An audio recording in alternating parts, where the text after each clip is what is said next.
Good morning, everyone, and thank you for joining us for today's extended day-ahead market ISO Balancing Authority Area Participation Rules Stakeholder Meeting. Today we'll be discussing the issue paper and Track A1 straw proposal. My name is Isabella Nicosia, representing ISO Stakeholder Affairs, and I'll be facilitating this meeting today. Before we get started, I just want to remind everyone that the materials that we'll be discussing today are available out on the ISO website, and you can get to that page by going to kiso.com. Then you'll click the Stay Informed tab. Under that tab, you'll see Policy Initiatives. You'll want to click that. That'll take you to our main initiative landing page where it'll link out to all of our different initiative pages. You'll find the EDAM ISO BAA Participation Rules page link there, and the materials will be posted as the first activity on that page. So the call today is being recorded. The recording is for informational and convenience purposes only, so any related transcription should not be reprinted without the ISO's permission. If you need technical assistance at any point during today's meeting, you can send a chat to the event producer. Our event producer today is Sharon. Then we will be taking questions throughout the call today, so if you have a question and you connected to audio through the WebEx, you'll need to raise your hand using the raise hand icon, which is located at the bottom of your screen. If you connected to audio outside of the webinar, then you'll need to press #2 on your telephone keypad, and that will raise your hand as well. You can also send a chat with your question or comment to myself. You can send it to me, Isabella Nicosia, or you can send it to all panelists, and we'll keep an eye out for those and read them out as needed. If you're in the room here, I just ask that you please use the microphone so that all of our virtual attendees can hear your questions and comments. And a reminder to everyone to please state your name and affiliation before asking your question or making your comment. So today's agenda, we have quite a bit of information to go through. So in just a minute here, I'm going to hand it over to Milosh, and he's going to give us some welcoming and opening remarks. And then we'll go into the initiative scope, the tracks, and the schedule. Then the net EDAM export transfer constraint. Then we'll take a short 10-minute break, stretch the legs, come back for the transfer resource settlement and transfer revenue distribution topic, as well as the process for recovering historical wheeling access charge revenues. Then we'll break for lunch in the cafeteria, and then come back this afternoon and cover the topics of avoiding RSC failures, as well as allocating RSC failure surcharges and revenues, take another 10-minute break or 5-minute break, and then wrap up today with RA imports and intertie bids in EDAM, and then have some time left over for some open discussion and go over next steps. So the slide here shows where we are currently at in the policy development process under the stakeholder process. So we are in the early stages of proposal development here at the issue paper and straw proposal. So with that, I'm going to hand it over to Milosh Bosanek for some introductory remarks. Thank you, Isabella, and good morning, everybody. Thanks for joining us both virtually and in person, and we really appreciate the continued dialogue and the time that you're all taking to spend on this initiative, as well as the time you spent on the EDAM for the better part of last year.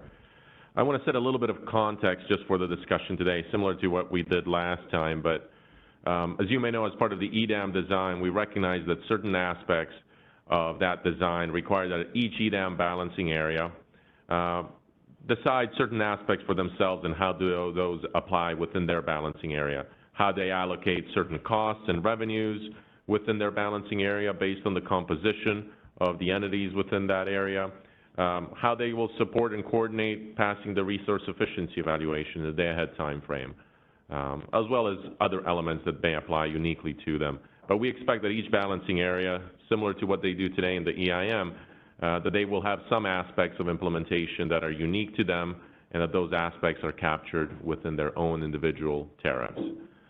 This particular initiative that we're talking about today, the ISO BAA rules for participation in the EDAM, focuses on those specific and unique aspects to the ISO. What are those allocation rules and processes to facilitate and support our participation in the market? And there's a number of components that you're going to hear about today. And we've broken those into different tracks. But this is a bit of an accelerated effort, particularly the first track that we'll talk about today, Track A1, and we recognize that. And we're looking to establish some hopefully simplified default rule sets or approaches that can support EDAM launch for the ISO. As you're going to hear, we have a track A1 on certain items that are aimed for board decision in July, primarily to support business requirements and timely systems design for fall 2024 development, and then ultimately activation targeted in the spring of 2025 with the EDAM launch. But while we do have that track A1 that we're going to focus primarily on today, we fully intend to speedily move beyond those and work with our stakeholders to consider longer-term design aspects on a number of these items, whether that be on the method for the allocation of the resource efficiency evaluation surcharges and revenues, or to other tools and processes that we may need for facilitating and passing the ISO, passing the day-ahead resource efficiency evaluation, to put us in the best position at least to pass that and avoid the consequences that accrue from failing to pass that RSE. As I noted, the initiative has several tracks that CB is going to walk through next, but today we're trying to really focus on identifying that default day one approach to a few of these scope items, and we'll work diligently with you to identify more enhanced approaches, longer term approaches that more holistically consider the interplay with other processes depending on the complexity of the design ultimately that we all consider, informed by your input.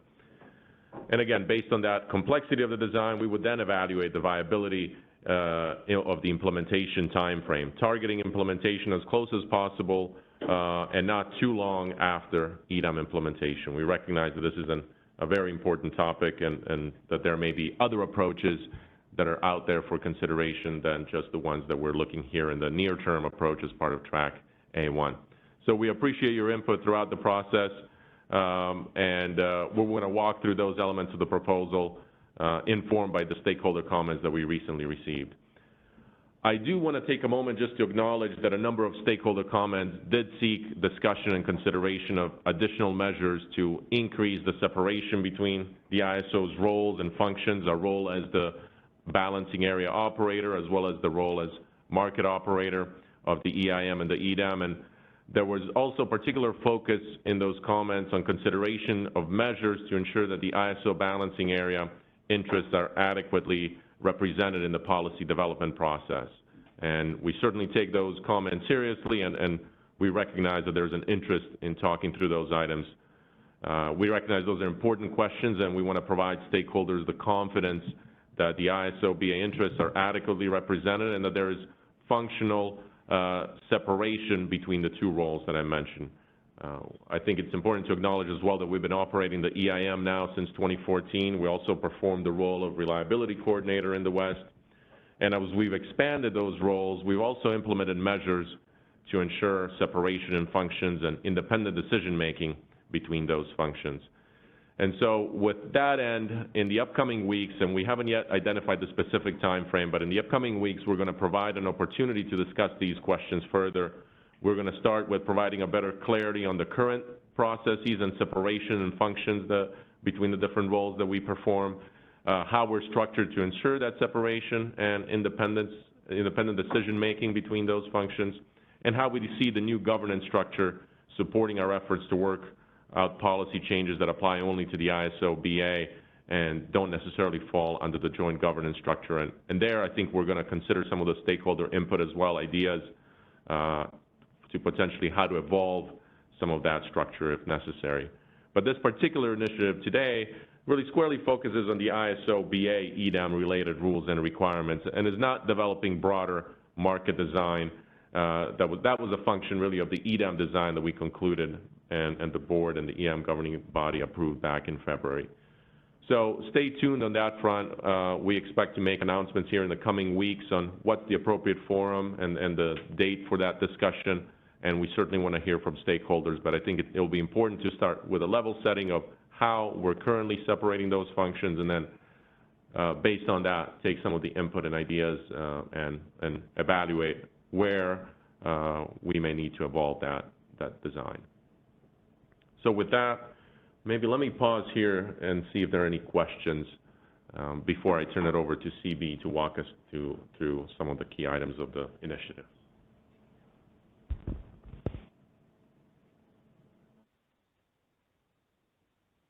Do we have any questions on the phone line?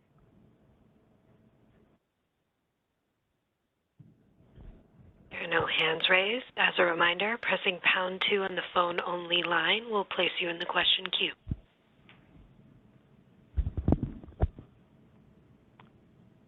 Okay.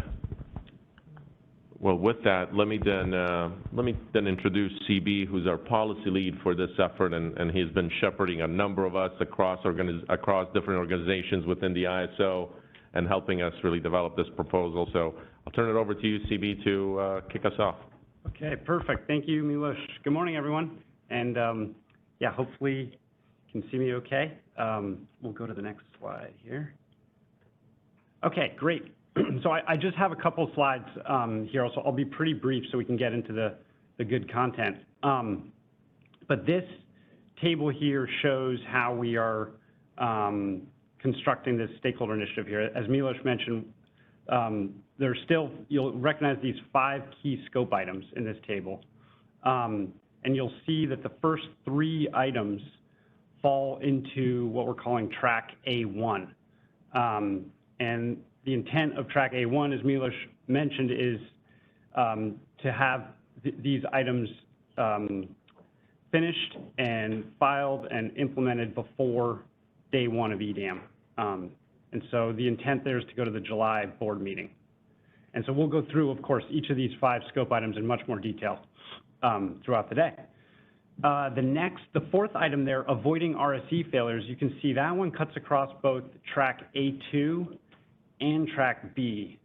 A2, that's a change from last time. A2 is also intended to be done before day 1 of EDAM. But the idea with A2 is that we can take advantage of our existing ISO tariff authority and get the policy done in 2023, and then work to incorporate into BPMs and operating procedures, things like that. So that's A2.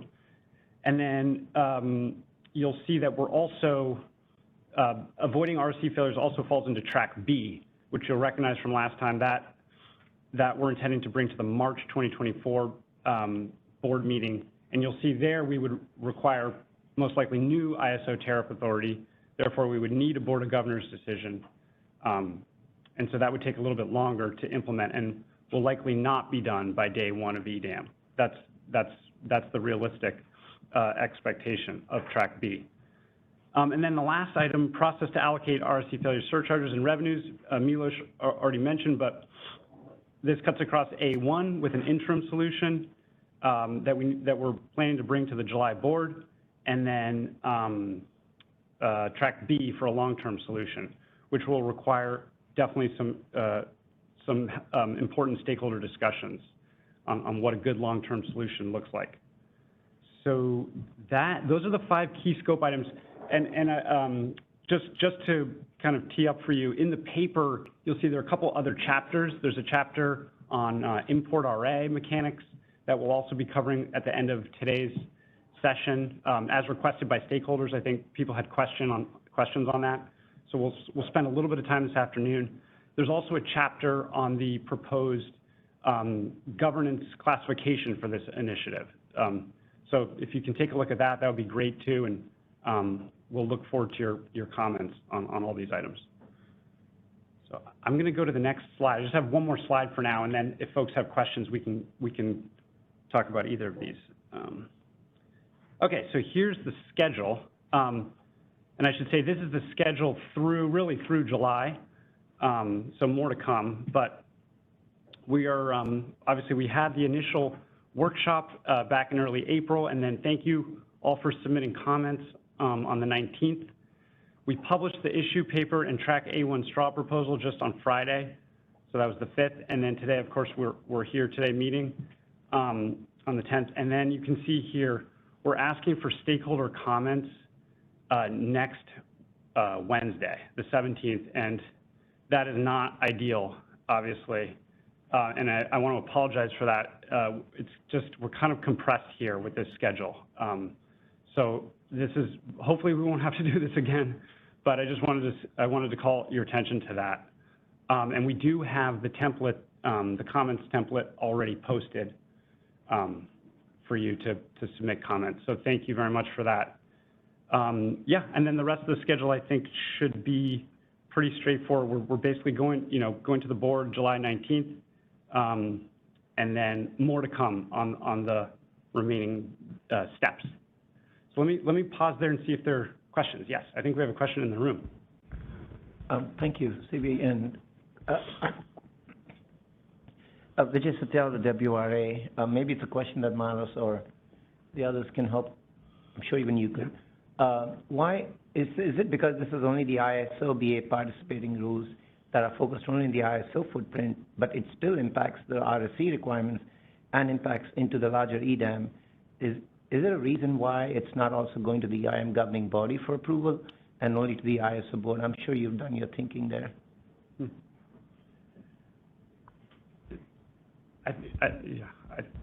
Go for Milos, yeah. Yeah, so thanks, Vijay, for the question. But, I think we're seeing the specific aspects here that we're focusing on, and maybe once we get into the substance of it, it's really how does the ISO pass the RSC? How do we align with our balancing, with our entities within the balancing area and the different resources that are bidding to ensure that we're passing the RSC? And then how are we allocating any surcharges or revenues that may accrue as a result of either failing or passing that RSC?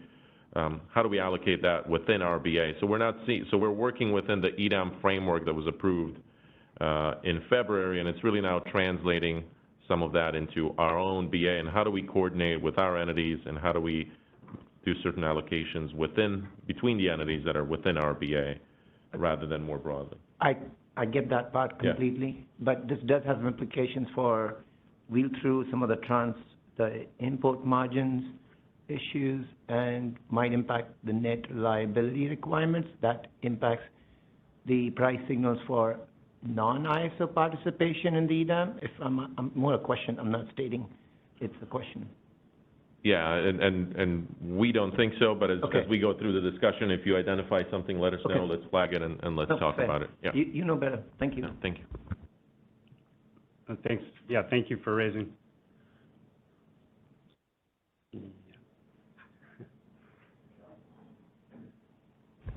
This is Callie Wells with WPTF. This is a very compressed timeline here. Is there a reason why you're shooting for the July board meeting, or not a later one, that might buy us a little bit more time? Yes, there are basically two items, the filing at FERC as well as implementing, both of those things. Filing dates and implementation work both kind of push us to July. Okay, but so this is all still planned for fall 2024 implementation, correct? Fall 2024 implementation. Okay. Exactly. Yeah, just an initial reaction, I might encourage you guys to really think about if July is necessary versus, a couple board meeting in the fall, so that we can really talk through a lot of these issues. And I could be, obviously once the conversation takes place, initial reactions, I don't know what the implementation lift is. So building in that amount of time for implementation, I'm not sure is, it might be better off to add more policy discussion time. Yeah, and just to give you a little bit of insight, I think we may have touched on this last time as well, but it's just that, and James Lynn, feel free to jump in after I go, but in order to target fall 2024 implementation, some of the implementation engagement with vendors and things has to occur effectively right after July in the August timeframe. So we need to, for some of these items, that's why we're targeting also as part of AM1, as you'll see some more simplified approaches as default starting approaches to give us more time to work on longer term solutions. But it's the engagement with the vendors and giving them enough lead time and in order to design the different tools for fall of 2024. But James Lynn, feel free to jump in. And test, yeah, that's right. Hello, everybody. It's James Lynn. Expanding on that a little bit is, as part of the DAME and EDAM market simulation, we're having an extended market simulation.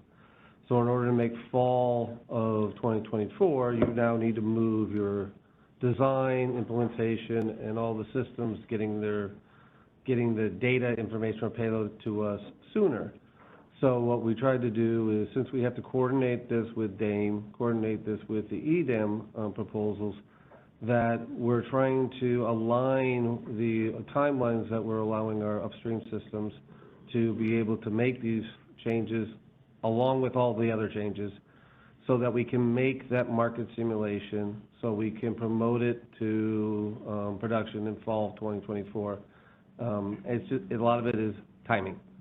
You know, if we tried to do this in, you know, starting in fall board, and then try to get some of these implementations in, there's a very good chance it won't make market simulation, and then we'll have to do a second market simulation and a second release.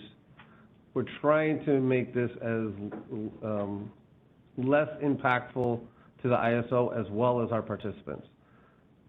Yep, I appreciate that. Yeah, I just, again, encourage us to consider, I mean, rushed policy discussions tend to have a lot of complexity and challenges with shortening that timeline, so I'd encourage you guys, if there's any way to add a little bit more time to this schedule, would be useful.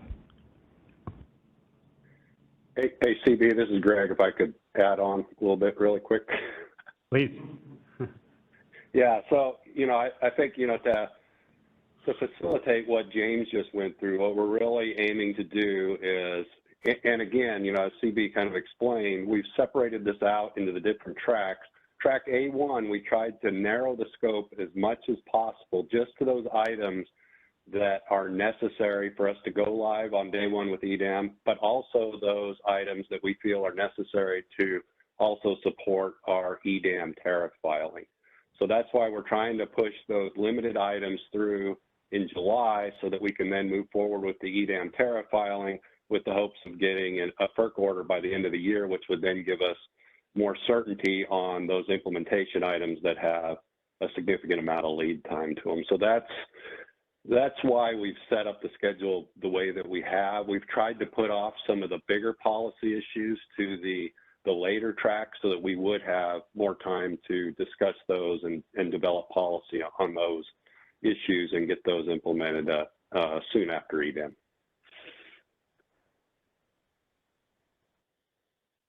Yeah, Greg, thanks for that.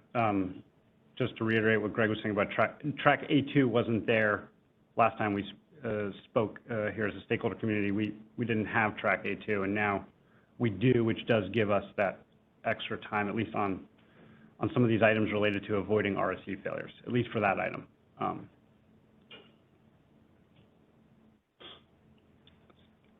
Yeah, any other questions? Okay. Great. Well, then, in that case, thank you, everyone. I'm going to now turn it over to Danny to go over net EDAM export transfer constraint.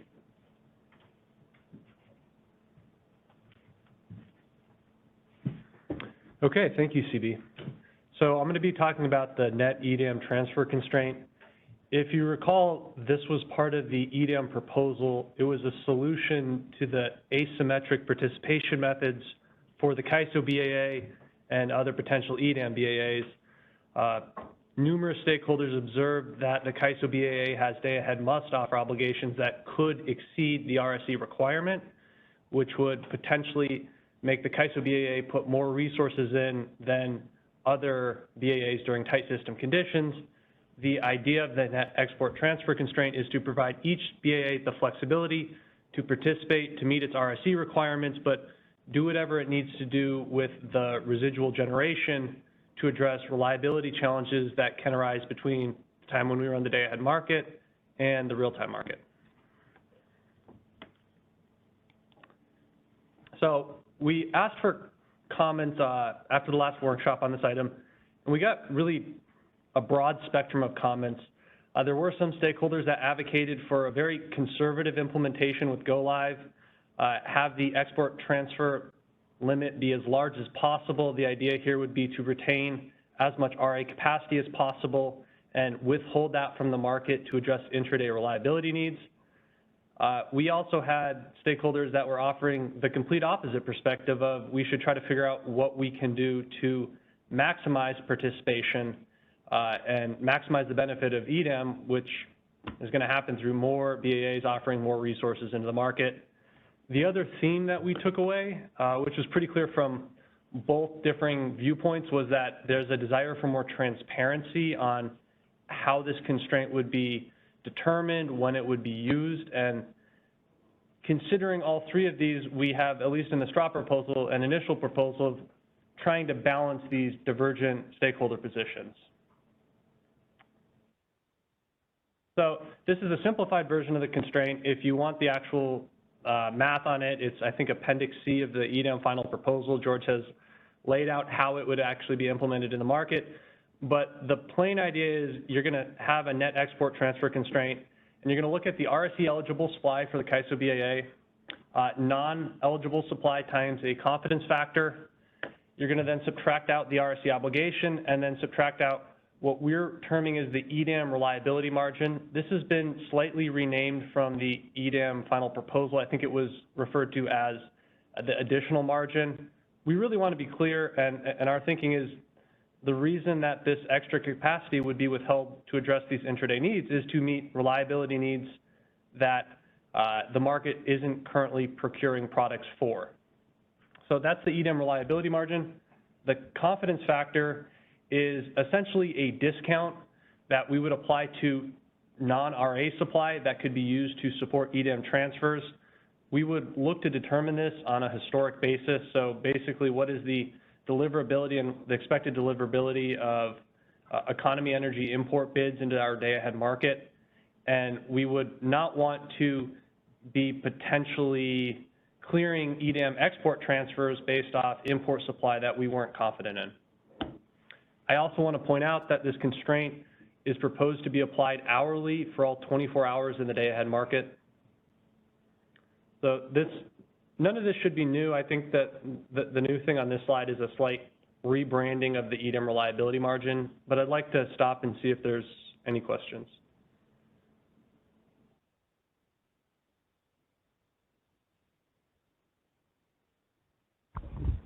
Do we have any questions over the phone? Nope, looks like Todd Ryan. Hey, Todd. Good morning, Danny. Good morning, everyone. Todd Ryan with Pacific Gas and Electric. Hey, can you walk me through how any other balancing area would set these parameters? Actually, I can't. I think that these parameters would be set at the discretion of each balancing authority area. We're just trying to figure out how the CAISO BAA would set them. Would the CAISO BAA get to express their opinion or weigh in or have any kind of veto power over any other balancing area parameters? I would think not, and I think I get where you're going, and it's actually helpful. I think this goes back to a comment that VJ made earlier about the governance proposal on this, and really the EDAM requirements are what is universal that each BAA has to meet, that we're all collectively signing off on and agreeing on. How each BAA chooses to meet them and withhold really should be the discretion of each BAA. So I think if I'm understanding, Todd, where you're going is it would be appropriate for the CAISO BAA participants to be the ones deciding how this is set, and I would agree with that sentiment. And is there any discussion or forum in which that discussion can take place outside of this initiative? Because I don't think that we're setting ourselves up for success if we're having a discussion about precise numbers in this forum. I'd like to press on that. Why is this a bad forum? I mean, we look to have an open, transparent stakeholder process. How the CAISO BAA is going to do this, I think we should be comfortable with advertising and have public, and have that be a public, like the discretion of how this is set ultimately will go through the CAISO Board of Governors, but the idea that we can't have an open public discussion, I don't think I agree with.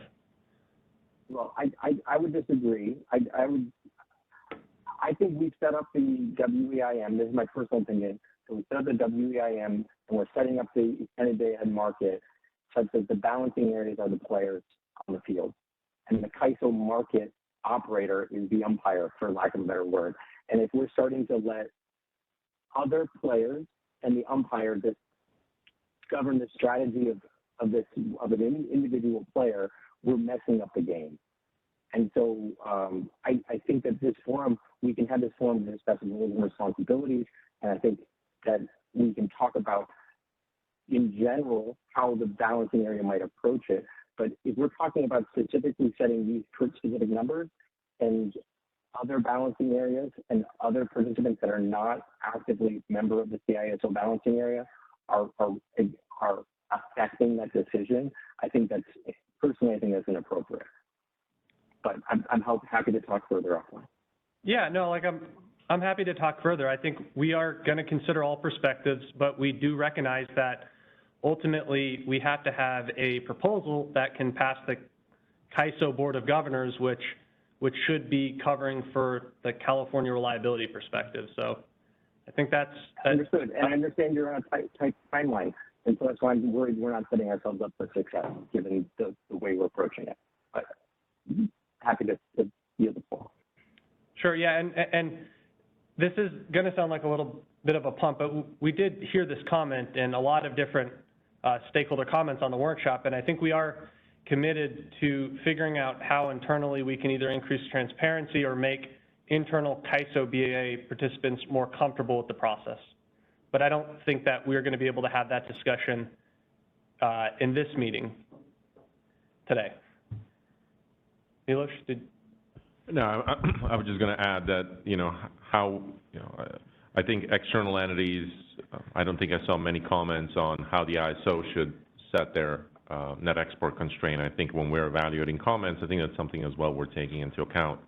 We're looking at who's submitting the comments and what the nature of those is. So, I think it's important to keep an open and transparent process. Entities are looking at us, how are we implementing some of these design elements, but I think as well those entities are measured, recognizing that this is a ISO initiative. How does the ISO set some of this? And we're looking at those factors as well when we're looking at the comments. So. Are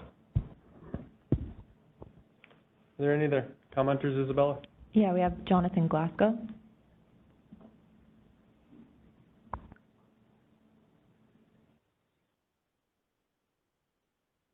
Clarification.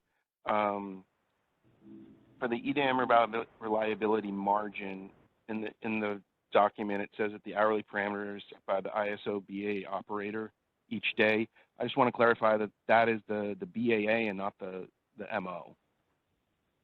That would be the CISO BAA system operators. Okay. I think that I think we can move on to the next slide of what it is, but the way we've envisioned this is that the CISO BAA system operators every morning are going to consider a few different reliability criteria that we're not procuring a product to protect for and set the reliability margin based off that. We are proposing, at least right now, to look at what quantity of replacement reserves we would need to be able to address and backfill our contingency reserves if they had to be deployed for an MSSC. We don't explicitly procure replacement reserves right now in our day-ahead market. We would also look to provide for the potential protection for non-credible contingencies based on weather conditions. The way I think of this is you have fires approaching Coy and you think there's a 30% chance that they're going to get there and a 70% chance that they're not. You could activate the constraints in the day-ahead market, but probability-wise, that's not going to happen. So you go with what you think the most accurate forecast is, but you retain the ability to address the reliability concern if that forecast changes intraday. And then the final item would be gas operational flow orders. These would be large gas curtailments into regions which could affect the capacity that we can get out of those regions. These are 3 items. There's a number of other items that I think could be considered. We're looking for stakeholder input, but to us, these would be the 3 largest items, and we think if we can protect for these, we can likely protect for all the intraday reliability issues that may occur. And I have Michael here, and I think he can speak a little bit more to how this would actually funnel into the CISO BAA system operator decision-making process. Sure, thanks, Danny. Michael Martin. So I've been at the ISO for 24 years, 10 of which a day-ahead operator. I actually still run the day-ahead on a fill-in basis. So I wanted to share kind of what we do today and how it would work with the new reliability margin. Every day, including weekends and holidays, at 8 a.m., we have a meeting, the shift manager, transmission dispatcher, gen dispatcher, the day-ahead operator, and OE, market quality, and we discuss yesterday's day-ahead results. We look at the congestion, the day-ahead flows. We might conform a flow gate percentage, activate a nomogram, a contingency. We look at if AS is deliverable or not based upon potential congestion. We set our reg requirements and our PDCI estimation for which we procure contingency reserves. So in that discussion, this will be a new consideration based upon, well, this non-credible, like a unique event. We expect this would be a very unique situation that might impact the next day.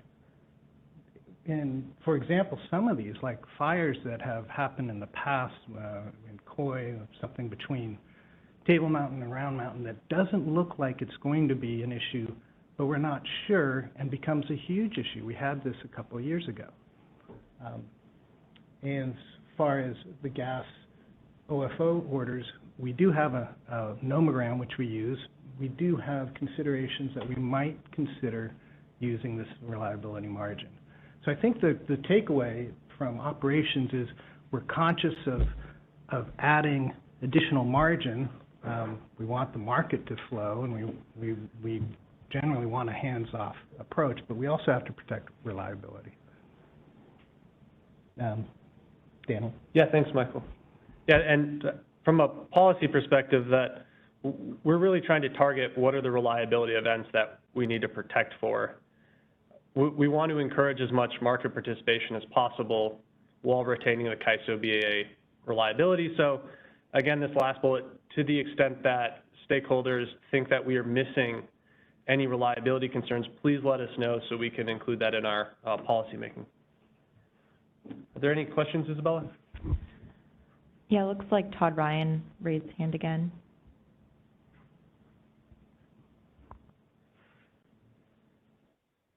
Good morning, Todd Ryan, Pacific Gas and Electric. Hey, Danny, in the paper, it says that the margin, reliability margin would be bounded by these values. Is that what you're intending to say here? Yes. So bounded by or protected for, I'm intending to say the same thing. So if your MSSC happens to be the largest of these three elements, and that's 1,500 megawatts, because that's the PDCI share, then we would retain 1,500, we would set the net export constraint such that we would ensure that we can retain 1,500 megawatts of capacity internal to the CAISO BAA to function as a replacement reserve for that MSSC. But if when I hear bounded by, I think of a maximum or a minimum, like it's within that set. And so I guess I'm questioning, are you saying that you're going to have a list of, a finite list of things, and you're going to take the maximum value of those list of things, and that's going to be the reliability margin, or the maximum value that the operators are allowed to set?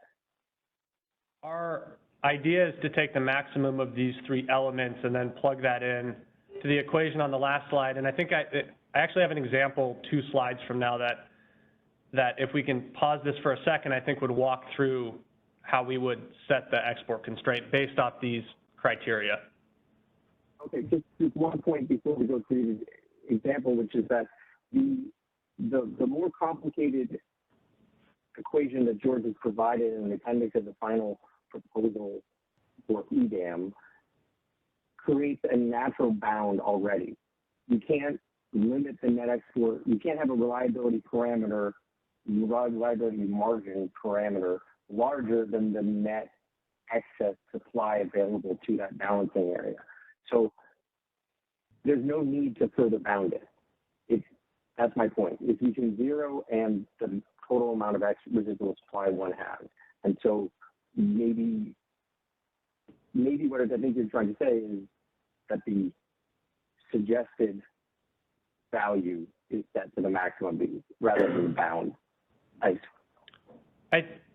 Yeah, that's a fair point, that Georgia's formulation bounds it at 0 or the maximum surplus of internal capacity. And then this is a term that factors into there and would be how we calculate the net export constraint. So yeah, that's a good clarification, Todd. That's bad verbiage on our part.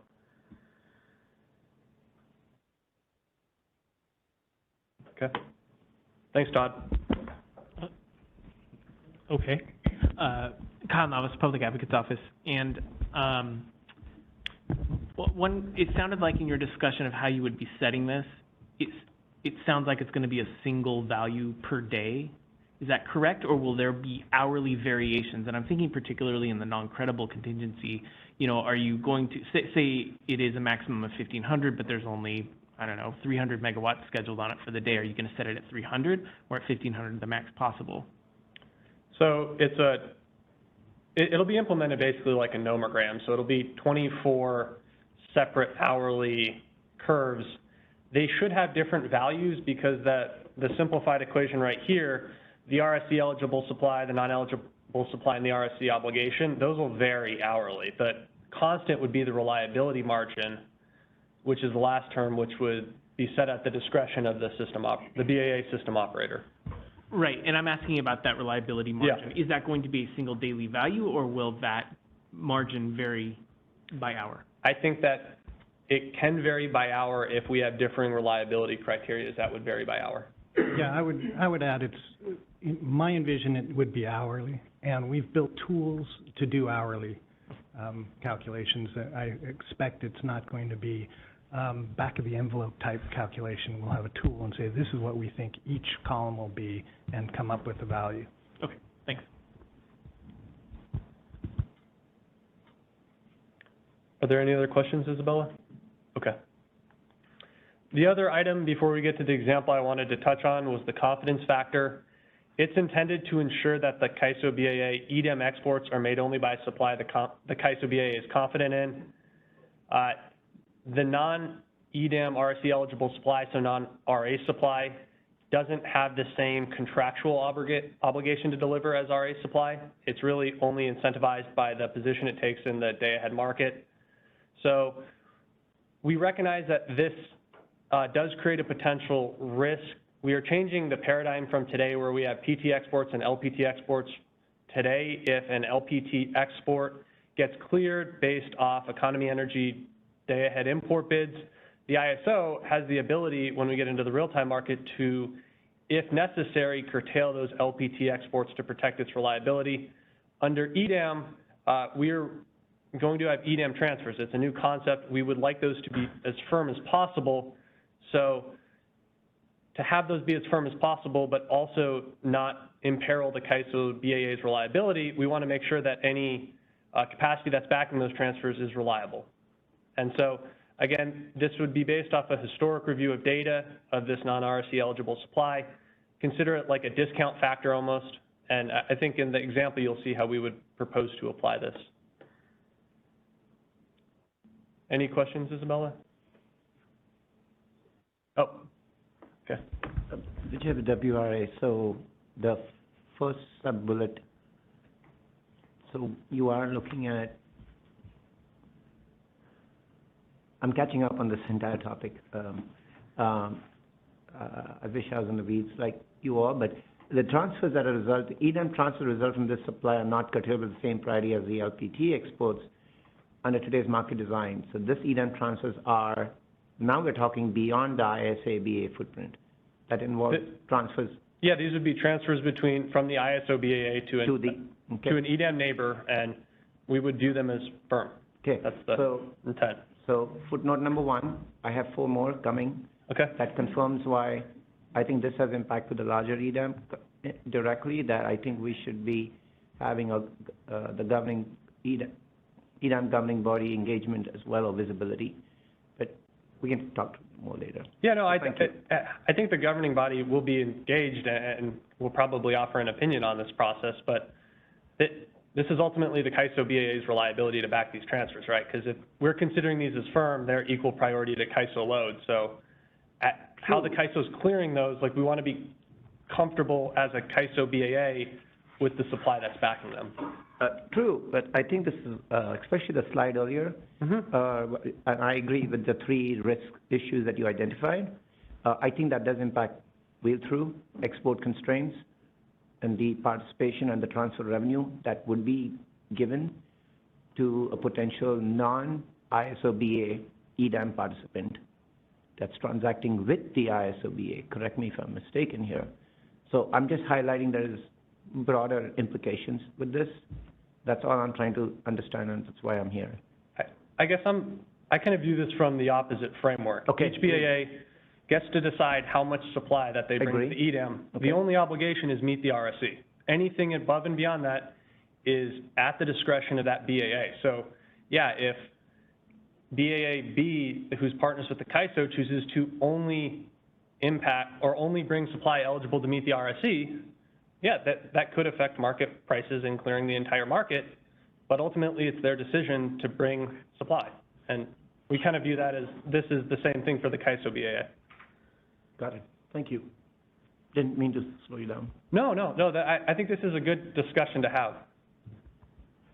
Just some very quick feedback would be a bubble diagram approach to what you just said. In the paper, in the final version, would be nice to show what is out of scope and why, how you're looking at this. What you just said was very helpful, but I think having a Venn diagram approach for the ISO BA and what is in the domain of this. Okay. Just an idea. That's how I'm thinking. Yeah, I'll think more. We have a section in the EDAM final proposal where we go through with a 3 BAA system with differing loads, different gen offers, and we have the resultant EDAM transfers, the LPT exports, and we kind of unwind how we view this occurring from a reliability perspective. And I think if I recall, George, we even we have the pricing that's driving the transfers in those diagrams, right? I'll look at that. I may have missed it. This is George Angelidis with you. So I'd like to comment a little bit on the element that you brought in on the transfer revenue. So this is like an internal scheduling limit constraint for the SOBAA and similarly for any other BAA that will enforce such a constraint. So it doesn't directly affect transfer revenue because all the congestion revenue that will be collected because of this constraint stays with the BAA. It's part of the BAA congestion offset. However, it may affect indirectly the transfer revenue. It's something that we have pointed out in the stakeholder discussions that this constraint could prevent transfers hitting the scheduling limit because it's apparently more restrictive, and that's its purpose, to be more restrictive on exporting energy through transfers. So if the economic situation is such that normally your transfers will hit the scheduling limit, then you would collect transfer revenue, both BAAs on each side of the transfer, right? But with this constraint in place, you may not reach that solution. So you could have an indirect effect on the transfer revenue, and that's why we pointed out in the stakeholder discussions that enforcing this constraint could potentially and very likely hurt all the BAAs in achieving EDAM benefits because the transfer revenues are the primary EDAM benefit. I agree. I think you confirm my point, but you've also responded in that it's indirect and not an explicit direct impact. So thank you. Yeah, I would kind of add on to that. A BAA that's not the CAISO with the RA must offer obligations can have that same impact by how they offer their resources in. So ideally, actually, like during the EDAM process, we kind of offered this to all BAAs because we think it could actually help EDAM BAAs to more optimally position their fleet so they're not selectively making certain resource bids available. They can make everything available and then set what their reliability margin is in the same way as the ISO BAA. Todd Ryan has his hand up. Hey, Todd. Todd Ryan with Pacific Gas and Electric. I appreciate all the discussion on here. I want to go back specifically to the confidence factor. So specifically in the EDAM policy discussion, stakeholders agreed that the non-RSE eligible supply, which the competence factor only applies to the non-RSE eligible supply, correct? Yes.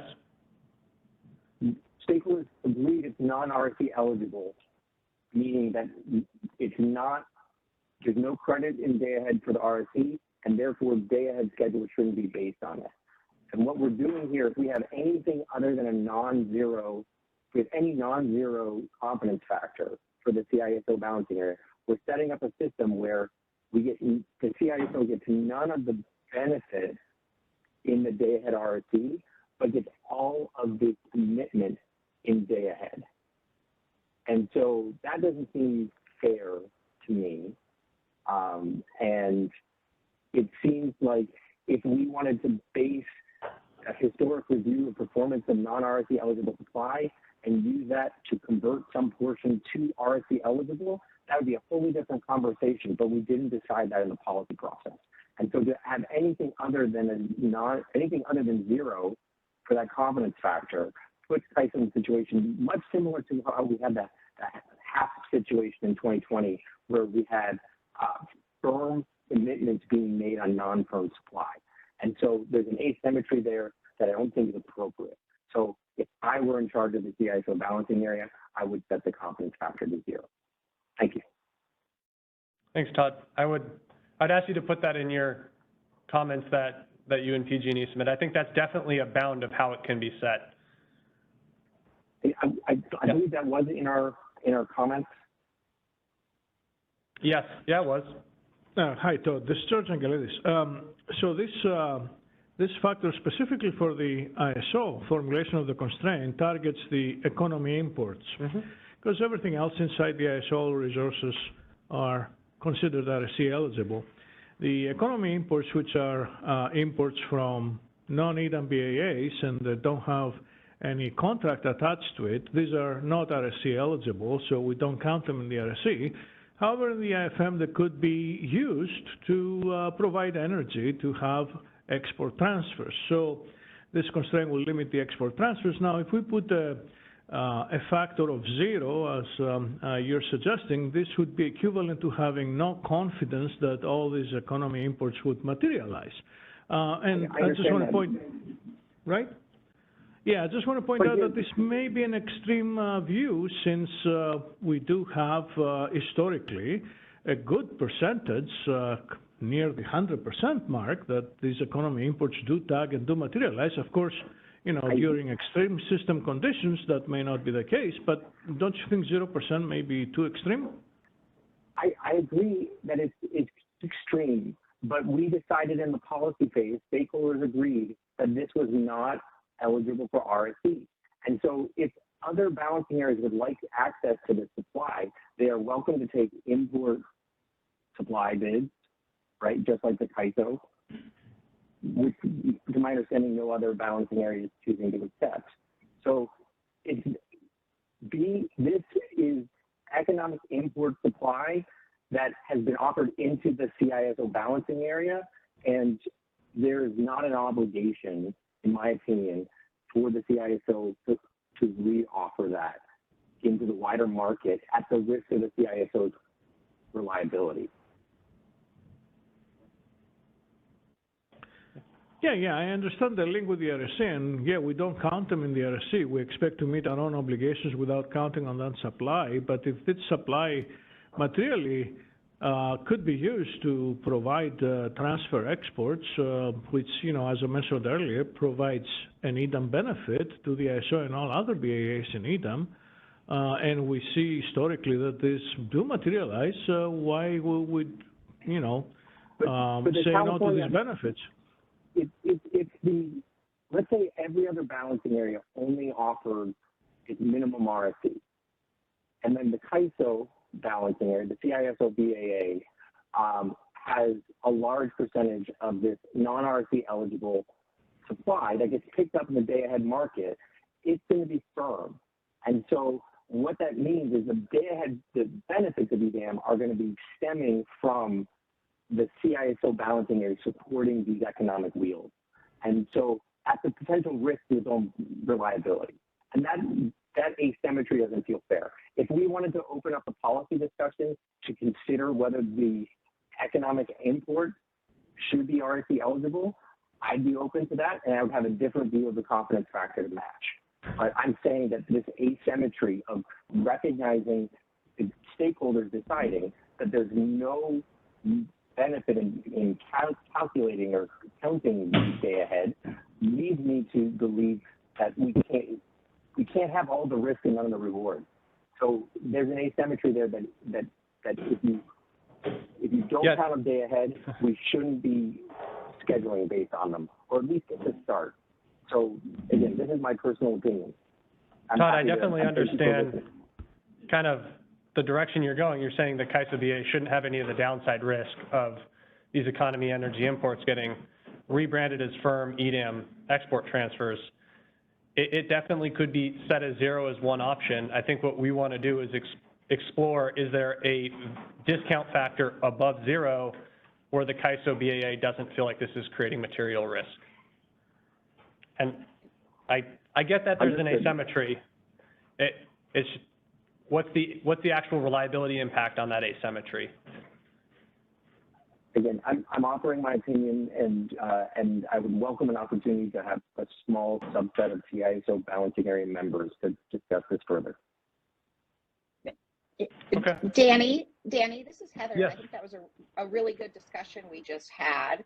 I'm wondering if there are any others who wanted to weigh in now, if we should open the floor. I mean, of course, I know people can follow up with you offline. But that did seem to be a very good discussion on, I think, one side of the issue, and I think we'd be interested in hearing if others are aligning there or if there were different preferences. So we do have a hand up from Alan Meck.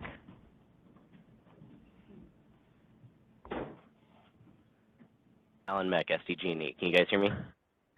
Yes. Hey, Alan. Hi. I'd like to echo what Todd just offered. I think that I agree with you guys that there's a lot of potential economic value to offering these economic transfers to the broader EDAM market, but that's not what we decided during the policy phase. We decided that these economic imports would not be eligible for RSE, and so essentially we would be taking a non-firm import and then making it into a firm export or a firm transfer in EDAM, and that asymmetry is real. And I would actually want to turn George's categorization back on him and argue that this is not an extreme position. This is the most principled starting position to set the confidence factor at zero. If you have a good argument for why the CAISO Balancing Authority should be firming up non-firm transfers for the benefit of the broader EDAM market, then I'm open to hearing it. But I haven't heard one yet. And so I think that the most principled response, or the most principled number and the starting point for the discussion, should be to set the confidence factor at zero. And I would further point out that going to one of Todd's earlier harping points, is that I think that we would be getting a very different answer from you guys if this were the CISO Balancing Authority talking here, as opposed to the market operator whose interest is in broader market efficiency. Yeah, I think, Alan, on principle, I can't disagree with you. If they can't count for RSC supply, the CAISO BAA is taking on a risk if these do back EDAM transfers. I think what we're trying to figure out is are we going to set this at zero on principle, or is there a number above zero where there's not a material reliability risk? Alan, I would like to clarify something, because I think we have a misunderstanding. No one here is saying that these economy imports should count for the RSC. Yes, they don't count for the RSC. We have crossed that bridge. There is total agreement among all of us on that. But this is a different issue. What we're saying here is we have performed the RSC, and we didn't count those economy imports. Now we're running the IFM. We have this economic import supply that will potentially clear the IFM. And we have historical data that can give us a reasonable confidence factor on that, and that is certainly not zero. Why should we limit the EDAM benefits that the ISO BAA could have and other BAAs through transfers when we have already completed the RSC and we didn't count those imports already? So presumably, if the BAA has passed the RSC, we already have sufficient supply, not counting those imports, to meet our requirements, and these imports now represent available supply on top of what we need. Why not export them if that is the economic right thing to do and collect revenues and EDAM benefits from it? That's the issue. It's not really whether we consider them in RSC or not. We have crossed that bridge. So I just want to be clear. I mean, I'm not bringing this back to the discussion. It's a different topic. Thank you. I see a question in the room.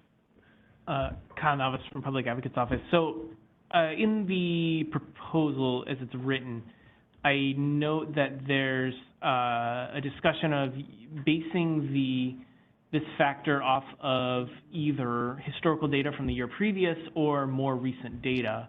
And then if I recall correctly, there's also a nod to revising it in the future. So I'm curious if A, do you have a cadence for those revisions in mind? And B, if you have without us taking a particular position right now, if there are a number of stakeholders asking for a conservative starting point on it, is there a possibility that you could start with something that is much more conservative than preferred and then ease into it over time?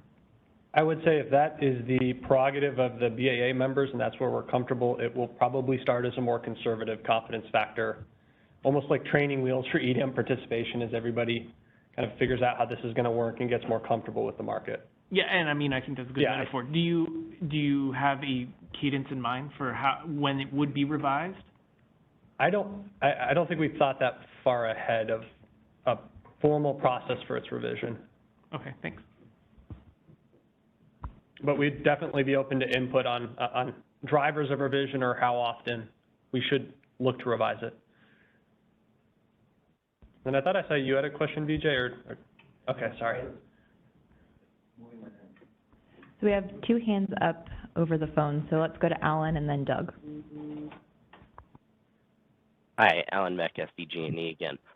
So I just wanted to respond to what George said.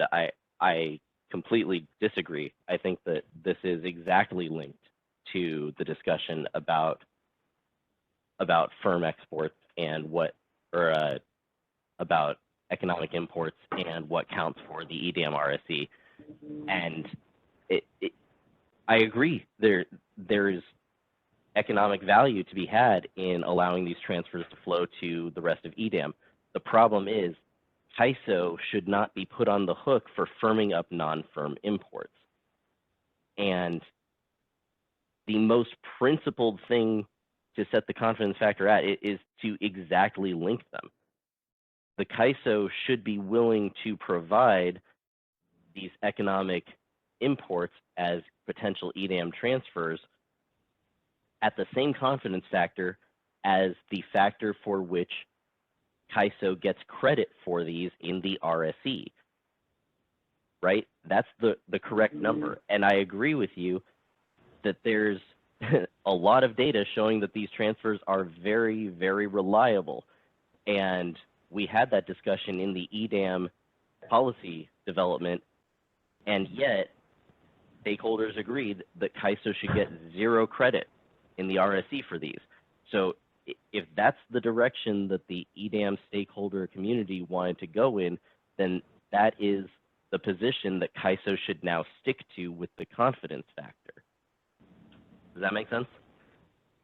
I understand your perspective, Alan.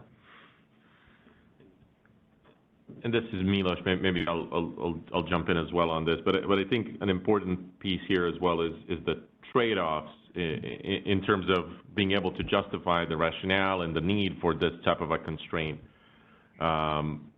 we did talk about in the EDAM design that this is a reliability tool, that since other entities are able to hold back some supply for reliability conditions, that this is primarily our reliability-based tool. And I think part of the concern here is that if you do set that constraint down or that confidence factor down to 0, how does that impact our ability to rationalize and justify while we're holding so much capacity, or potential impacts on the ability to optimize that capacity in the market by limiting some of the transfers? And I think we try to be really disciplined on our side in looking at this as a reliability tool that would apply, that would really have a more significant impact in some of those reliability conditions that we talked about a couple of slides ago.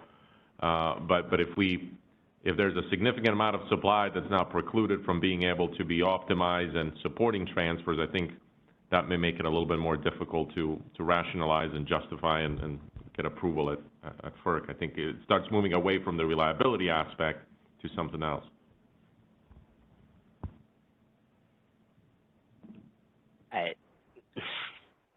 Again, the focus is really what credit is CAISO getting for this, because CAISO should not be on the hook for firming up non-firm imports. That to me is the bigger challenge at FERC, is getting that through. How do you justify that? I don't know how you do. And again, I think that we would be getting a very different answer from the CISO balancing authority as opposed to the market operator. Yeah, and No, Alan, I want to push back on that a little bit. I mean, we've heard perspectives from 2 CAISO BAA members and larger members, but we are a broad balancing authority area. So your concern is definitely noted, and I think we'll factor it into our decision-making process, but there are other perspectives that we'd like to hear from in the CAISO BAA as well. Yeah, and Alan, I think, the other challenge here is, if they do clear ultimately the market, there are obligations, and we talked about this throughout the EDAM design, and why they're able to support transfers is that once you clear the market, there are certain obligations that are set by the tariff that expect performance in accordance with the award that they were, that they were granted, and that's in part why they can also support the EIM RSC, because they effectively, through the tariff and through that award, established a contractual obligation to perform. So once they clear the market, I think we've noted that in the EDAM design that there are certain hooks in the tariff that expect performance, and that they're not as loose as I think some entities may imply with them. And as we've noted, there's significant performance of these that I think less than 0.5% of the time overall that maybe they don't perform. But yeah, so I'll just note that as well to consider. I agree, but that's not the direction that the stakeholder community went in. Yeah, but that's a little different than why it doesn't count for the RSC. Why we, part of the reason that it doesn't, and not to diverge onto that topic, I'll close out on that, but just that the reason it doesn't count for the RSC is because prior to clearing the market, there's really no relationship and no obligation to perform, and therefore it doesn't count. After it clears the market, then it can support transfers, it can count towards your EIM RSC, because now you've established that contractual relationship or the obligation to perform through the tariff. And that's why that distinction was made between RSC and then post-RSC and clearing the IFM. So they're not we didn't necessarily see them similarly situated prior to clearing the market versus after clearing the market.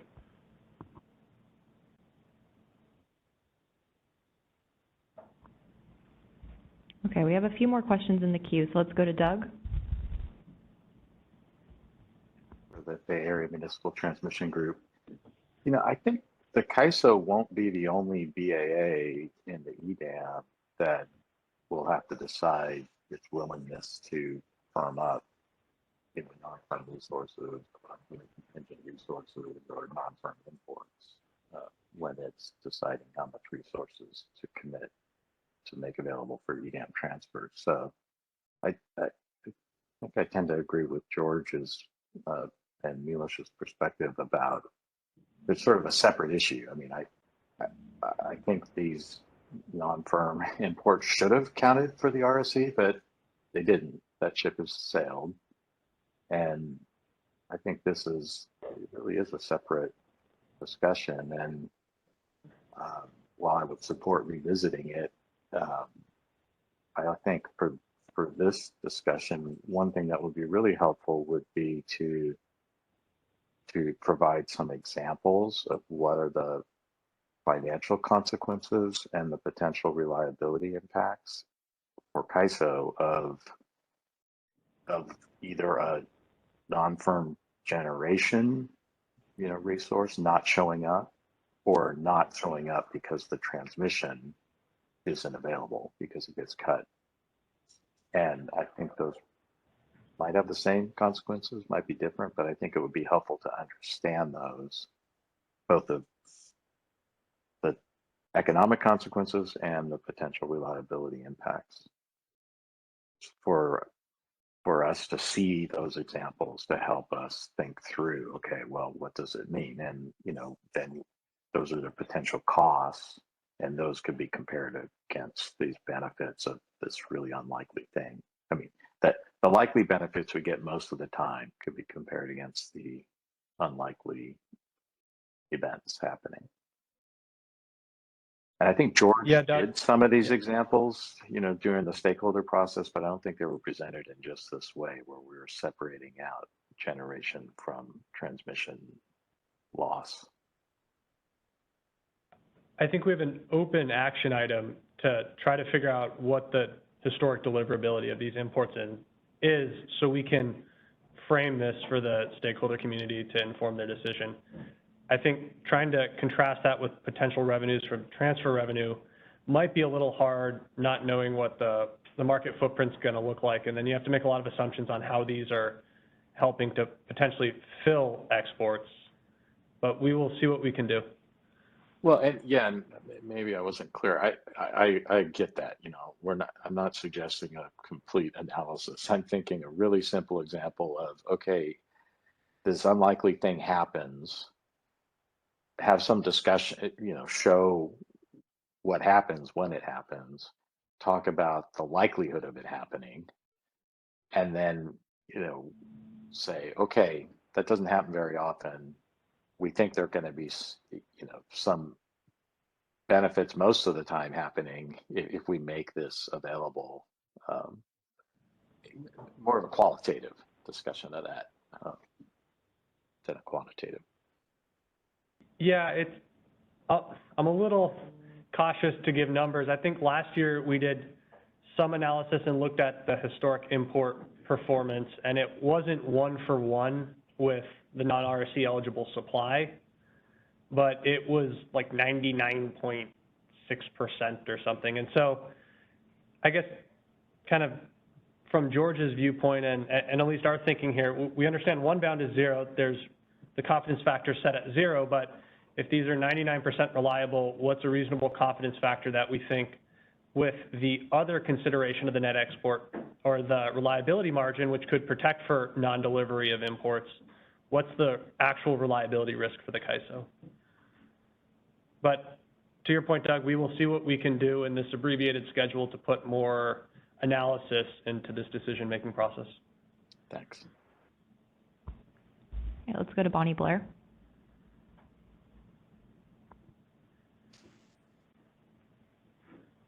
The Six Cities Group. I'd like to understand better sort of the attribution of benefits that George mentioned. I mean, so there's this economic supply that doesn't count for RSC, that's the way it is.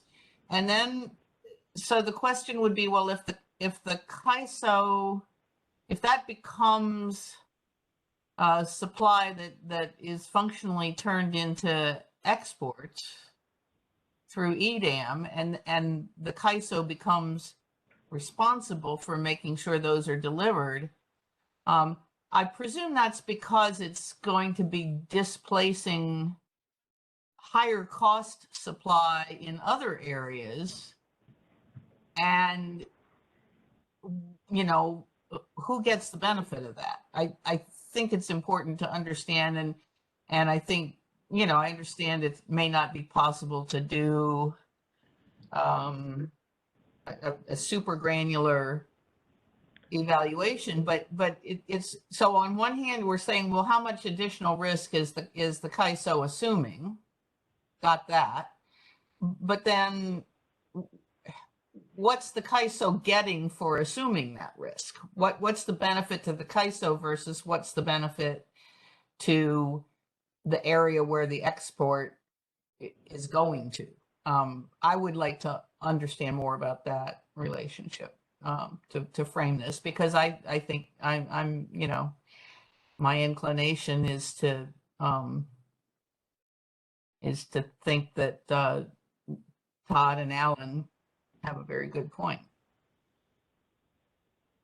Yeah, that's definitely the harder of the two analyses to do, but we will at least see what we can come up with before we go out with another iteration of this paper. All right, Steve Keen.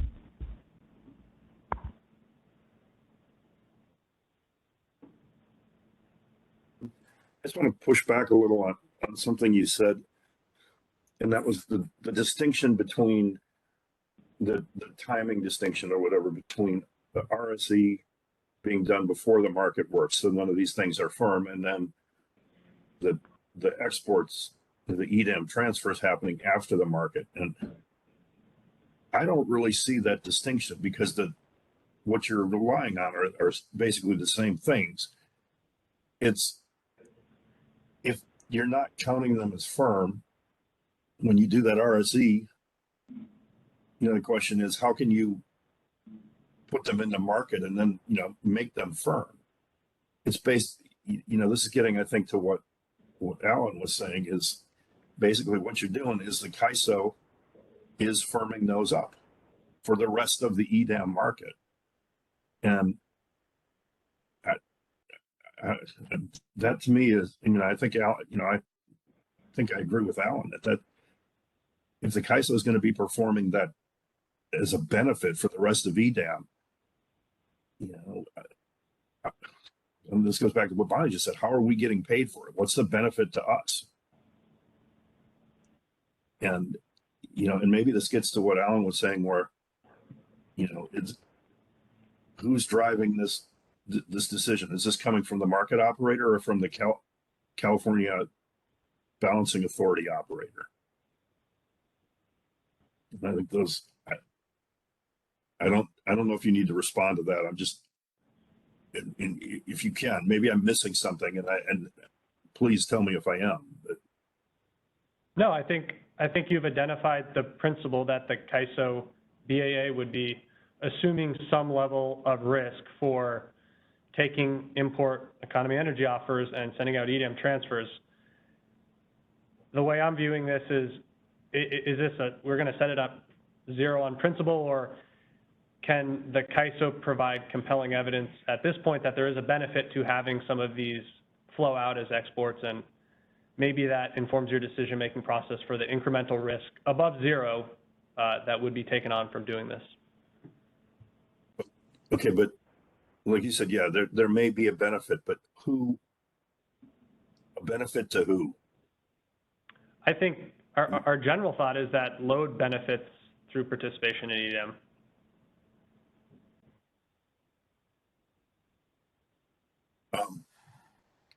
Okay, yeah, I mean, nobody's saying the CAISO shouldn't participate in EDAM. But what we're looking at with these particular resources, if they come into the CAISO and then they're firmed up going out, okay, that clearly provides a benefit to EDAM, because the other EDAM entities that are getting these, they're now getting firm import or firm transfers. But where's the benefit to the CAISO? Yeah, I think that's something that we need to see if we can come up with a demonstrable dollar value benefit. I can't make any promises on if we'll be able to do that in the time frame of this initiative, but we will strive to. Thanks.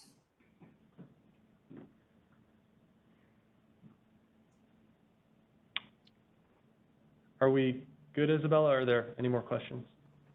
Anybody in the room? Okay. So the final slide I have is a simple example of how, oh, I do see a question. Before I go in, Todd, I see your hands raised.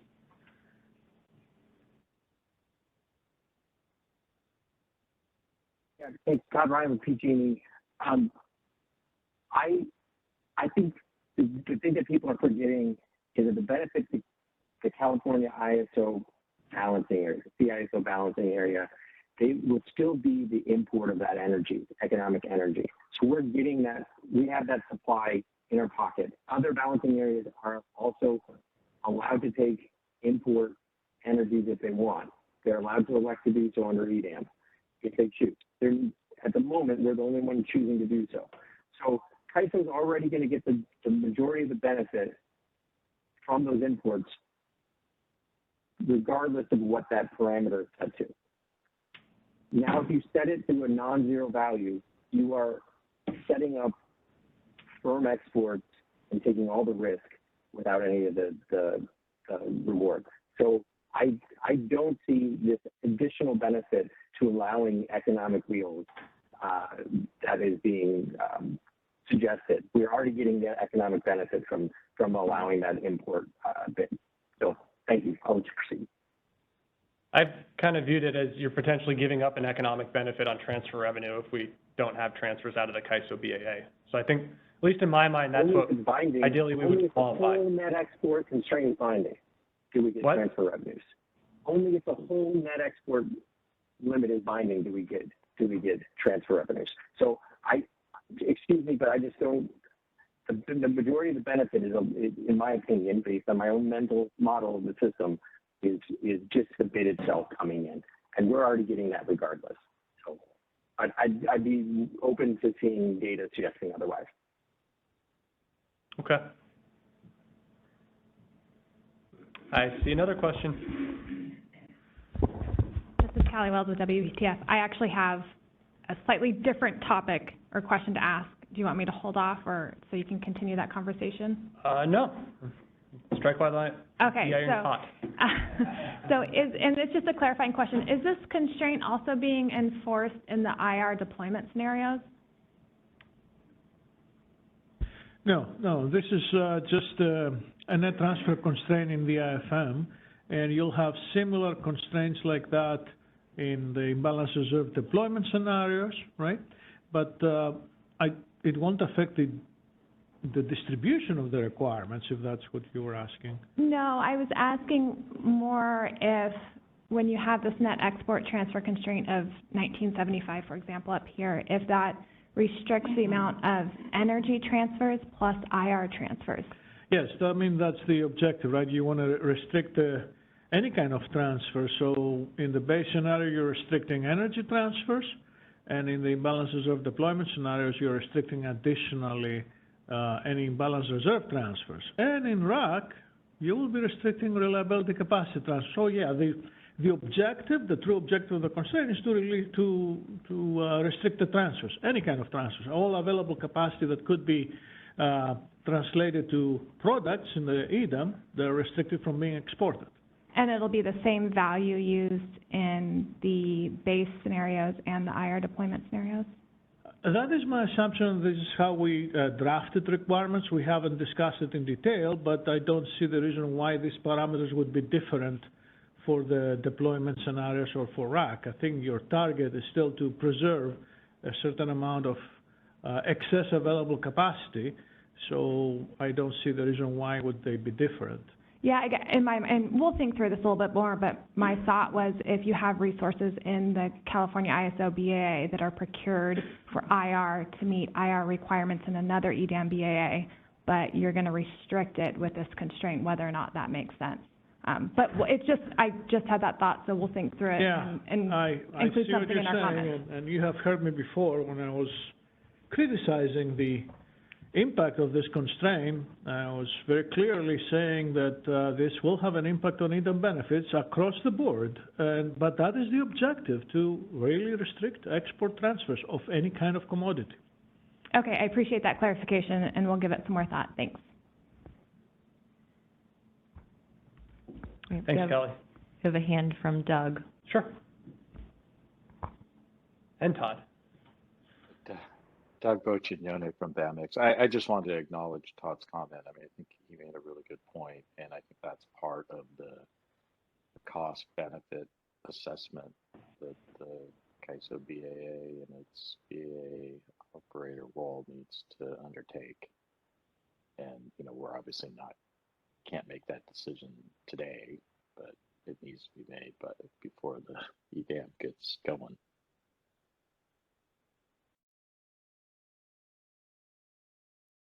Yeah, I think that's actually a good point, Doug. Like that, if we can agree on having a confidence factor, which I think is part of the EDAM proposal, then we do have a little bit longer of a runway on how the CAISO BAA would choose to set that, to have a discussion and potentially put more analytical heft behind that discussion.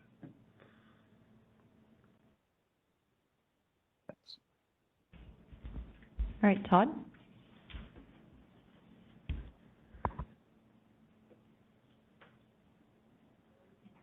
Oh, okay. Well, we've kind of talked around how this would work. Oh, I see his hand again. You're tricking me, Todd.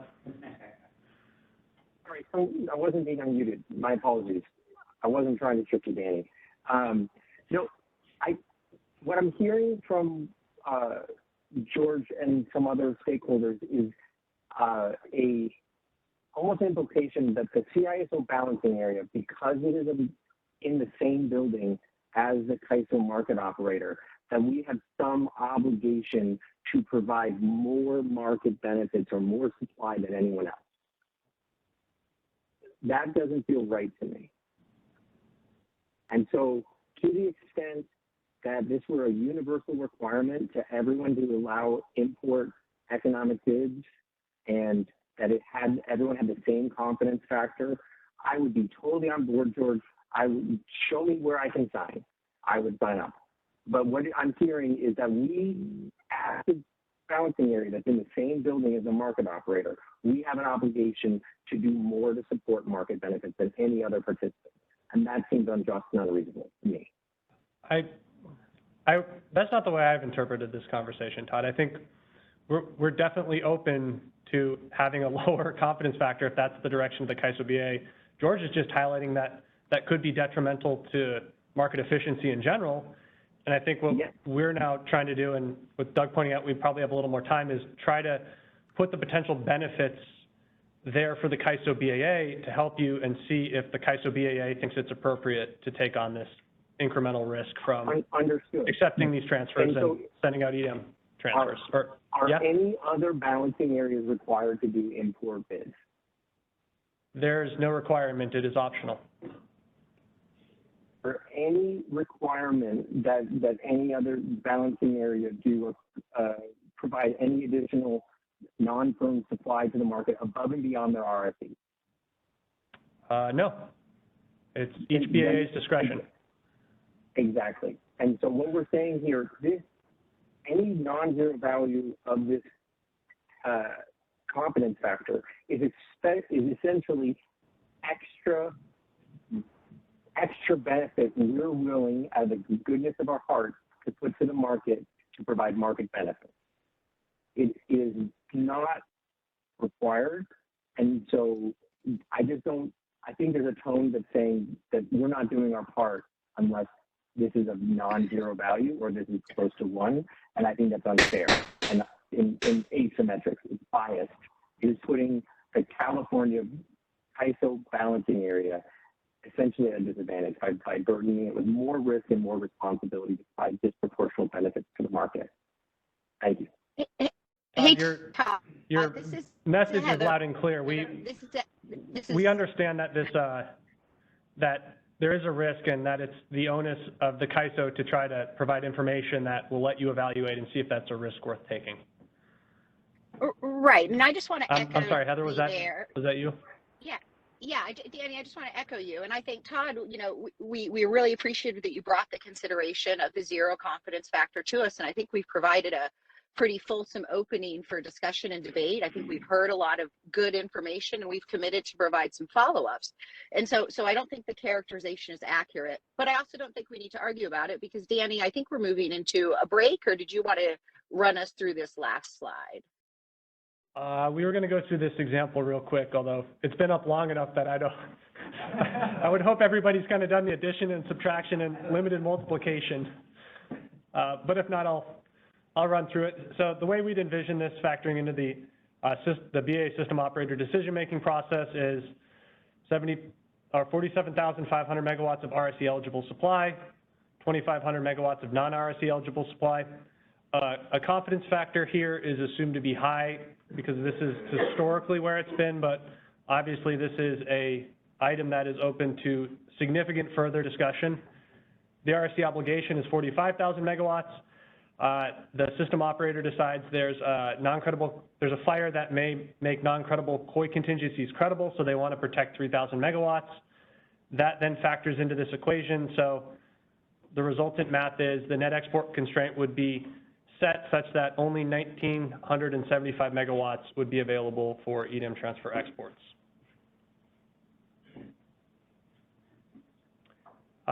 Before I turn it back over to CB, I wanted to thank everybody and give one more opportunity to see if there's any questions. Okay, well, thank you guys, and I look forward to a more spirited discussion on this topic. All right, thanks, Danny. And that will take us into a 10-minute break. So let's meet back here at 10:40. Enjoy your 10-minute break. All right, everyone. Welcome back from break. We are just going to pick things back up here with the settlements discussion.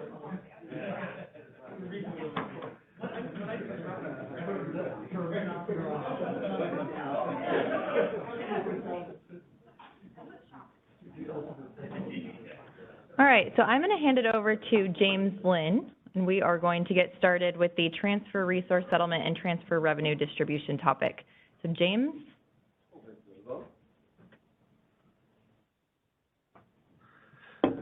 Hello, everybody. My name is James Lynn. I'm a principal for the market settlement and design team. I'm here to talk a little bit more on the proposal for the settlement of transfers, including the collection and distribution of ISO transfer revenue.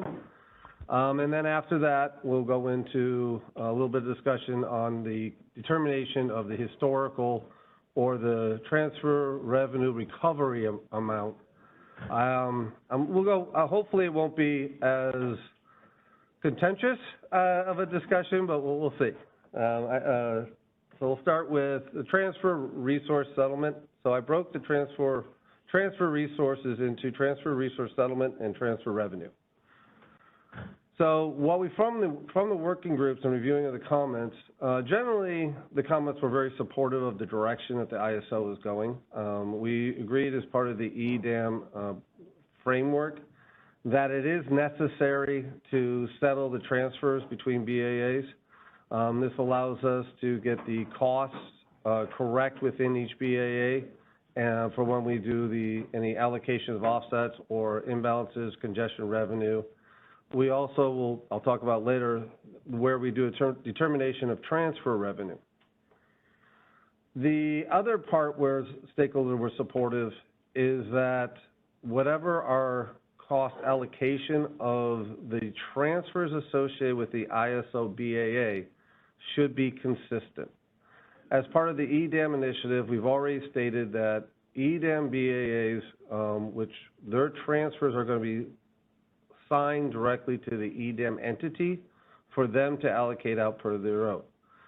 For us, the ISO will assign it to our BAA, and we as the operator are the entity, so now I have to figure out how to allocate this out to participants to maintain our revenue neutrality. And so that's what I'm going to discuss here. So to give a little brief background on the transition that's going to occur here is that in WEIM, we currently do not settle most of the transfer resources or transfer energy. The only energy we do settle is base schedule transfers. And these are transfers which were base scheduled between two EDAM or WEIM BAAs that were determined as part of the bilateral market. and then these transfers were updated going into the real-time market. So what we settle is any imbalance related to that update in relationship to the base schedule that's submitted. All other dynamic and static transfers, they're not financially binding settlement, but we do account for them when we're doing the calculation of each BAA's offsets. So what's transitioning here is because there's two things that are causing it to change. One is part of a previous initiative where we were dealing with wheeling through transfers. We determined that as part of EDAM, and we are going to get more transfers involved, that it was going to be a requirement to actually settle the transfers. Because this allows us to account for all the energy differences, congestion differences between BAAs, for the energy flowing between the BAAs. So the other thing that is going to occur, and the reason why we're doing it, is the ability to distinguish between congestion revenue and transfer revenue. In WEIM today, any transfer revenue that occur, because all of the transmission is released to the real-time market and is not distinguishable to transmission customers and EDAM entity, it's all embedded in the congestion revenue. The congestion offsets. With EDAM, since we are now going to be taking into consideration transmission customers as well as EDAM entity transmission, we needed to make this distinction. This is also why we need to make distinction about the new price formation, and I'm not going to go into price formation. I'll let George deal with that another time, but we'll deal with the price formation and why we're going to have a different marginal energy cost per BAA if the transfer constraint is binding versus embedding it in the congestion offset. So what this means is that for EDAM and WEIM, the integrated forward market, when we're co-optimizing transmission between the BAAs, we're co-optimizing for energy and imbalance reserves. As part of the market, we're going to award resources to provide the energy or imbalance reserve, but we're also going to provide awards for what we call transfer pairs. These transfer pairs are energy that is leaving one balancing authority area and sinking to another. This represents the energy or imbalance reserve that was procured in one balancing authority area and is going to serve another. And we are going to settle these now in the part of the normal settlement as day-ahead schedule transfer resource settlement. Same thing will occur when we do residual unit commitment. Now, residual unit commitment, this is particularly going to be applicable when we start looking at the forecast in relationship to what we've already procured for energy and then imbalance reserve. Now, for the residual reliability capacity that is being awarded, the residual unit commitment process is a process going to do the optimization and award resources, this reliability capacity. Now, similar to imbalance reserve, we can secure a reliability capacity in one balancing authority area, and it can serve a need in another balancing, or demand forecast change or need in another balancing authority area. So because we're doing that, I also need to be able to calculate the transfer settlement and then the transfer revenue. In real-time market, it's going to be optimized, it's going to be limited to energy differences. Now, this is, again, in real time today, we do an imbalance, for base schedule or base transfers, I will settle the imbalance. For day-ahead transfers or static and dynamics, we're also going to be settling just the imbalances. Now, the day-ahead transfers are considered to be firm, but we are building a mechanism to allow the entity to inform us if that day-ahead transfer has a schedule change between day-ahead and real-time. So there's a bilateral market change.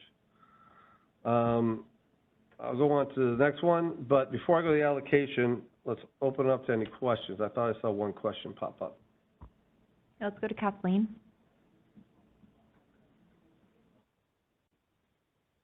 Hello, Kathleen. Hey, this is Kathleen Colbert from VisTrack. How's it going? Good, how are you? I'm doing well, thanks. So last time you presented on this, I think we had a little back and forth about like the problem statement you're laying out about needing to separate out the cost of the transfer congestion makes sense to me.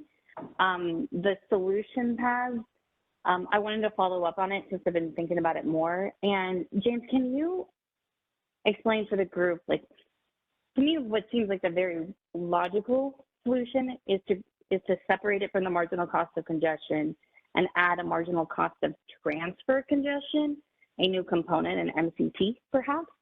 I don't recall having conversations about that, but can you explain, so can you help us understand why that wasn't, like, why not that option?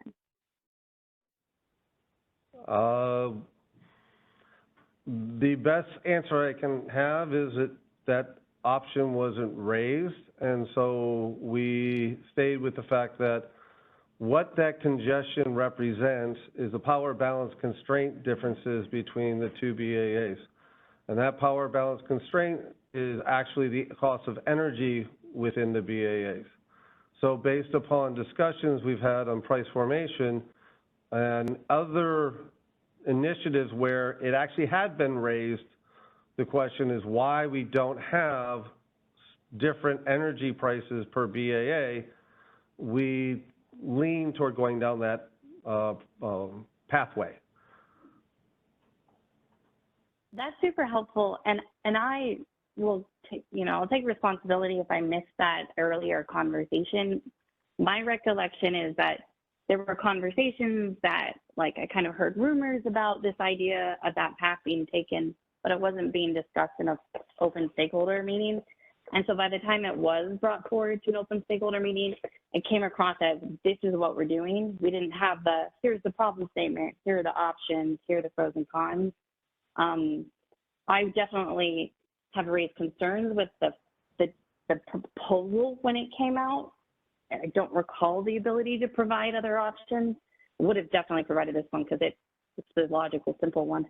But I also would note that I actually don't think it's a PVC. I don't think I would look at it from that perspective from a policy, which is why it would have been nice to have this conversation in more detail openly, because it's the power balance constraint inside an individual BAA may be binding, but if it's binding because the transfer is limited into that BAA, but there's actually resources on the outside, that is a transmission, that's a transfer, a locational, that's a cost of congestion, limited transfers in the market.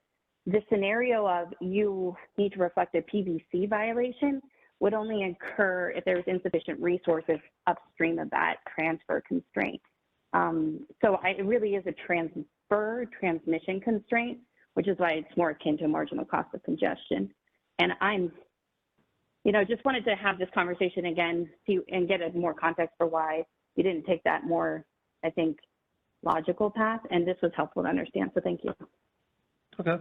Now, I just want to put one clarification. I've always referred to transfer revenue as a type of congestion, but it is congestion, and you are correct, it is transmission congestion to get energy from one BAA to another. But we felt that it was very prudent to distinguish that congestion from other congestion revenue and reflect it, though, is what the cost of the energy is for that BAA. What we had heard in other stakeholder meetings is that by putting it in the marginal energy cost, we are setting a correct signal as to what the cost of energy is within that BAA, instead of referencing it in relationship to the ISO BAA. And now that we're getting into a day-ahead market where there's more than one BAA in that market, we thought that we think that it is appropriate to use ISO as the reference bus for setting the energy for every other BAA, and we should be establishing an energy for each BAA's cost. But thank you, Kathleen.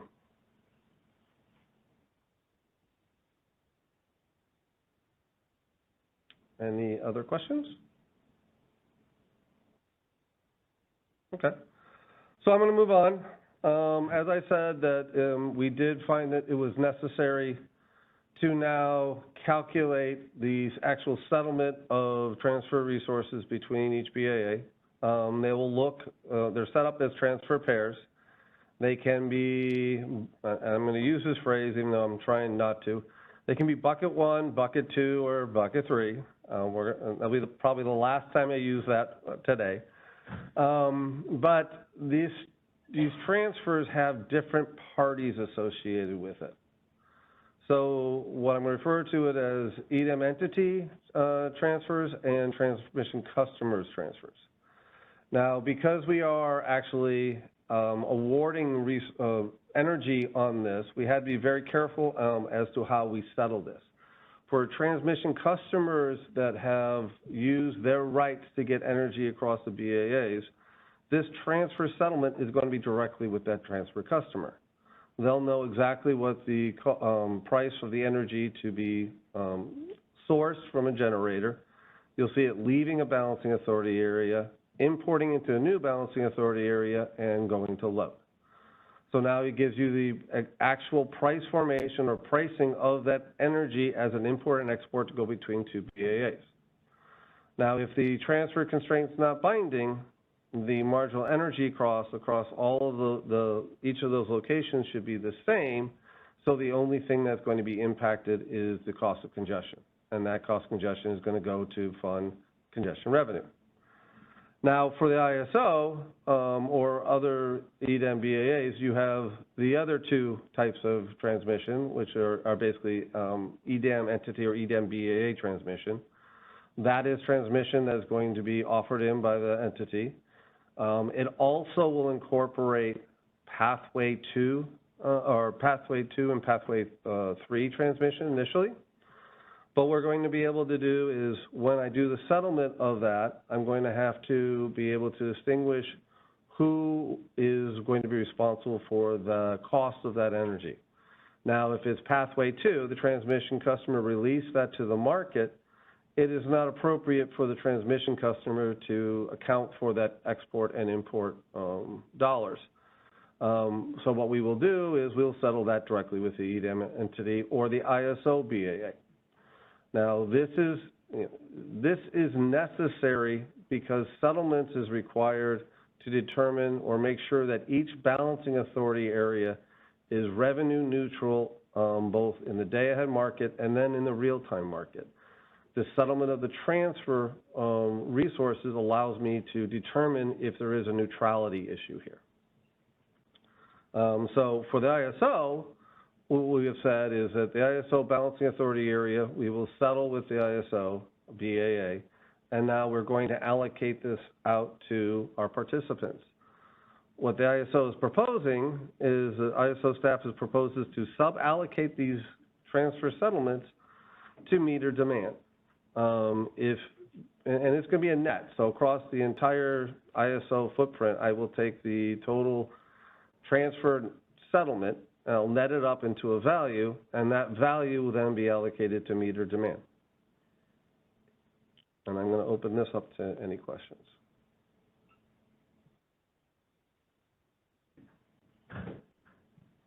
No? Hey, Callie. Hi, it's Callie Wells with WPTF. I'm not quite sure where to ask this question, so feel free to tell me to wait and hold off if you're going to cover it. But in another stakeholder process, we're talking about the Trans-West Express line, and that's going to be bringing Wyoming wind into California. My understanding is that we'll have ETCs associated with it, but it's going to be modeled completely within the CAISO BAA. So when we're talking transfer revenues and allocation, is there any bucket of this money that would be allocated to the rights holders of that Trans-West Express line? Or is it because it's entirely being modeled within the CAISO BAA that it's not transfer revenue? So we haven't gotten transfer revenue yet. So so thank you. So tell me to wait. So we'll address that. But Trans-West is, when it does come in, we are going to be modeling it within our balancing authority area. There is potential transfer capability between PAC East, I believe it is, and the ISO in Wyoming. And then if there is, we will establish a transfer resource. So any transfer of energy between PAC West and ISO at the Transwest and using Transwest line in will be settled with the ISO balancing authority area. Okay, and now we're not getting transfer revenue. This is just the normal settlement of the LMP, and that is going to be allocated to meter demand.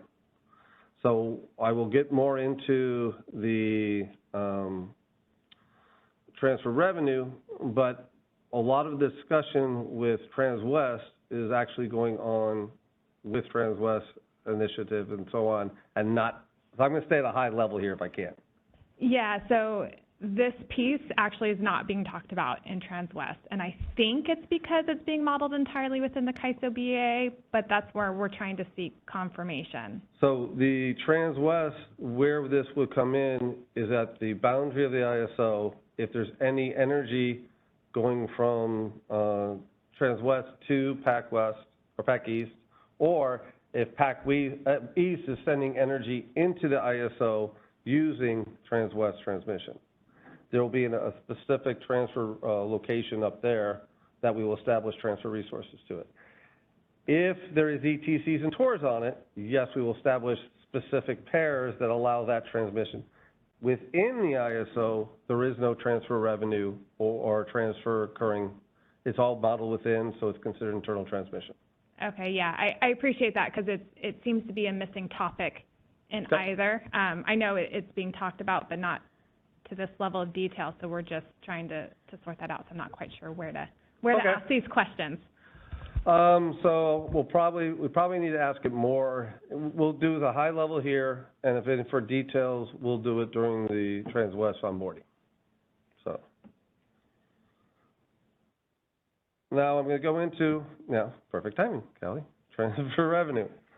So what I'm going to talk about is the transfer revenue as how we're going to propose settling it within the ISO BAA.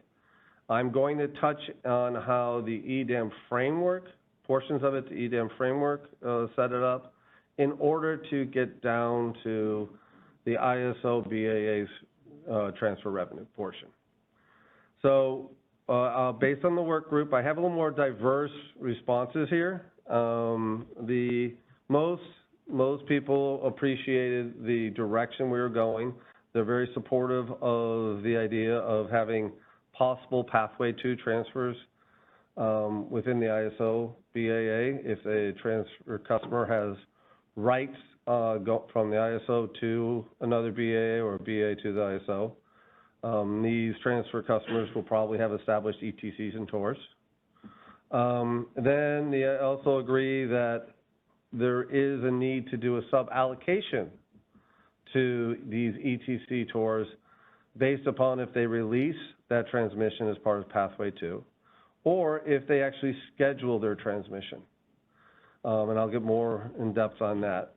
The only other really big divergence on the comments was SCE believes that the transfer revenue after accounting for ETCs and TORs and Pathway 2, this transfer revenue should go to offset the transmission revenue recoverable amount. Now, I'll talk more about that, but in essence I'm trying to accomplish it, the proposal is trying to accomplish this in an indirect way instead of a direct way. And so we can discuss that further. So transfer revenue. Now this is where I go a little bit into the EDAM framework. So the market's going to optimize resources for energy, imbalance reserve, and then we're going to do reliability capacity. As it does awarding of the energy or imbalance reserve, you're going to have transfer resource awards as well. And this establishes the amount of megawatts that are going to go from one balancing authority area to another. It's scheduled to go. So I may have a generator in one BAA that's going to provide 100 megawatts, and that 100 megawatts could correspond to a 100 megawatt transfer. And now that will be seen as an export out of that BAA and an import into the other balancing authority area. because it's going to sync to demand in that other balancing authority area. Now, when we do the settlement of that transfer, if the transfer constraint is binding for any of these products, energy, imbalance reserve, reliability, capacity, and Kathleen, we kind of talked with Kathleen about it, is you're going to get a price separation. And where we're doing the price separation is for energy, we're doing it separates at the energy component of the LMP. For imbalance reserve, it'll be the capacity component of the imbalance reserve, same with reliability capacity. Now, what this is going to do is when we do a settlement, I'm going to have a bucket of money that needs to be allocated that is based upon that transmission between the source BA and the sink BA. Now, as part of the EDAM footprint or framework, we have clear rules as to how we're going to distribute this. If it's pathway 2, which means it's a transmission customer that released it to the market for optimization, I'm going to use any transfer revenue associated with that and allocate that back to the transmission customer. All other transmission or transfer revenue associated with transfer transmission is going to be brought into a bucket or a net amount, and it's going to be allocated to the entity. For us, it's allocated to the ISO BAA. So here's where I'm going to talk about how the ISO BAA is proposing to handle this portion of that transfer revenue. The transmission customer pathway 2, we've already accounted for it. It's already gotten direct settlement. Now I have anything that's not pathway 2. I have 50% that's going to the source BA and 50% going to ISO BA if it's a export out of that source BA and importing into the ISO, or vice versa. So now I have a bucket of transfer revenue, and now within the ISO BA, the big question is who should be allocated this revenue? So what I'm going to go into is what we're proposing to do. Okay, the ISO staff is proposing to distribute this to our transmission customers as well as to measure demand in proration to the usage of that transmission and that transfer revenue. What this means is that if I have a transmission customer that has self-scheduled, has high priority rights, ETC, TOR rights, to get energy from, let's say, a non-EDAM balancing authority area through the ISO to another EDAM balancing authority area, they're going to have rights that they scheduled and potentially rights that they released. If they released it, that's pathway 2. We've already counted that. It's rights that they scheduled. Well, I need to be able to give them back that transfer revenue on the ISO portion in order to ensure we mitigate or give them a hedge for the price differences between where the energy sourced into the ISO and then left the ISO and go into another balancing authority area. So as part of the EDAM policy, we are allowing the EDAM entity to use that same transfer revenue to make its transmission customers whole, as then allocated per the route. We're doing it as a very direct way. We are going to look at what the transmission that they schedule. I will have specific transfer resources on it. I will be able to calculate the ISO portion, and I will allocate that back to the transmission customer that used that rights. Anything else that's left over, we're going to net it up to a total value and then allocate that out to measure demand. And to go along with a little bit to SCE's comments, we are proposing to measure demand for several reasons. One is any congestion revenue that is collected within the ISO that is not used or not directly tied to a congestion revenue rights, that congestion is allocated back to measure demand.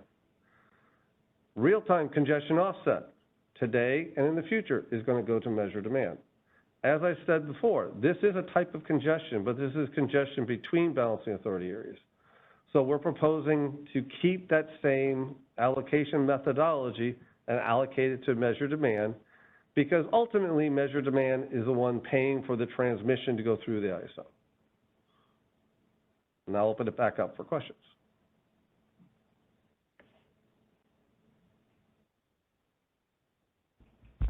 Do we have any questions over the phone lines? There are no hands raised at this time. As a reminder, on the phone-only lines, pressing #2 will place you in the question queue.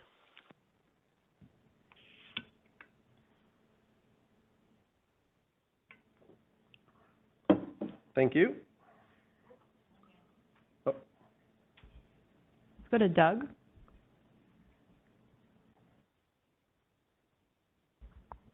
Hi, James. Doug Boccignone for BAMX. I see on this slide you're talking about transfer revenues for energy and balance reserves and reliability capacity, which I think is appropriate. In the draft tariff language, it wasn't laid out that way. Can we expect to see that then this change will flow through into the next iteration of the tariff? Yeah, based upon your comments in the workshop, I did raise this to our legal team, and we will make some adjustments. And what he's referring to is when a customer has transmission rights, ETC TO rights, scheduling that rights means they're only eligible for transfers associated with energy because they are self-scheduling it, they are using up that transmission. If they release those rights to the market, then those rights can be used, those transfer can be used for energy, imbalance reserve, or reliability capacity. So we are going to be making a change in the tariff, and I'm trying to address it here, is that if it's being used for either any of those components, the transmission customer will get the ISO portions of that transfer revenue associated with that transmission. I'll give an example on the next page that gives a little better description of how it's being used. And as for any other transmission that has been released to the market, it can be used for energy, imbalance reserve, and reliability capacity. So all of this transfer revenue is eventually going to be rolled up and distributed to the entity on those rights. It's what is the scheduled rights associated with the ISO versus released rights associated with ISO. And yeah, Doug, we are making those updates. Great. Thanks. So appreciate that. You got it. And I appreciate the comments. Now, what I did for a quick example is, and this is in the paper, I tried to do it pretty much, exact, but for illustrative purposes, I made lots of assumptions. Okay? This is just to make it very easy. I'm going to assume that the only thing that is being used from the transfer is energy. I did not get more complicated and put imbalance reserve for counterflow, reliability capacity. I just did energy. I identified that the price separation between the two VAs, the ISO and the other one, is $6.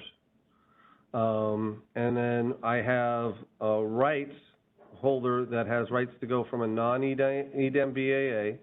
It's going to wheel through the ISO to a transfer location between the ISO and another EDM BAA. They're going to schedule a portion of the rights, which is 325 megawatts they schedule, and then they released 75 megawatts prior to the day-ahead market for the market to use. In addition to it, I had between the ISO and the other BAA an additional 100 megawatts of transfer capability that is associated to RSE. Okay, so the total amount of transfer capability between the ISO and this other BAA is 500 megawatts. So if the constraint's binding, which in this case we said it was binding for energy, I'm going to have 500 megawatts times $6. So that's $3,000 of transfer revenue that is going to have to be collected. Now, because 75 megawatts was released by the transmission customer, 75 megawatts times $6 is going to go directly as part of Pathway 2 settlement with the transmission customer. So now I need to determine what happens with the balance of it. Now Doug, you're probably going to ask this question, and I'll address it now, is I'm discussing this on a very high-level mechanics, perspective. But when we do the determination of the distribution of the transfer revenue, we'll take the transmission customer's released transmission as well as the total transmission and distribute it at the same time. And then the total, what's not part of Pathway 2 is then distributed 50-50 to the BAA. So now I have the ISO's 50% of that 425 megawatts of transfer revenue that's between the ISO and the other BAA. Well, as I said earlier, is the transmission customer scheduled 325 megawatts. Well, that transmission customer, in order to try and provide it the hedge of that energy flow, we're going to give it its portion of the ISO transfer revenue in relationship to 325 megawatts over 425 megawatts. So that 50-50 split is, just so you know, it came down to $1,275 of transfer revenue. That transfer revenue now has $975 going directly to the transmission customer who scheduled its rights. And then I have $300 of transfer revenue left over. This is the ISO portions of the 100 megawatts of RSE transfer capability, and that $300 is being allocated to measure demand. So as you can see from this example, I'm trying to make sure that transmission customers within the ISO are made whole and they have hedge for using their transmission to get across the ISO and to another balancing authority area. I see Alan raise his hand. Does anybody else have any questions? Alan? Hi, Alan Meck, SDG&E. You lost me at where we got this 425 megawatt number. Sure. The way I'm doing the math is 400 megawatts of transfer capability in ETC's 2Rs plus 100 from the ISO. So that's 500 megawatts. Of it, 75 megawatts was released as Pathway 2. So as part of the EDAM framework, that 75 megawatts is accounted for at the same time we do the distribution of the transfer revenue between transmission customers that release transmission and the total transfer capability that was used. So I will have allocated out the 75 megawatts as part of the EDAM framework. Now I'm left with 425 megawatts of transfer capability. This is transmission that was scheduled by the transmission customer, as well as the 325, as well as the 100 megawatts of transmission capability that was shared or released by both ISO and the other balancing authority area. So that gives me the 425. So this example then goes into how do I distribute the transfer revenue associated with that 425 megawatts, because I've already accounted for the 75. Okay, and so the 75 gets you the $450 that you subtract from the 3,000, and so now you've got, what, 2,550, and then half of that is the 1,275. Why is that half? Because I'm trying to, in this initiative, we're only looking at the ISO BAA's portion. The EDAM BAA's portion is going to be allocated per their out, and they have stated in the EDAM stakeholder process is that they were going to use that portion of their transfer revenue to make their transmission customers whole and then distribute out as per the rest of their out. Okay, so I'm only trying to address the ISO split. side. Yeah. Okay, I'm with you there. Okay, and then let me just pull out my calculator, make sure I'm following this correctly, and that's how you get the 1275 is divided by 2, and then the 975. How do you get the 300? is 325 megawatts of scheduled ETC tour rights. Divided That by was- 425? Yep, Okay, I'm with you now. Thank you. you're welcome. No, I did this 3 or 4 times last night to make sure I had the numbers right. I even walked away and came back twice, so. Any other questions? I think Doug, I thought you raised your hand. Yeah, let's go to Doug. Thanks, Doug Boccignone for BAMX. Thanks for the example. I really appreciate it. This example seems to be for TOR rights or ETC rights that go kind of across the transfer point. If the rights only went to the transfer, to an intertie, and they were sort of needing to be paired up with another BAA's rights, would that be similar to how the ISO share? You know, then you'd have 50% of the revenues would go to the TOR holder, similar to how the ISO got its 50% share for the non-TOR portion. Yes, that's the intent. But they're going to have to, we'll have to be able to establish the transfer resources to allow them to facilitate that scheduling. Because you're going to have that transfer pair on both sides. So based upon that transfer pair, then yes, I will distribute this to the transmission customer using their rights first. Because they're using, it's being the ISO's 50% of that transmission that I'm paying out to. And likewise, if they release the rights to the market, they get their share of the ISO share. If they release it ahead of time? Yes. Yes. Great. If it's between day ahead and it's gone into real time, no.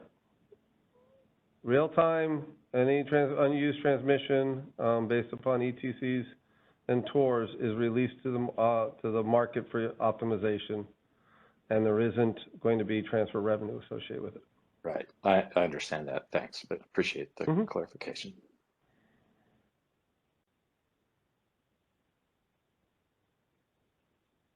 Any other questions? Yep. Now, the fun one. So, in the paper, I went into much further detail on the process of calculating the historical wheeling access revenue recovery amounts. In EDAM paper, we refer to it as transmission revenue recoverable amount. You'll see throughout the slides, they're pretty much synonymous when it comes to the ISO, because the revenue we're losing is our wheeling access charge revenue. So I just want to make sure people understand that. Now, in this one, again, I did highlight the fact that I have some diverse comments or perspective on the determination or the process for determining the transmission recoverable revenue or revenue recoverable amounts. Everybody seemed to support the idea of a standardized approach, which I appreciate that. There are some different opinions as to who should be doing the calculation of these values, and I'll get into what the ISO is proposing. But CalCCA, they asked that we address specific question or topics when we are proposing to do this process. And then I have PG&E asked that we have specific areas that should go into determining the contribution or consideration when doing the transfer revenue amount. And then Southern California and Edison, as I said before, thought that transfer revenue should go to offset this wheeling access recoverable revenue.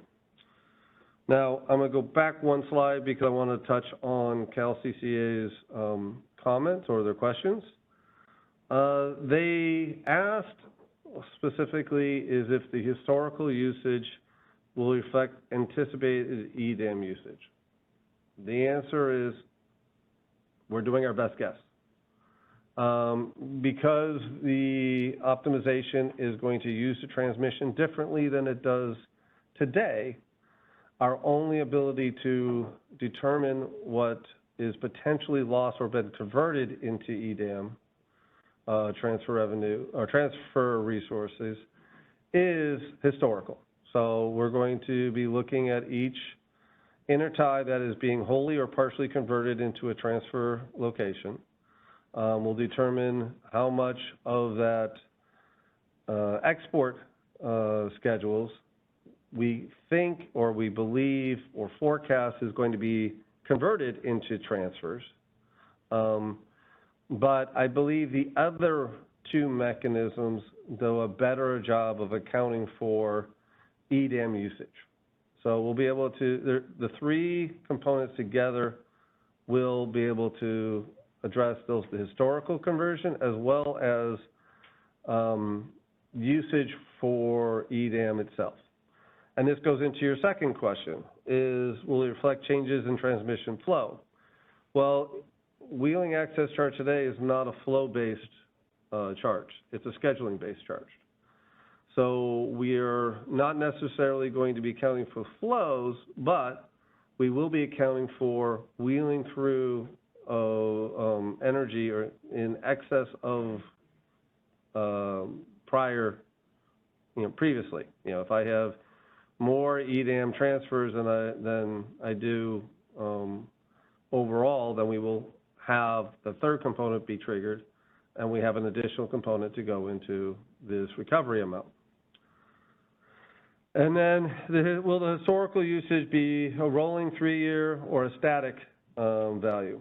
For the most part, it is going to be dependent upon the balancing authority areas that join EDAM in relationship to the ISO. If the balancing authority areas remain the same for 3 years in a row, well, it's pretty much a static value.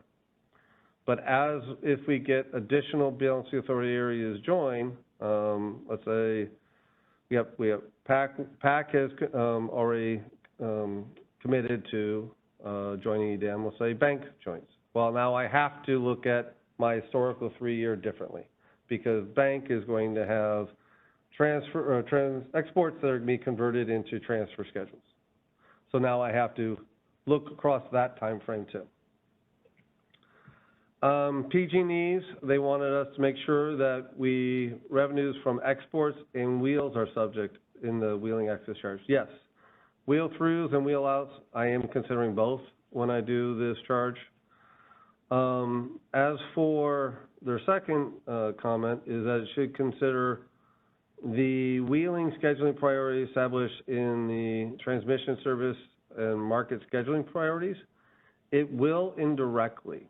Because these schedules are going to be charged the wheeling access charge based upon what they've reserved, and that automatically goes into reducing the amount of a recoverable amount that we have to collect, because I've already collected it. So now, this is, I kept that at a high level because going through those steps everybody would fall asleep. I'm sorry. So I'm going to try, what we are proposing is that the calculation of these three components are going to be a joint effort. We're going to have to work, the ISO has, ISO itself has most of the information already available to it. But since this revenue goes to PTOs that have to use it in their filings, I want to make sure I work very closely with the PTOs. So we will work very closely in identifying the interties that are being converted, the exports associated with those interties, the portion, if it's partially, we'll have to determine what portion of that of those exports are being converted to transfers. And I'm going to work with the PTOs in getting agreement that, yes, this is the amount of export megawatts that need to be recovered. Well, we will apply the current rate because the transmission revenue requirements change from year to year, so I have to apply the current rate in order to know how much to recover. The excess wheeling recoverable amount and the new transmission, it's going to be twofold. One is the excess. The ISO has all the information. It's going to be very closely tied to the EDAM benefit studies. That's actually where we are getting the inputs for calculating this excess wheeling recoverable amount.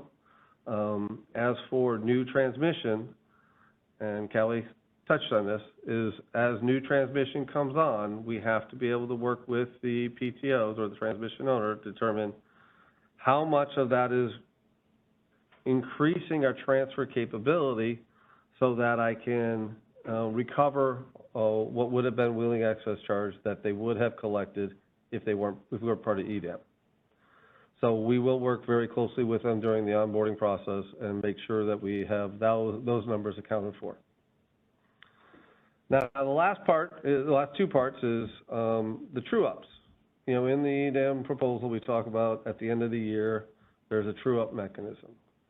We're proposing for the ISO is that each PTO will calculate their own true-up amount. We'll tell them what we're anticipating to collect based upon what I distribute out, and that's the last bullet, how I allocate it out to the PTOs based upon what their proration of what they needed to be recovered. They can do a comparison and say, I have a true-up. That true-up should go as part of the current TRBA adjustment process that when they do their filing with FERC. And I think that's it for me, unless you have any questions. Todd Ryan has his hand up. Hi, Todd. James, Todd Ryan with Pacific Gas and Electric. Hey, I appreciate you reading our comments and taking note of the transmission service and market prioritization comment. I didn't know, I'm not sure I followed your explanation. Can you say that one more time, please? And I think I have a follow-up question. Sure. So as part of that initiative, that transmission is subject to the wheeling access charge based upon the greater of its usage or what they reserved. If that transmission is going toward an EDAM BAA, then we'll have to be able to determine how much of that is recovered above what they would have recovered already. So if you're supposed to have recovered $10,000 and now you reserve the transmission, and based on reserving that transmission, your wheeling access charge is going to be $12,000, then I don't need to add that revenue into the recoverable revenue amount, because I'm going to follow the policy of that initiative, and that initiative says I charge you based on what you are reserving. Okay, so but then I heard you say something along the lines of netting against something else, against the TRR, I assume, and that confused me a little bit. So let's assume bank doesn't join. Initially, they have $1 million in WAC charges that they decide to convert all to transmission service and market prioritization. So then then they join. So they still are in their historic value. You have $1 million in prioritization revenues that they're paying the WAC for. Those dollars, would they be counted in the CISO BAA's TRR that needs to be recovered through EDAM or not? So let's say there's the reserved transmission that has me collecting $900,000 as part of that other initiative. Okay, what would go into the TRBA recovery is $100,000, and because this is lost revenues that need to be collected as part of that other initiative, I'm going to charge that reserve transmission at the wheeling access rate. So if that wheeling access rate is below what we had determined historically they should have collected, then that difference goes into TRBAA. If it's above... I think I understand where we're talking past each other. I think that there's an assumption about whether that same service continues once EDAM starts. So if they had 1 million of transmission service ahead of time and then EDAM starts and they go to 0, then maybe 1 million might be appropriate because it's essentially $1 million in lost sales.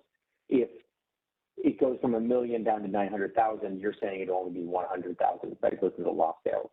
Yep. Yeah, but if it's all converted and they don't reserve any rights, then yes, it'll be 1 million.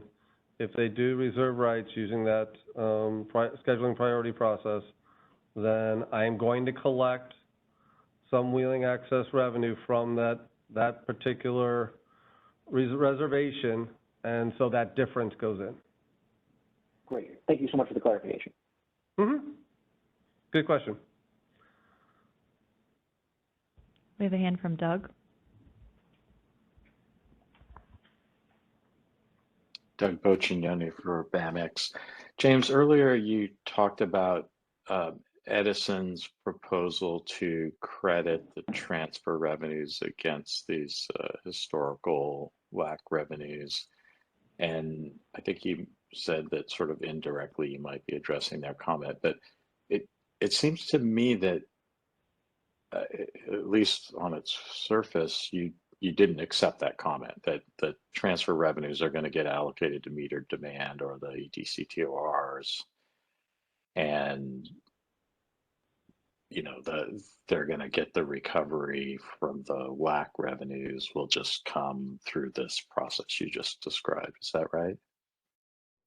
So where I'm addressing it is that the meter demand is paying for the transmission going from the imports to load, and you would have it from transfer to load. So if I have transfer revenue and it's an import, so the export is a lower price than the import, that is, we've already stated, established that that is a type of congestion, and it is better, more appropriate to align it with our current allocation of congestion than it is to be considering it as a hurdle rate, which as a hurdle rate would go to offset your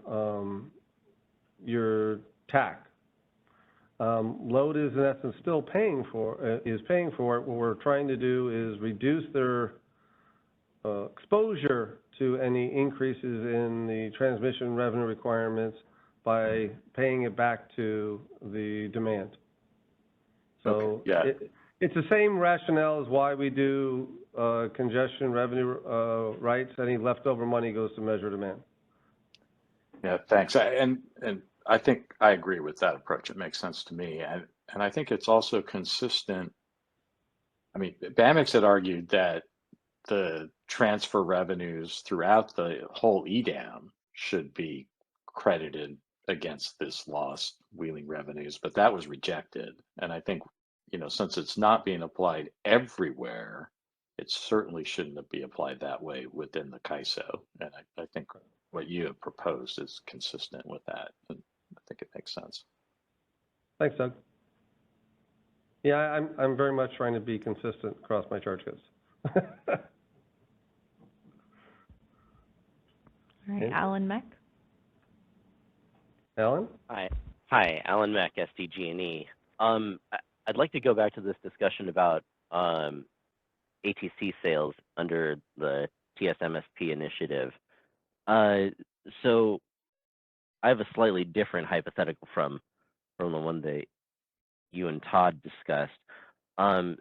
Suppose we have entity X outside of CAISO that historically has $0 of wheeling access charges that it pays into CAISO for wheels, but post TSMSP, let's say that they buy some ATC, let's say in the amount of $200,000, it seems like their historical willing access charges that they would contribute to the lost sales under EDAM would be zero, but under TSMSP they would have 200,000 of incremental revenues that, let's just say, aren't showing up.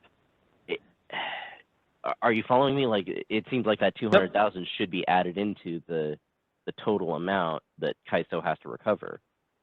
So the TSMSP is giving you a priority on exporting, scheduling exports. So this particular energy which is coming in, you're saying, based upon your example, it's no longer being used to serve load, it's now being used to serve an export, and we are collecting wheeling access revenue at that location. If that location is converted into transfers, then yes, it will be considered when determining the amount of lost revenues associated with that transfer. It has to be that specific location. If it is not converted to transfers and it's another export to another EDAM BAA, then it's just normal wheeling access revenue. Right. Okay. So sorry, I'm trying to design this hypothetical on the fly here. Forgive me. I get it. So yeah. So let's suppose that they're an EDAM entity.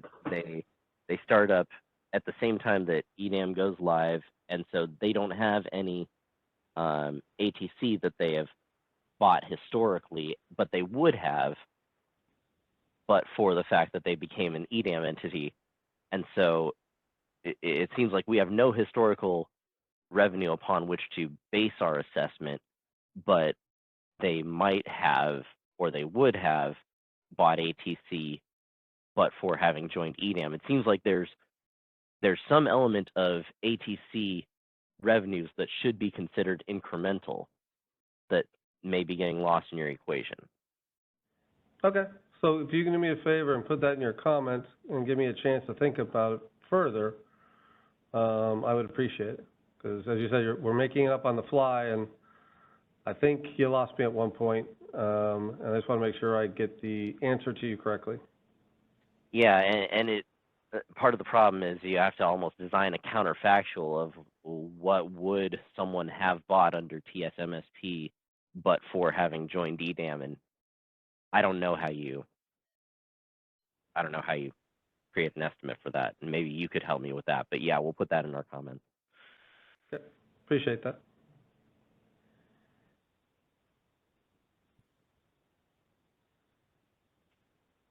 Anybody else? Any other questions on the phone only line?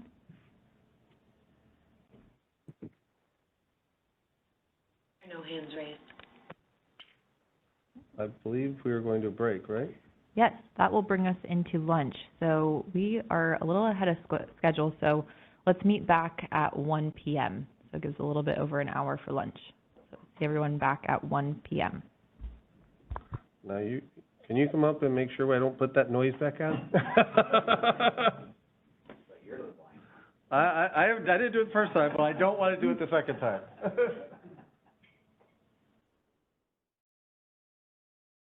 All right, everyone, welcome back from lunch. We are going to pick things back up with our first topic post-lunch, avoiding RSE failures. So I'm going to hand it back over to CB Hall to get us started. So CB? Perfect. Thank you, Isabella. Okay. Hopefully you guys can hear me okay. Then there we go. Just make sure I got this. All right, we are, our next topic is to discuss avoiding RSE failures.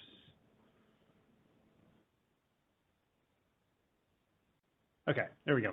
So first, just you'll recognize these slides. They're a couple slides from last time, just to provide quick background to get us all grounded. The EDAM RSE, as you all know, the intent of the RSE is to ensure that each BAA participating in EDAM brings sufficient, forward supply to the market to meet its own BAA obligations. And so the EDAM RSE tests, it's a test that's conducted at roughly 10 a.m. right before the the day-ahead market is run. It tests whether each BAA has sufficient resources to meet those obligations, and it looks at bid and supply for each BAA against demand forecast, uncertainty requirements, and ancillary services requirements for each hour of the next day. And as you know, it uses the ISO market optimization and all existing resource models, but does not consider transmission constraints. And then there are financial consequences for BAAs that fail the RSE. So this is really the incentive to make sure that everyone's bringing enough resources to the market, to the table. And so that's a little background there. And then this slide gets into advisory RSEs. But before I get into advisory RSEs, it looks like we do have a hand. Let's just see if we've got a question here. Oh, it looked like Jonathan had a hand up, but it just went back down. Jonathan, do you have a question?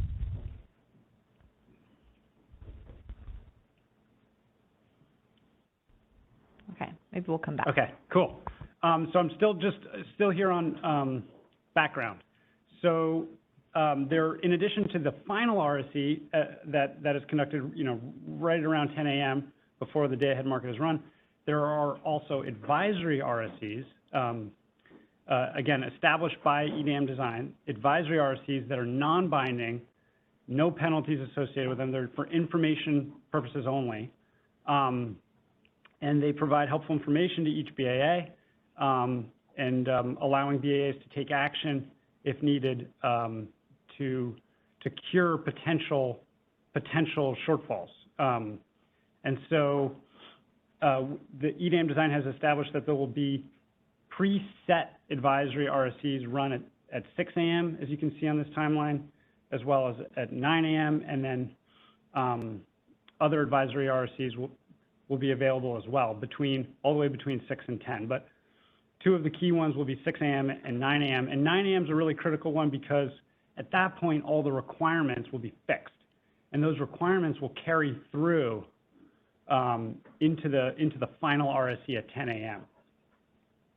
So any questions on this background here?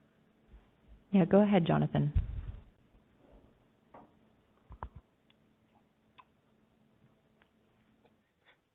Yeah, thank you. Jonathan Glasgow with Puget Sound Energy. My concern here is that the 9 a.m. time frame, a lot of the OTC markets close at 9 a.m. So if we're getting, advisories from earlier in the day and we're covering those numbers, and then for whatever reason at 9 a.m. it changes, and now we have to go and get more capacity to cover our ISC. Since the OTC markets have basically closed at 9 a.m., it's just it's more difficult to cover those shortfalls. Is there any way we can, I'm sure this was discussed earlier in the whole process, but is there a way to push that back to maybe like 8:30 so that it gives our marketing group time to cover those shortfalls if there is a shortfall at 9 a.m.? Jonathan, just one question. Are you asking, can the final requirements be provided by 8:30? The final RSE obligations be provided by 8:30? Is that what you're asking? Yeah, because 9 a.m. a lot of the OTC markets are closed, and so that would limit the ability to, if something were to change at that 9 a.m., we'd be somewhat hamstrung since a lot of our options are off the table at that point. I see what you're saying. I'll defer to Danny or Milos on this one, because that's a tough one. Yeah, thanks, CB. This is Danny with the ISO. This was something that we discussed in the EDAM policy process, and it seemed like there was compromise on 9 a.m. For fixing the schedules. There's a trade-off. The earlier you fix the schedules, the less accurate the actual RSE test itself gets, because you have more potential change between when you're fixing them and when you're running the final binding test. So that's why we settled at 9. I would point out that I think that the policy calls for the ability to more regularly run the RSE. And so to the extent that you would want to have a glimpse at what your requirements would be at 8:30, I think that you could potentially have that, and the ISO can work with you to get you that information, and then hopefully there's not a lot of uncertainty that materializes between 8:30 and 9 a.m. All right, thank you. I hope that helps. Okay. Any other questions at this point? We're good to go. This next slide here, I pulled right out of the paper that we published on Friday, and it's really intended. And I apologize for all the small font here, but it's really intended to describe that the ISO BAA has a number of resources and existing tools that will help it meet its RSE obligations. And some of these tools you'll see are kind of dependent on other conditions. So we're not really proposing anything here with this slide. We just wanted to point out that there's a lot of good resources and tools. So if you go through this table, you can see on the supply bid side, there's RA and internal resources. There are imports, both RA imports and other imports under contract to ISO LSEs. There's out-of-market load reduction demand response programs. And then you can see here in this third row, under certain conditions, the BAA may be able to rearrange outages, relax environmental restrictions on plants, exceptionally dispatched units. Again, that doesn't necessarily mean we can rely on these things to pass the RSE, because it depends on other variables. But if those conditions are triggered, then the BAA may be able to take advantage of these existing processes and tools. And then also strategic reserve supply as well. Again, depending on other conditions, may also help the BAA. So it's really a little bit more of a background, another background slide. Let's see if we have, I think we have a question here. Yeah, this is Lauren Carr from CalCCA. I had a question about the strategic reliability reserve supply. So it looks like that can contribute to the RSE, but how would it be considered in the net export constraint? Or would it be? Good question. I thought I saw some language Yeah. in the paper, and I guess I'm just Yeah. not clear whether or not it would be included in that calculation as well. Yes, we did. We would look to include the strategic reserve supply as capacity internal to the CAISO BAA. So yeah, it should be limited by the net export constraint.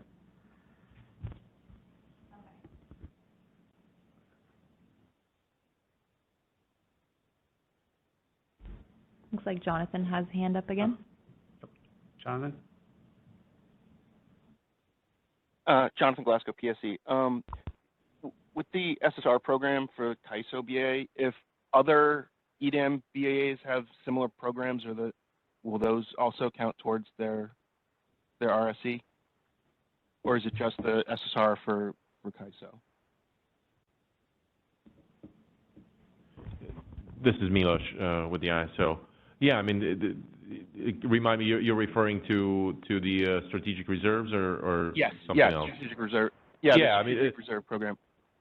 Yeah, and the way that we would expect, and you know, at least for California, I think some of this is still under development. What are the proper triggers, et cetera? But we would expect that if that is triggered, if the appropriate conditions materialize in day ahead, that we would see bids in the market, which would then trigger effectively. It would count for the RSE through that bid submission. I think we would expect the same thing. If other entities, other EDAM areas have similar programs that trigger under specific conditions in order to contribute towards that day-ahead resource efficiency evaluation, that there would be a offer in the market that then reflects that, whether it's an economic bid or a self-schedule. But that's the way that this would contribute to the RSE through that bid. And again, for the ISO, if the appropriate triggers materialize, that would allow for those bids to be submitted for these strategic reserves. Thank you. Dan Williams?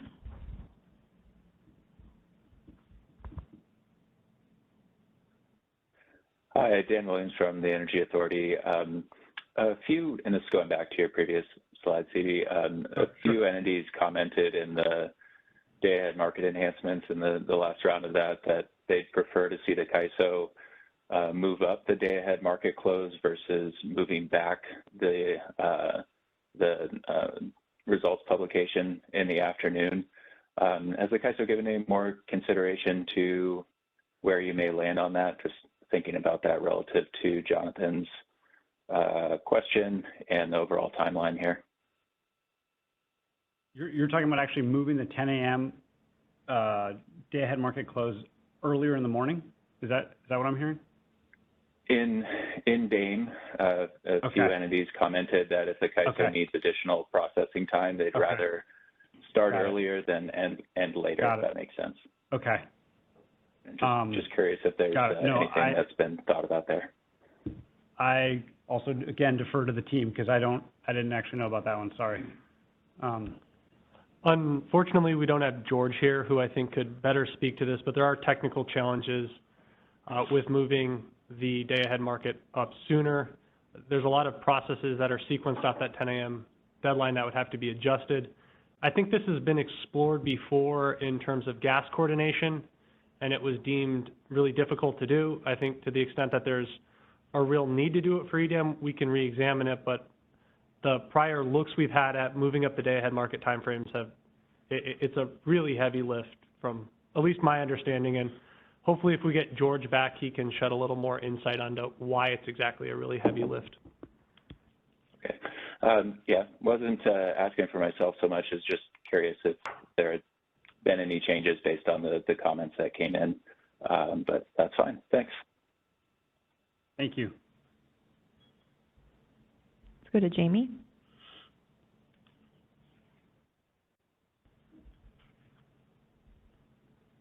Oh, looks like Jamie might have lowered her hand. Oh, there it is. Go ahead, Jamie.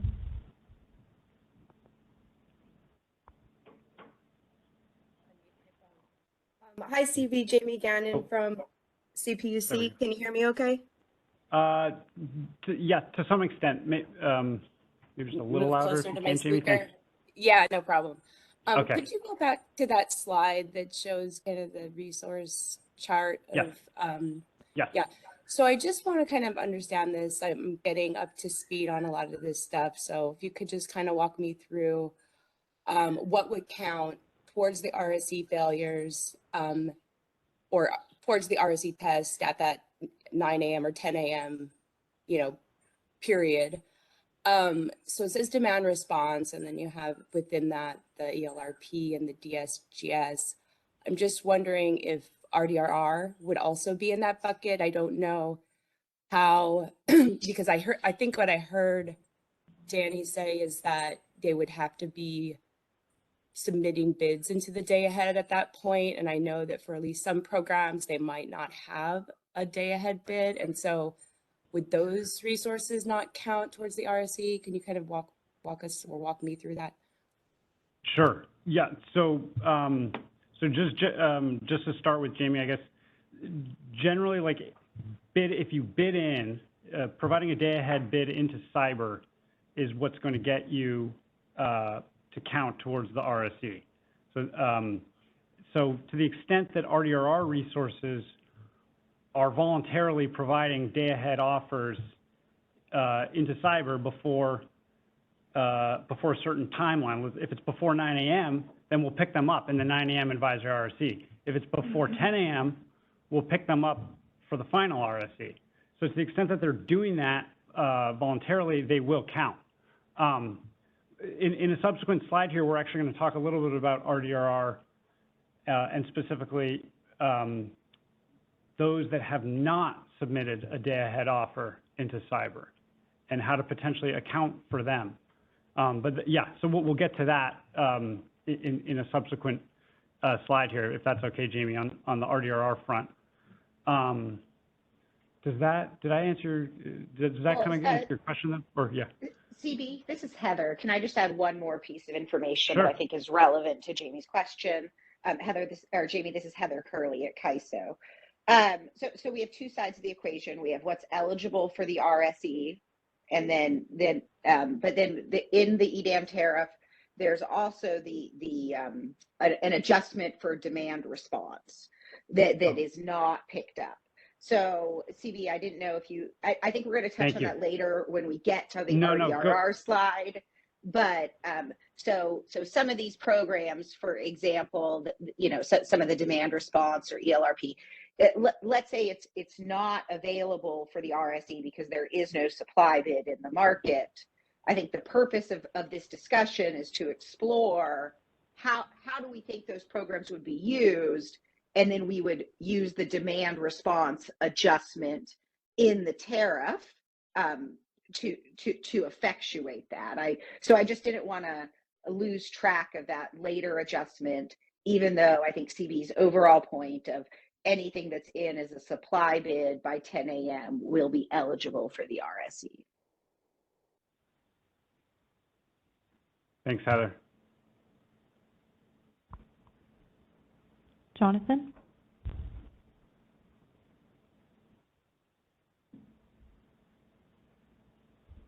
Jonathan may have lowered. Oh, there it is again. Go ahead. Thanks. On the screen you have right now, under the restricted maintenance and emergency supply, this is when it's like, I'm assuming if there's like a hot weather alert or something like that where you're calling on restricted maintenance. Is that right? It's not on a normal day and you just need the extra power and you cut some planned maintenance or something like that. That a correct assumption? Yes, exactly. Thank you.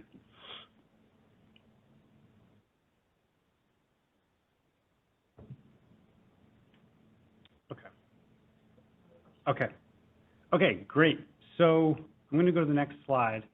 So what this table here kind of outlines what we're about to talk about, which are four elements that we would like to explore to help the ISO BAA avoid failing RSEs. And the first element, and you can see these elements cut across both track A2 as well as track B. So the one at the bottom there is a little bit of a longer term item. But this first row here is really all about getting the right information. The latter three rows are more action oriented. So we're going to go through each of these four in these subsequent slides. Okay, so that, as I mentioned, that first row here, publishing information on expected RA offers that can be used in conjunction with advisory RSE results. Okay, so what do I mean here? What I want to tee up for all of you is that RA resources, which have a bidding deadline today of 10 a.m., because the bidding deadline is 10 a.m., they may not be reflected in the advisory RSE that's run at 6 a.m. And same thing with the one that's run at 9 a.m. And there could be a pretty significant amount of RA resources that do have a day-ahead must-offer obligation that have not submitted their day-ahead offers into cyber as of these two timestamps. And so when we run the advisory RSEs, we can get potentially misleading results without taking into account all that RA capacity.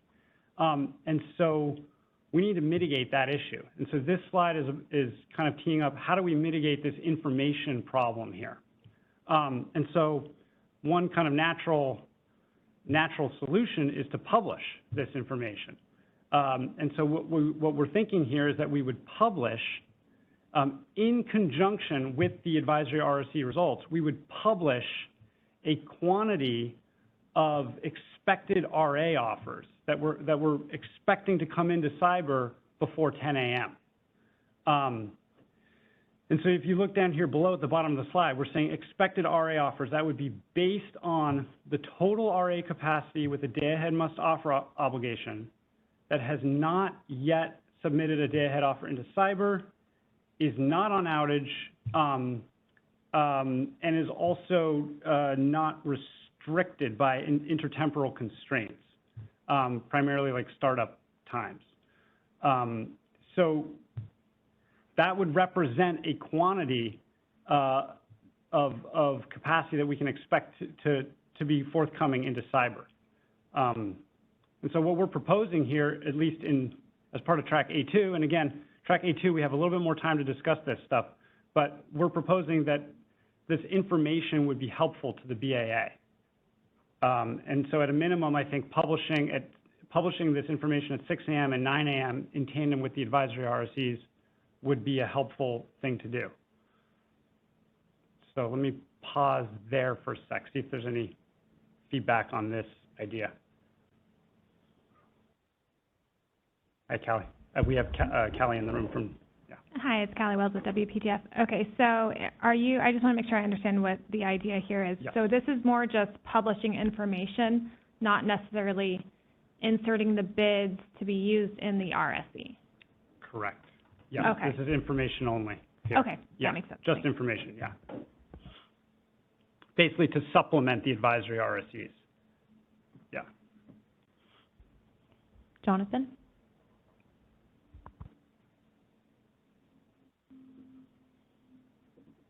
Thank you. Jonathan with Puget Sound Energy.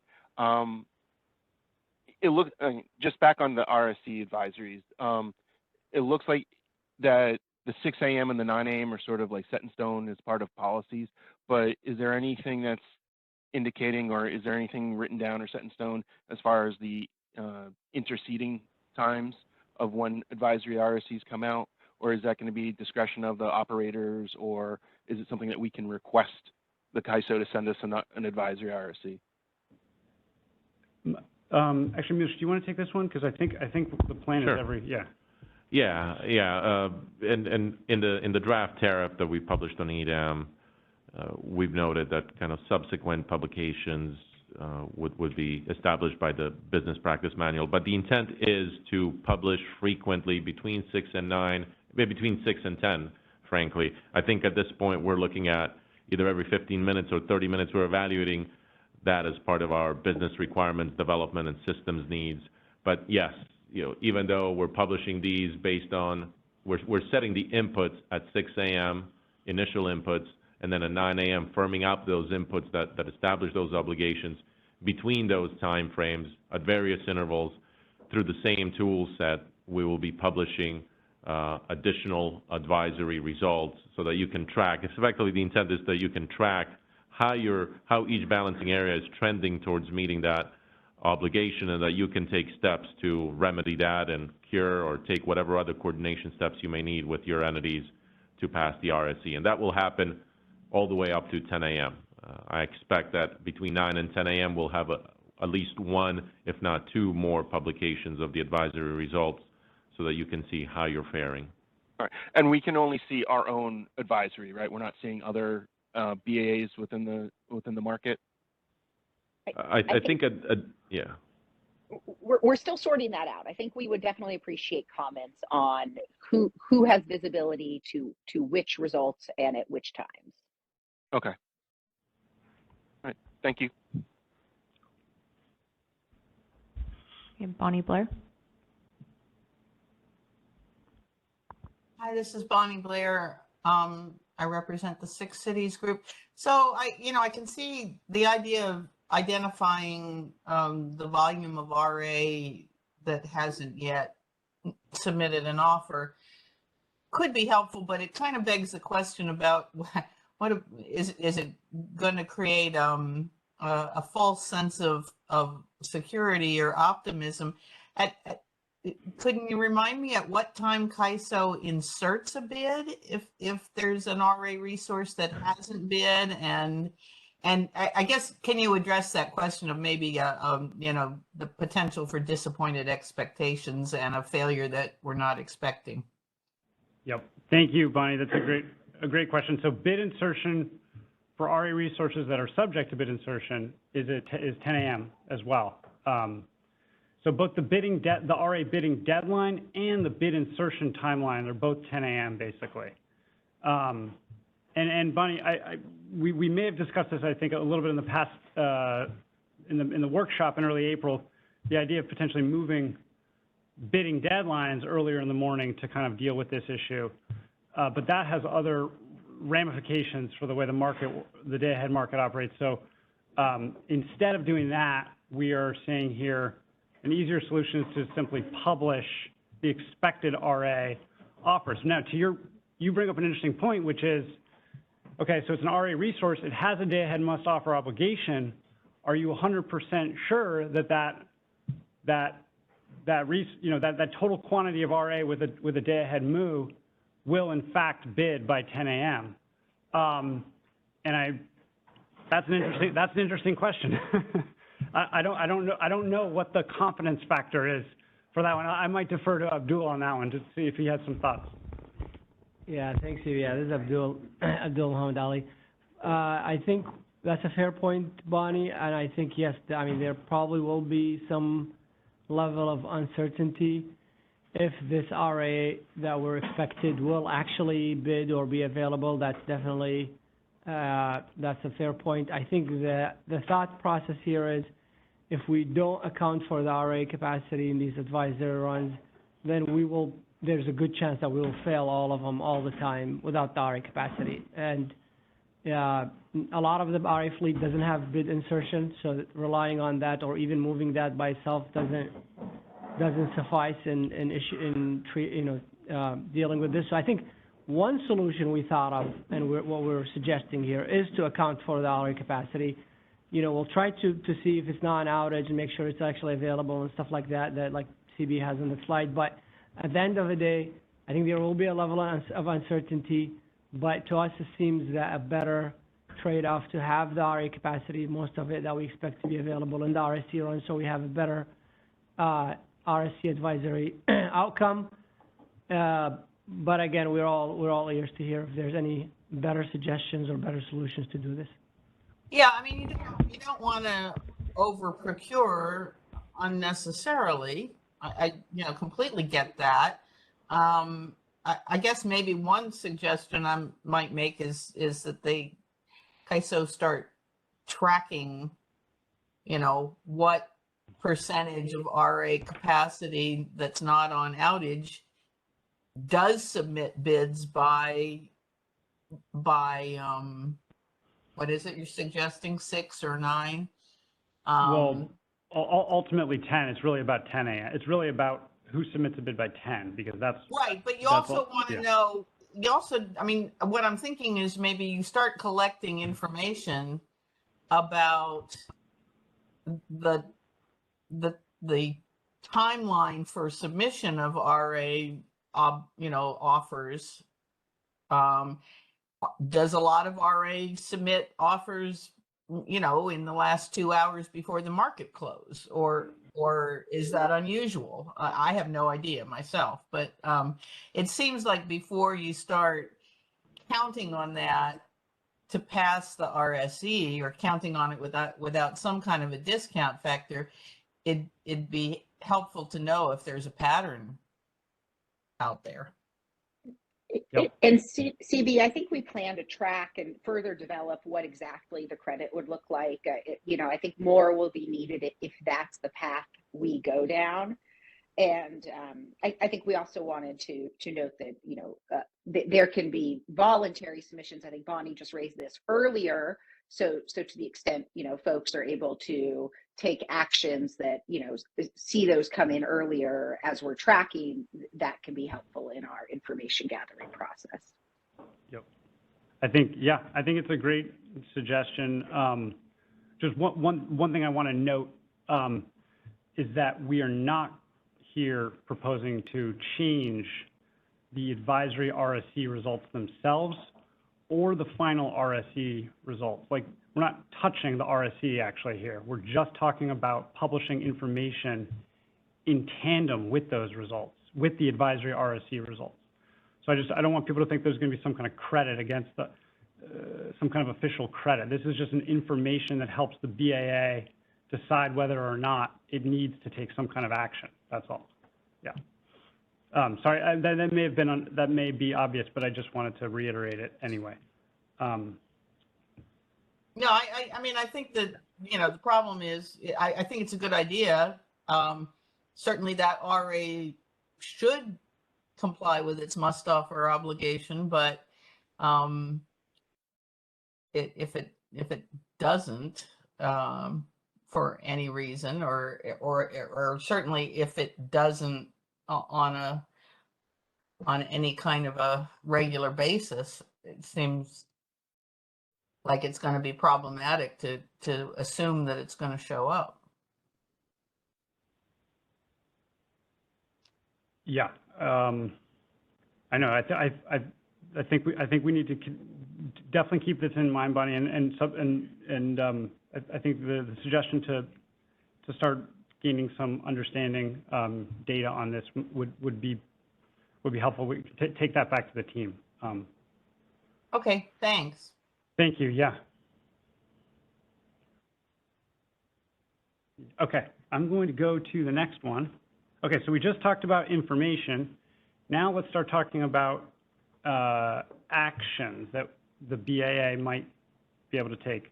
And by the way, these slides are going to some extent build on themselves. So here we're talking about sending out, or I shouldn't say send, but posting a market notification, an M&S notification requesting additional offers. And we've talked about, I think we talked about this last time in the April workshop. And we talked about, I think we talked about sending out a notification based on an advisory RSE failure. The slight modification now, if you look at this slide, is we're saying, instead of just automatically sending out a notification based on an advisory RSE failure, well, as we just discussed, it may make more sense to only post that notification if the failure amount exceeds the quantity of RA offers that are expected, right? As we just discussed. So this is like a practical application of what we just discussed, using the information that we just talked about. So this is actually pretty straightforward idea here, but the idea would be to request additional offers in cyber. Let the scheduling coordinators within the ISO BAA know that the shortfall is projected to be larger than what we're expecting to receive in RA offers. So that's the idea. Yeah, let's see if there are questions. I think I saw one. Let's go to Alva. Am I audible? Yeah. Hi, Alva. Oh, good. Thank you. This is sort of orthogonal to this, but one question I have, and I hope I didn't miss it earlier, but so currently bids are adjusted by information in OMS, and that I'm assuming that would have to continue to be the case. There's an issue because obviously OMS data is much more dynamic than cyber data, and but I did want to at least verify that. Would you assume that at a minimum OMS clearances would adjust bids? The other issue I was having was with certain kinds of bids on energy limited resources, how you're going to treat those. But at least am I correct in believing that the ISO would use OMS to adjust the cyber bids to determine what's actually available? On your first point, I think the answer is yes. My understanding is that what we would do is we would only be representing expected RA offers net of any resources that are on outage. If that, hopefully that answers your question. Yeah, it does. Your first question. And then your second question about the energy limited resources. Can you help me out with that one again, Alva? Sorry. Well, I think it has been discussed, but it was more on like hydro where essentially the resource actually provides with its bid not only an actual capacity bid, but it also provides an energy limit for the day. And I'm just assuming that also gets used in the RSE evaluation in some way, or at least potentially it's there for use by the RSE. Just confirming that is the case, CV, and so they're reflected in the supply bids. Great, thank you. Appreciate just an informational question. Thank you. I'm also going to let both Danny and Abdul jump in for a sec too. Yeah. Yeah, sure, Alva. This was actually one of the reasons we went to trying to integrate the RSE as like a pre-market run as part of the day-ahead market process, is to use all of the same inputs that we have in the day-ahead market, and to try to be able to optimize use-limited or energy-limited resources across that horizon. And from an RA perspective, if they have their bids, they're not going to be accounted for, and the bids are going to be reflecting the limitations as Danny explained. If they don't have bids yet, then we're just going to look at the shown RA quantity, which could change when the following RSC runs if they submit their bids, and that would reflect their availability.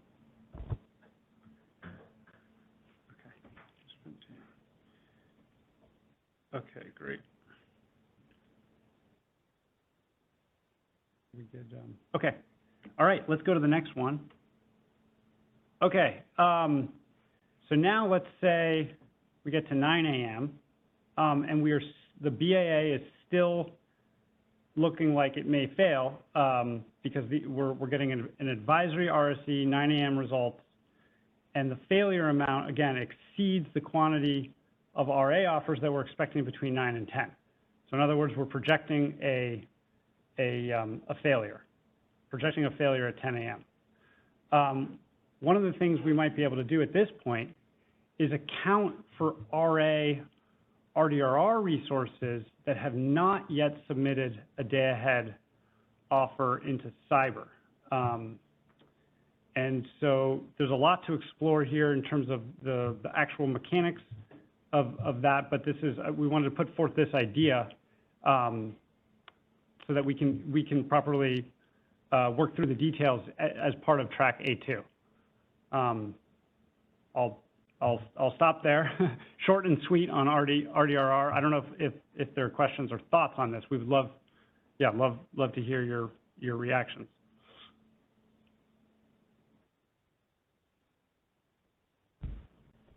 Do we have any questions over the phone only line?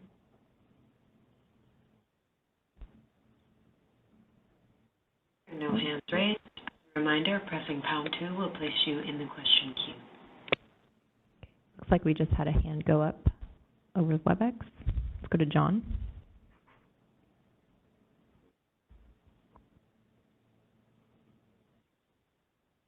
You guys hear me? Yes. Oh, okay, great, thanks. Yeah, this is John Diff from Southern California Edison. So is my understanding that that a lot of the RDR programs are actually not bid in the day-ahead market, but simply because they, you know, they're not they're for emergency purposes only, which is a EA2 or above. So in essence, they don't really participate on an hourly basis. So how are we going to account for that as part of the day-ahead RSC? Yeah, this is where things get tricky on RDRR. I need help on this one. Yeah. All right. Yeah, this is Milos. I'll jump in, and then Danny, feel free to follow. But just for the broader audience, I think it's important to distinguish because there are different types of demand response programs. You know, we talked about previously the demand response programs that are not in the market, that are load modifiers, not represented as a resource, and I think those are your more traditional ones when you look outside of the ISO. Here, what we're talking about is those reliability demand response program that's specifically modeled as a resource, registered as a resource, bids into the market, and it's important also to recognize that RDRR is subject to a particular trigger as well. Certain conditions have to occur before those are eligible to be effectively dispatched. And so what we've noted up front in that table that we talked about before, if there is an RDRR bid, we recognize that those are not common, but at times we do see them in the market. If there is a RDRR bid in day ahead, that will contribute directly towards the resource efficiency evaluation. I think here the question is, if there is not a bid for these RDRRs, just like this gentleman just raised it, how do you account for that? The intent under the EDAM design is to provide pathways for accounting for that. We recognize that these are contracted resources, that they may show up on our array plans, and the intent is to ensure that we account for them in one way or another. I think the question is more now the mechanics of that, recognizing that a large portion of these are not bid in day ahead. how can you account for that non-bid RDRR to contribute to that resource efficiency evaluation, while at the same time recognizing that the trigger for those resources to be actually dispatched, is certain types of conditions only. You can't necessarily dispatch that RDRR unless those emergency conditions have materialized. And so I think this is an area that we're looking for stakeholder input in particular for. There's different ways that this could be accounted for. There are different pros and cons to these approaches that we've been thinking through and are still continuing to talk through, and it's something we want to evaluate as part of this track A2, which is a little bit longer lead time, but we certainly want to get some initial thoughts from stakeholders. Some ways that you could account for it is you can look to make some assumptions about these resources impacting the load forecast, or at least accounting for them in the RUC process, but I think that has certain benefits and trade-offs and challenges to it. Another approach is, can you insert some potential bids for these resources that would only allow for the market to account for them, and then separately in real time, if the conditions materialize, would you trigger these resources? Would you enable those bids in real time? But this is a particular area that's a bit more challenging, and how do you account for these non-bid RDRR and day ahead is something we want to get that input on, and I think we'll have additional mechanics discussions in upcoming track A2 stakeholder meetings, but certainly if anybody's got ideas based on what can they do with these RDRR resources, we recognize that the pattern today is that these are not offered. Can they be offered under certain conditions, and if we're expecting certain conditions to materialize in real time? If that's not possible, what then are the pathways for us to account for these if they're not bid in day ahead?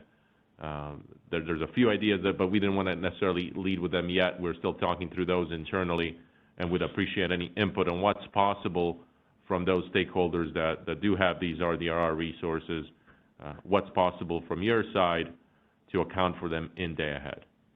So, Danny, I don't know if you want to add anything. Sure, thanks, Milos. So the compromise that we landed at in the EDAM process is that emergency type DR can be used in the EDAM, but you should actually plan to utilize it in real time. So the issue Milos is trying to identify is typically RDRR isn't triggered till real time. So what day ahead conditions, what level of RSE failure can we get alignment on where we are reasonably assured that we would be calling on these when we get into the real time market? So that's hopefully what we can get everybody's feedback on. I see a question in the room. Yeah.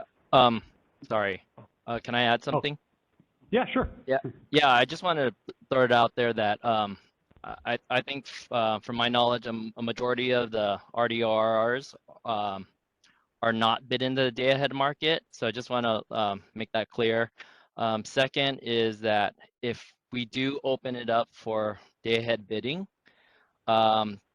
we might be setting ourselves up for failure when we actually need those RDRRs, because if we're offering it in a day ahead market on an hourly basis, it might not be picked up on that. It might be utilized before we actually really need it in an emergency situation. So just wanted to make that point out there.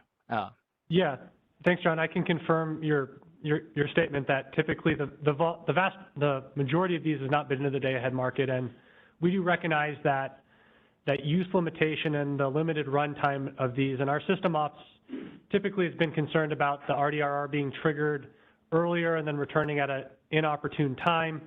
I think that's counterbalanced somewhat by the fact that they're bid in between $950 and $1,000. If the prices are that high, there's a reasonable chance that we have pretty severe scarcity and could use the load relief. So we're just trying to figure out in the day ahead in the context of the RSE, what's the correct shortage and how should these be considered where we feel pretty good that we're going to be calling on them in real time. Yeah, and just to add to that, recognizing that this is not necessarily an every hour bid of RDRR, but recognizing that can we identify those conditions or those factors where we may want to account for that supply? Now the question also is, do you bid it in, or is there a way to account for it if it's not bid in? But it wouldn't certainly be, I think, something on an hourly basis and day ahead, but it's those limited conditions where we may want to account for these, recognizing that they're under contract, recognizing that they're available in real time. I think the question is just how do you account for them in day ahead to contribute to that RSE? And Callie, do you still have a question? Can I, one sec, Kelly, can I jump in here? This is John Gooden with the ISO. And just to put a finer point on what Milos just said, as far as your comments, it would be good to get feedback on this idea that in these very, hopefully rare and limited circumstances where we're failing the RSE at, say, this 9 o'clock or between the 9 and 10, is there, this is a question for comments, is there an opportunity for the utilities to then bid their RDRR in day ahead, again, in these rare instances, so that they can then have bids in day ahead that we can evaluate in the RSE with the understanding, which was the point Danny made, that you're submitting these at, $950 to the cap, $1,000 into the day ahead market. And so if the day ahead market is actually clearing at those high prices, there's a really high chance that the market is extremely stressed and these would be used and useful anyhow. So doesn't mean that they will be picked up, but if they are, that's a good indication that they were definitely needed. So just to think about that, rare use, high bid prices, if they're actually struck and awarded, it's probably needed if day ahead is ever clearing at those kind of prices. So I'd like some feedback from stakeholders on sort of that concept as well. Oh, sorry. Okay. Are we Callie and then VJ, I guess? Or who's up next? Callie, Alva, and VJ. Oh, okay. All right, sorry about that. Callie Wells with WPTF. So I was just going to offer kind of my initial reaction to this, and then, Danny, you said something that I think raises a really good question and something that we've been kind of thinking through related to when does it make sense to use RDRR for RSE purposes. So I think it sounded like this is kind of where everyone was going, is that I don't think it makes sense to count them on a day-to-day basis. I think everyone recognizes they have program, limitations. They're really only supposed to be for reliability instances. So maybe to the extent there's some confidence that in real time we are going to get into those triggering events, and they would be in real time anyways, I think there could be a conversation there around, okay, at that point in time, do we include them? But Dan, you said something, and I'm wondering is the idea here, is the question, is there a level of RSE failure that maybe we're okay with, recognizing that we'll have RDRR show up in real time, and maybe we just do a comparison, and maybe not count them in RSE just to pass it, but say, okay, yeah, we might fail, and there's probably going to be a financial consequence, but kind of making that decision is maybe the financial consequence is some level of it, which is a whole other conversation, we might be okay with, and then leaning on these resources in real time, knowing that they'll be there and showing up. So I wasn't quite sure if that's where your comment was going, because it's something we've been thinking through, is maybe there is a level that we're okay with, and it might be when we start getting to the point of having to rely on RDR resources or these emergency reliability resources to pass the RSE test. Yeah, I think that's exactly where I was going, Callie, is when is it appropriate to consider these in the day-ahead, the likelihood of needing them in real time in the day-ahead market time frame? Yeah, and I think that's I really appreciate that. I think it's a great question and conversation to have, is are we okay with some sort of level of failure, and what magnitude and in what situations are we okay with that before we start triggering different actions. So Kelly, I think I hear what you're saying. Are you saying that we would actually allow for failure because we know we have RDRR in our hip pocket and will show up in real time under its must-offer obligation, so we would just go ahead and allow failure and the consequences of that and not prevent it? Is that what you're saying? Just go ahead and fail? I think that's a discussion that would be useful to have. Yeah, we're thinking through it because it is just a financial consequence in the day ahead, and they'll show up in real time. And I think the concern, or I guess the counter, is maybe why it would be okay is, does it make sense to include these in day ahead, and maybe those conditions don't actually materialize in real time. But I think that's just I'm not saying one way or the other right now. I'm just saying it's a worthwhile conversation and question to have. Callie, this is Heather. Just an additional thing to keep in mind is failure is a financial consequence, and also you're excluded from the pool. Oh yeah, that is a good point. Yeah, but again, we're not saying one way or the other. We just think it's a really good conversation to have. And let me just say one thing too, that remember, it's not like you're necessarily going to actually strike and award the RDRR, Callie. You know, they're in there in the proposal I made in those rare instances that you would actually then ask for the bids for RDR in the day ahead. They're still submitting the day ahead with these very high 950 to 1,000. And so, you know, the likelihood that you even strike those bids may be rare. And again, my point is if you do strike those bids and the day ahead is clearing at the cap, then you've probably got bigger problems on your hand. I would add, this is Danny, that this set of resources is really challenging in the context of the RSC. Ultimately, we need everybody's help and the implementers of these programs on figuring out how we want to use them going forward, and then that then filters down to how they can be accounted for. I'm gonna look, Isabella's got control of.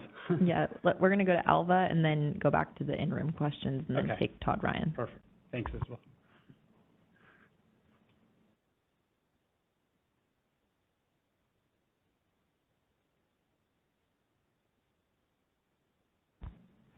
Go ahead, Thank you. Alva. Sorry, I tried to unmute myself and I remuted myself. Well, there's been quite a bit of conversation since I was going to give my initial reaction, so I can't really respond to comprehensively as I would like. I do think that the original comment made by John at SCE is important. I think insertion of day-ahead RDRR bids is perilous, given that the rules are actually different for day-ahead.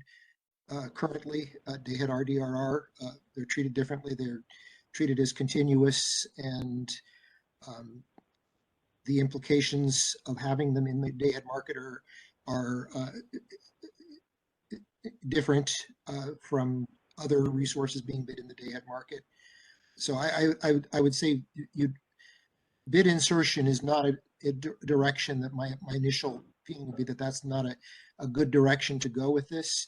But I think I'm just curious, are any types of emergency demand response being counted as load modifiers? I didn't catch that part of it. In the day-ahead RSC, if you're counting other forms of demand response, emergency demand response as a load modifier, it seems to me that you should just use the master file values that exist for these resources in the master file, because they are resources, as load modifiers based on some methodology similar to what you're using for other emergency demand response load modifiers, and that would be the best starting point for this.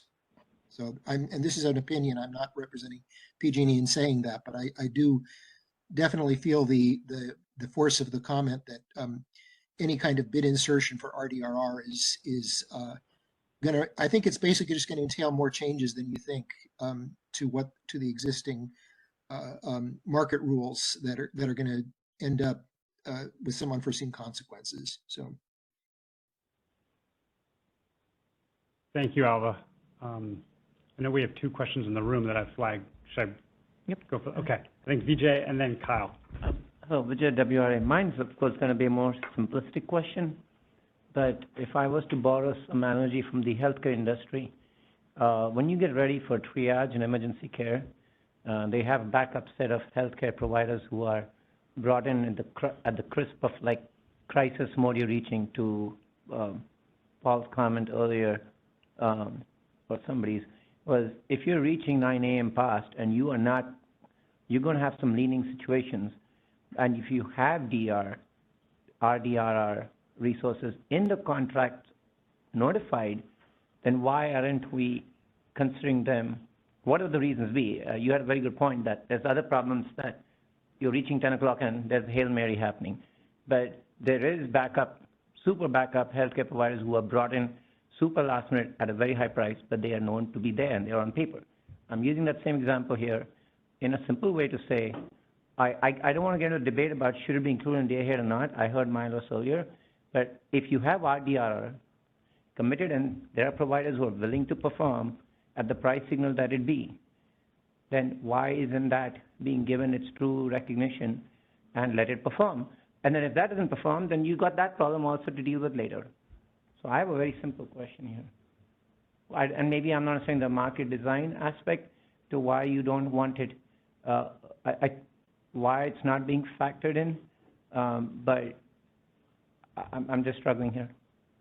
Thank So this is Heather, and while bid insertion is one option, what's in our EDAM draft tariff is authority to also make an adjustment on the RUC procurement side. And so I just want folks to know, I think this would be part of further discussions, but bid insertion is not the only consideration for how to account for the RDRR. Thank you. And my other quick follow-up is more to expand on Milos's comment earlier, is you're seeking guidance on those rare conditions. One is prices. Can you clarify rare conditions? What do you mean by that? Because that could be a wide swath of conditions. Are you painting another 2020 heat storm kind of situation? Thank you. Yeah, I mean, today, the RDRR, while they may be offered into the market, they're only really included in the market. The bids are allowed in the market if certain conditions materialize. And today, I think you have to have an energy emergency declaration, and so that's the type of question that we're asking is, you don't know that necessarily in day ahead, but so what are those conditions in day ahead that would warrant accounting for these non-bid RDRR to contribute to the RSC? Is it RSC failure of a certain magnitude plus a reasonable expectation of those emergency conditions occurring in real time? Are there other factors or other triggers that would ensure that the use of these non-bid RDRRs in the market, in the RSC, are not a day-to-day use, but really under those very limited conditions so that you're using them when you're really expecting them to trigger in real time? Thank you. Thank you. This is Kyle Novice from the Public Advocate's Office, and I wonder if an appropriate trigger, I'm going back and looking at the emergency notification history published by CAISO, and when you look at 2015 to 2021, there were 14 emergency watches issued, 13 were issued on the day of, and then one was issued 2 days ahead of expected emergency conditions. And then of those 13, 7 reached stage 2 emergencies. And then in 2022, when the new system was implemented, you had 8 EEA watches issued, 1 day of, and then the rest were day ahead, and 4 of those day ahead issuances reached EEA 2. So you've got basically a 50% rate of emergency watch in the prior construct or EEA watch, mostly day ahead, reaching EEA 2 or stage 2 condition. So I wonder if that would be an appropriate trigger to make this something to consider. Yeah, this is Danny. I think that's definitely something that we should consider. Ms. Drungan, I think our challenge, though, is that my understanding is, those like EA2s are only called the day of, and this is all happening day ahead. So that's kind of our trick, is how do we have enough assurance that we'd be in those conditions to actually use these resources? So that's where we're all struggling. Yeah, and I agree there's a mismatch there, clearly, and I wonder if that just operationalizes the triage, conditions that Vijay was, using metaphorically. Yeah, and I'll just add, again, something to consider. And are we okay, depending on the factors that we consider, is it okay, and are we okay if ultimately we do account for it in day ahead, but those conditions don't ultimately end up materializing in real time? Is that appropriate, and do we go into this recognizing that that may occur, depending on the mechanic that we use to account for these in day ahead? Is it okay, and we'll try to minimize it, but is it okay ultimately if the ultimate conditions that traditionally warrant triggering RDR do not materialize in real time, and therefore maybe you don't end up dispatching that RDRR, even though you accounted for it in day ahead? Just something to consider as you're crafting comments and thinking about this topic. All right, let's go to Todd Ryan. Hi, Todd Ryan with PG&E. Hey, a couple clarifications. I apologize, I missed a little bit of the beginning of the setup of this conversation, and so apologies if this is you covered this. But my understanding from the draft final proposal or the final proposal for the extended day-ahead market was that RDR was going to be accounted for by load reductions. Is something changed that has made that not possible anymore?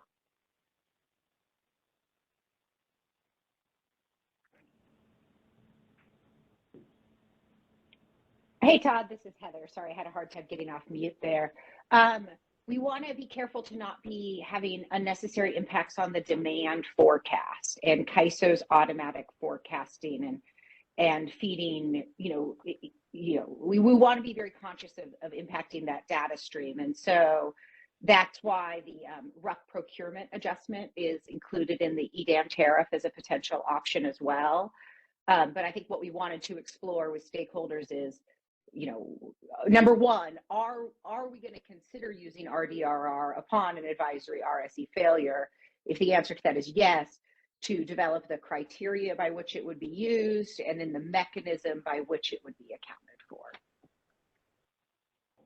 Okay, so between the policy process and now, there was concerns raised about the fidelity of the load data, and so there's no way for there to be kind of like a load adjustment solely for the RSE.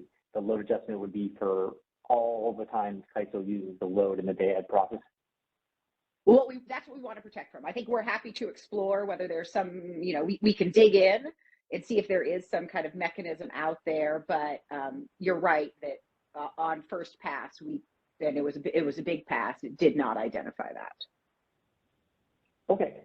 Thank you for bringing it to speed. Also, I was confused about your comment about being kicked out of the pool for a failure. My understanding was that, based on the final EDAM proposal, was that one is only kicked out of the pool if you fail to make the appropriate tagging targets, or that the final procurement in IFM wasn't fully procured.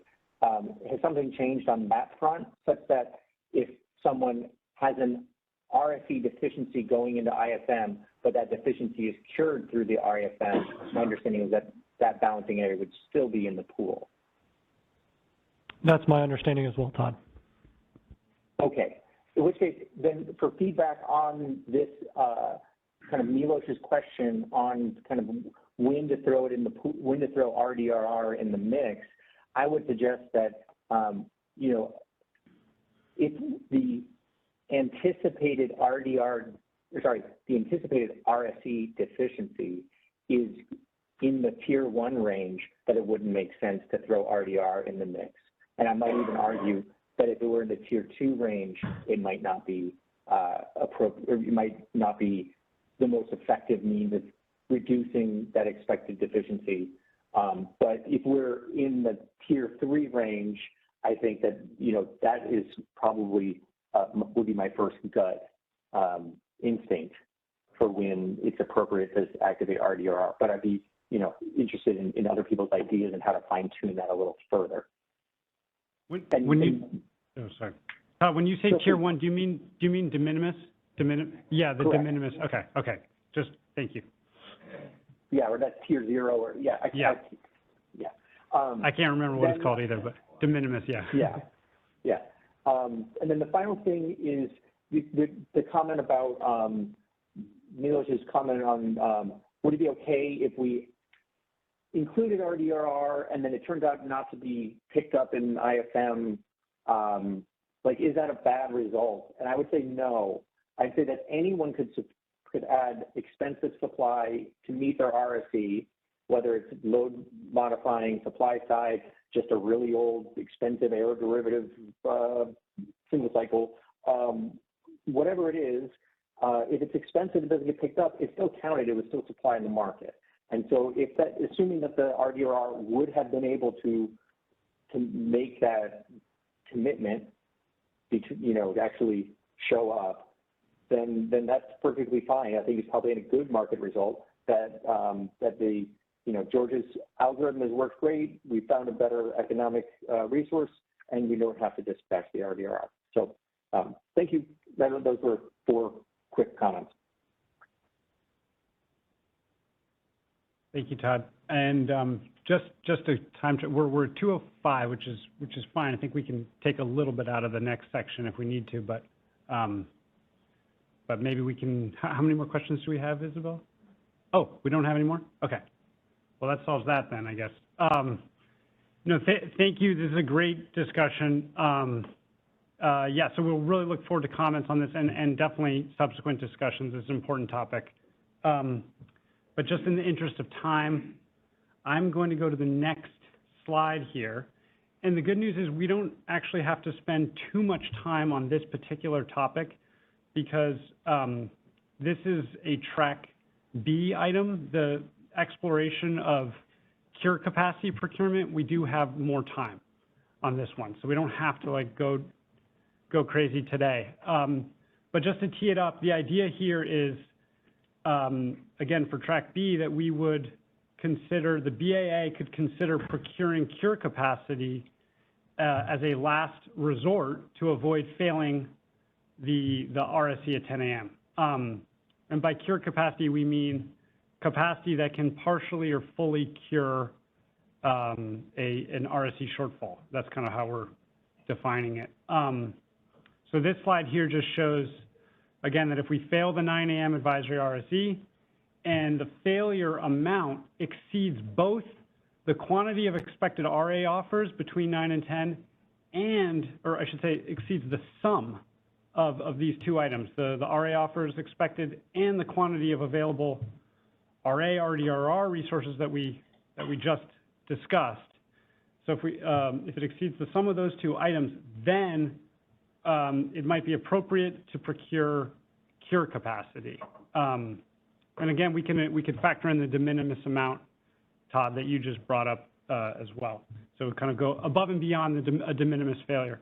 Then it might be appropriate to procure cure capacity. And then if that is something that we want to explore, a number of questions come into play. And these questions are listed here on the side of the slide here. What's the appropriate term? Which resources would be eligible for these types of awards? When would offers be due? When would offers be awarded? This next one here I know is important to a number of stakeholders. How would or would the cure capacity offer prices be capped? And I think that relates to kind of ensuring that a price for this capacity does not exceed what the actual RSE failure amount surcharge would be, because we've talked about that in past forums. So I think an offer price cap might be appropriate. And then a big one here, how would cure capacity costs be allocated within the BAA? And then finally, are there aspects of the CPM competitive solicitation process that can be used here? So that's a lot of questions to throw out. And again, we don't really have time today to go through all this in detail, but it's more to kind of set us up for a subsequent discussion on this. And again, would love your thoughts to these actual questions in comments, but yeah, more to come on this. Maybe let's see if there's any initial, anything critical to react to here that folks want to offer up. And if not, I'll just kind of keep us moving.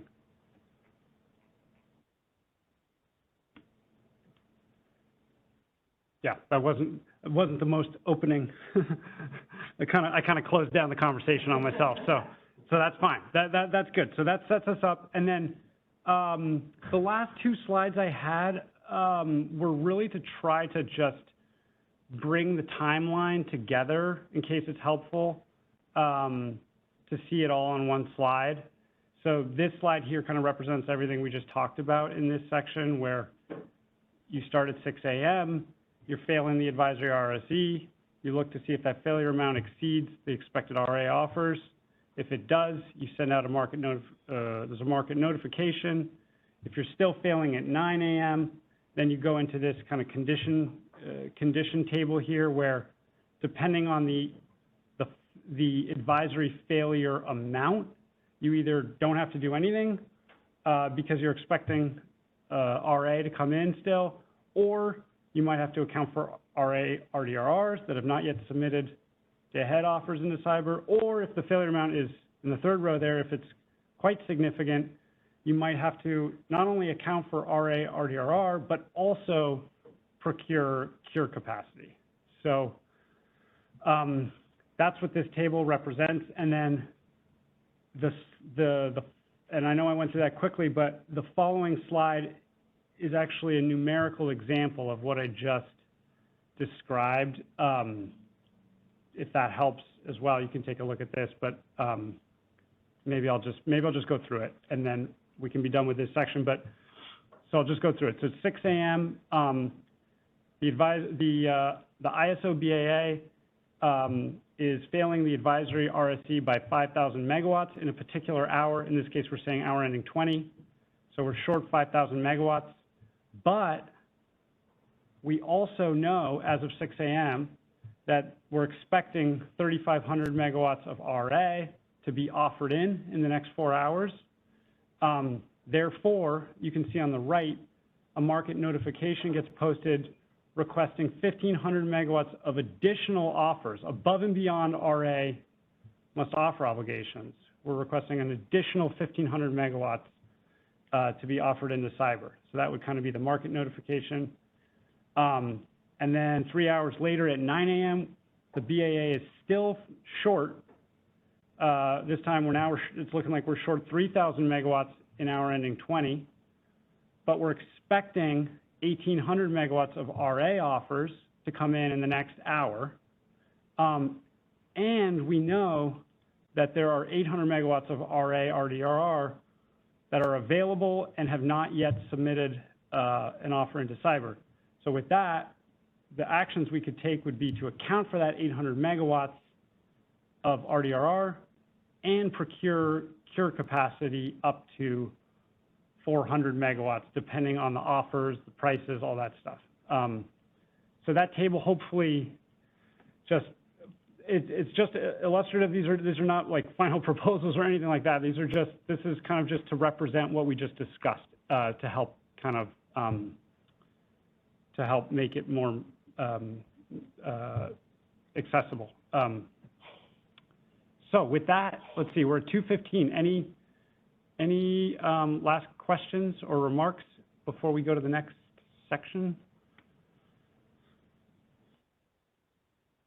Okay. Okay, great. Okay, now we're going to an easy section, allocating failure surcharges and revenues. And if you need a cup of coffee, get some coffee. We've got more here. It's important. Okay, this.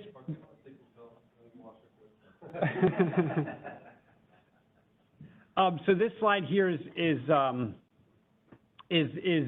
repeat from last time. I just took it out of the last deck. It literally is just providing, again, just a quick reminder that the RSE comes with failure consequences. There are three types of RSE failure surcharges: on-peak upward, off-peak upward, and downward. And there are revenues associated with each of these three if you happen to be a BAA that is through the IFM helping remedy a deficient BAA. So there's essentially three types of surcharges, three types of revenues. And so the question becomes, how do we allocate for the ISO BAA? How do we allocate these surcharges, and how do we allocate these revenues.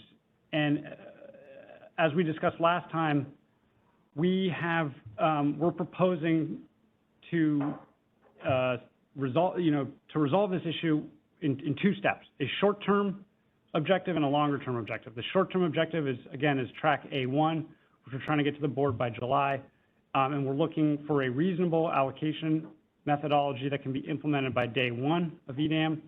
And then the longer-term objective, track B, will require quite a bit more work, both on the policy side and potentially on the implementation side. So if you saw in the paper that we published on Friday, we're proposing the most straightforward solution for track A1, which is to allocate both surcharges and revenues on an hourly basis pro rata to meter demand, as you can see here on the slide. And this, I think, there's some justifications for going with this approach that we have listed here below. One is that the benefits, of EDAM are likely to accrue to load, so it is to some extent reasonable to allocate these costs to meter demand, at least initially. But obviously, a long-term solution would be preferred, and that is more based on cost causation. It's just that we can't rush that discussion, and we do need to work with stakeholders on a long-term solution. And the next slide, we'll get into that in a second, but the next slide tees up those ideas, some of which we discussed last time. But we definitely have ideas, and we would love to talk to you all more about those longer-term ideas. But before we get into the long-term, let's start here with what we're proposing for track A1, which is a pro rata meter demand solution. I think we may have had Alva, or yeah, is Alva? Okay. Yeah, go ahead, Alva. Yeah, so of course, RSE does not include virtual bids. So the traditional sources of where you want to allocate these costs would be either load or the intermittence. Is there still an expectation that intermittence will have a requirement to provide their day-ahead forecast in some form as a bid into the market post-day? You're talking about the VER forecast? The VER forecast right, yes. should be finalized. Sorry? That's right, yes. Yeah, my understanding is that the VER forecast should be finalized by 9 a.m. Yeah. So effectively, those will be submitted as available for, if not for the energy market, available for the RUC process at least, be counted in there. So they would contribute fully to the RSE, in which case I think that this. Yeah, Alva, we weren't proposing to submit or create bids for them, but just to consider the forecast output of VERS. Okay, so there would be no. So what would you replace? Would the mechanism in the RSE be to replace the bids with the CAISO forecast? I don't even think it's CAISO specific forecast. For the CAISO BAA it would be, but I think if I recall correctly, the proposal is to work with the EDAM participants to figure out what the most accurate forecast of those VER resources is, and then consider that in the RSE. Okay, and since this is a CAISO-centric discussion here, what's the expectation with respect to CAISO then? Danny, we may need to do more on that. I think it dovetails with the issue we were having that not all RA bids are in and not all RA bids are subject to bid insertion. I don't know if we reached a final place on that. I think that's important for this discussion, because if essentially if intermittents don't have any more requirements than they do now, then I would have I think it's troubling that meter demand is the only locus of the costs of failure here. Is that in the interim, Alva, or is that something you want us, because I think that's definitely something we can consider in the long term, but right. Okay. Well, I know there was a proposal from the start that there should be some more requirements around intermittence even on day one of this, of DAME essentially, is day one of EDAM. So I just think that should continue to be considered in respect to this as to where the costs of failure should be allocated. That's a fair point, Alba. Thanks. Thank you, Alba. Let's see. Okay. Okay, so no other comments, I guess, at this time. Let's go to the next slide because this is obviously highly related and important, which is the long-term ideas that we brainstormed actually last time as well. So what we've done here is our best to capture your ideas as well as staff ideas here, kind of into two categories for the long-term allocation. So one category of ideas is to allocate to LSEs, taking into account LSE-specific RSE targets and LSE supply. Now, those terms I just used, we have to talk about. For example, what I'm saying here is you could think about allocating surcharges to LSEs based on LSE-specific RSE targets net of LSE supply. That was a proposal that came up, I think, last time. The question is, how would you derive such LSE-specific RSE targets? And that's one question we're asking and would love input on. One idea might be to use the month-ahead CEC peak demand forecast. My understanding is that is produced for every LSE, and you could use each LSE's share of the total ISO BAA peak demand forecast month ahead to establish an LSE share, if you will, of the ISO BAA that can then be applied to the BAA-wide RSE obligations, which are hourly. And so you could derive hourly LSE-specific RSE targets, for instance, using that month-ahead CEC forecast. That's just one idea. But yeah, open to other ideas. And then the next bullet here, you can see how would we quantify LSE supply? That's a tough one.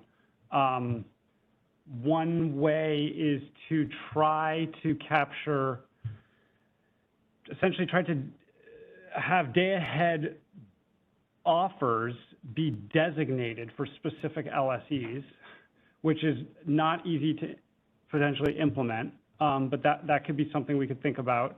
Another would be to use month-ahead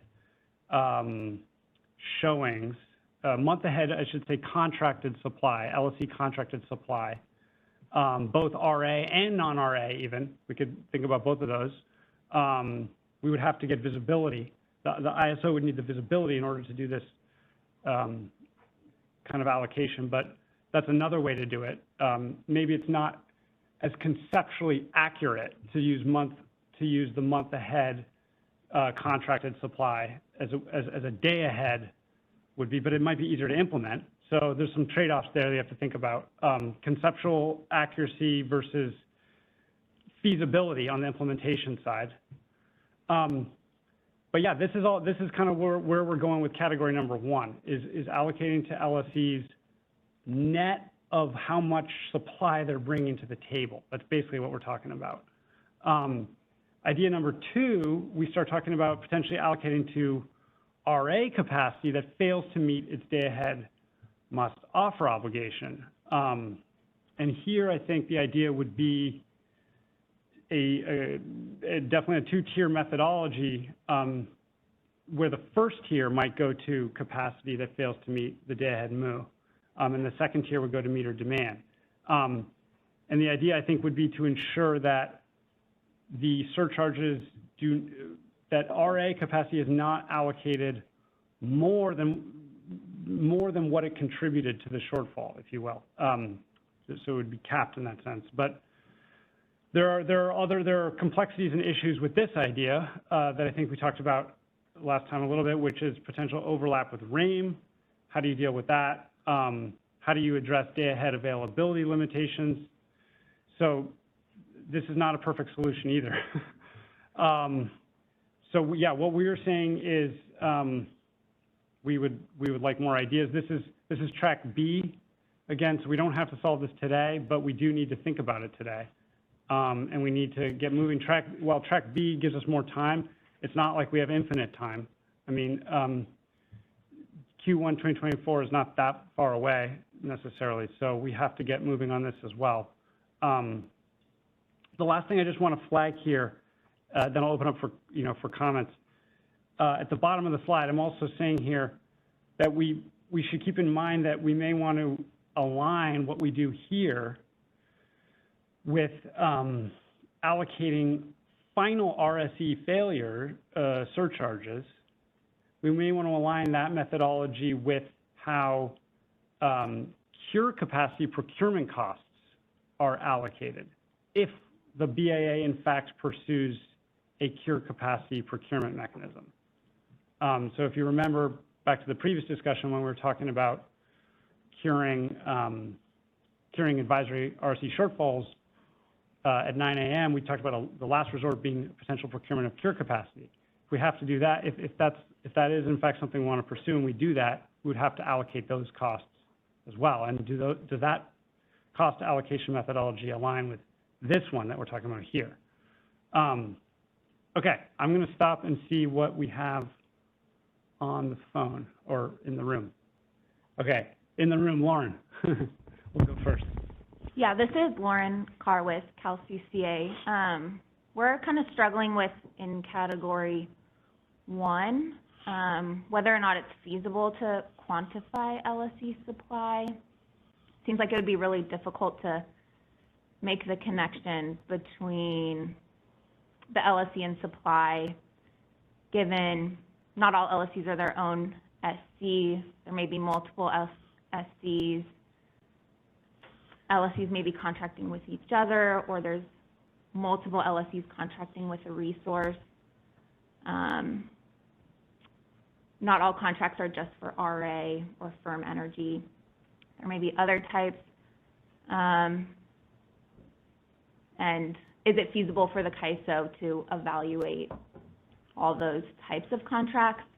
So I guess that's where we are with category 1, and would be interested to hear if you have any other feedback on whether or not it's feasible to tie LSEs with supply. Yeah, I think at a high level we agree. Like it's hard to do. I don't know if James or Abdul, if either of you wanted to give a little bit of maybe more color on some of the complexities. Yeah, this is Abdul Muhammad Ali from CAISO Operations Engineering. Definitely agreed, Lauren. Right now it's infeasible, I think.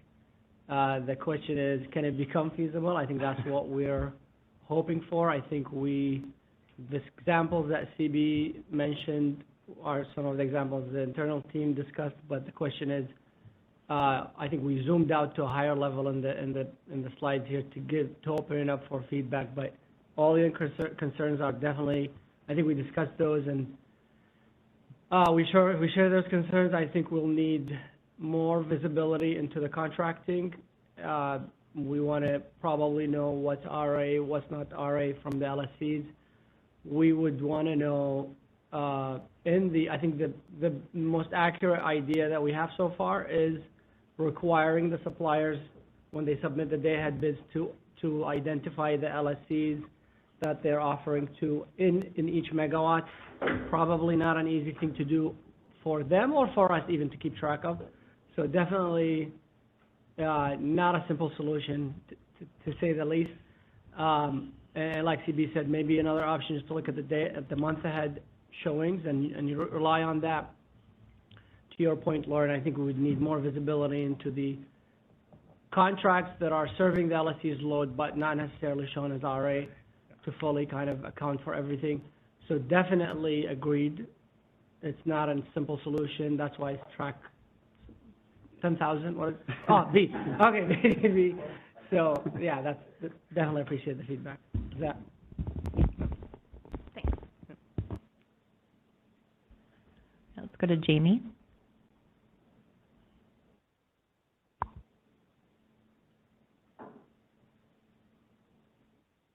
Hello, can you hear me okay? Hi, Jamie. Hi, I think there's a little delay with the mic. Jamie Gannon, CPUC. I was just trying to think through, again, I'm new to this, so I'm trying to kind of come up to speed, so my question might be a little silly. I'm just trying to think through kind of the RSC in relation to just our current kind of RA program framework, and then the CAISO's backstop process for procuring capacity at an individual LLC basis and at a collective, like in an aggregate basis.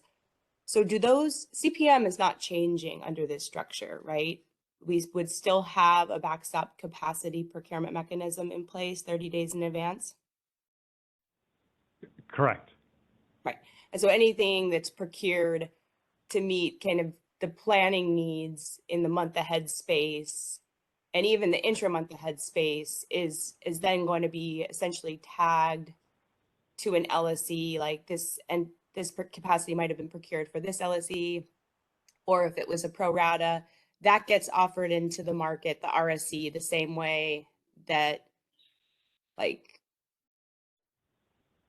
I guess the CPM capacity gets offered into the RSC the same way an RA resource would get offered in. Yeah, but you do, you bring up an interesting point, Jamie, and I think we brainstormed this, but I can't. If it's a significant event CPM, for instance, there wouldn't be a specific LSC associated with that capacity. It would be procured on behalf of the whole. I'm turning to Abdul.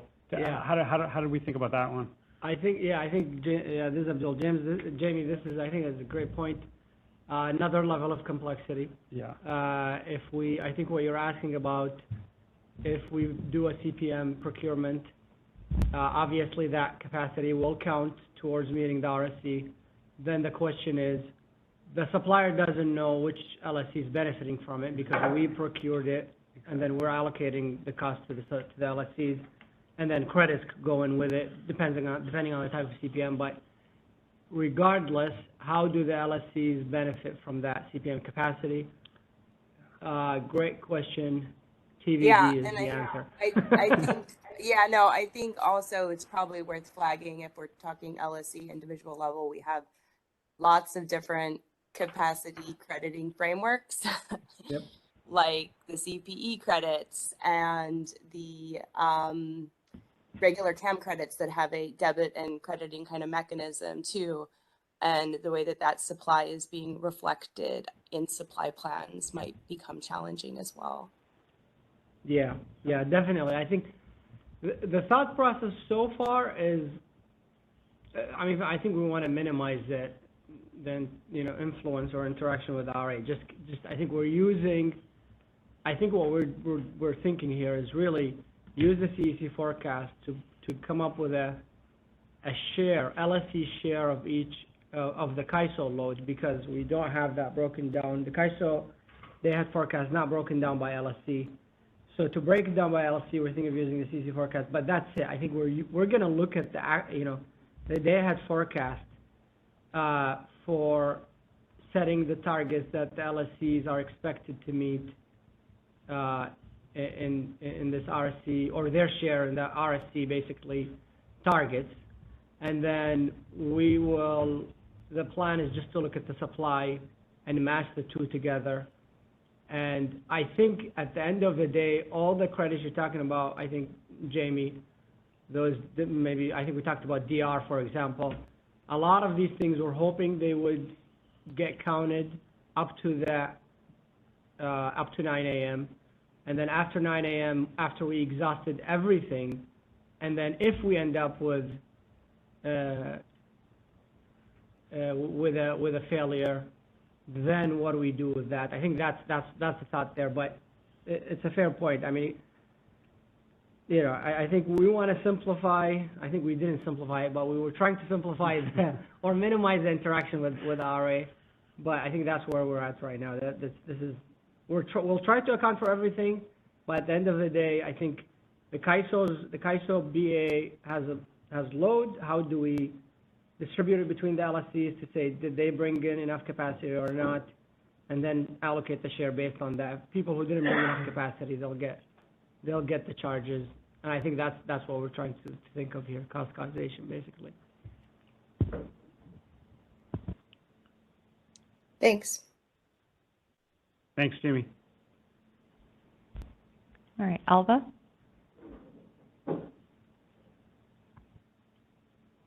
Hi.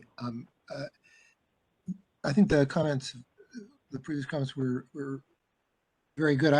To me, idea category 2 is a better direction to follow over time, just because the other aspect which you basically brought up, Abdul, is that you're also having to think about how are you going to allocate the costs of any remedies that are obtained by the CAISO during the course of curing.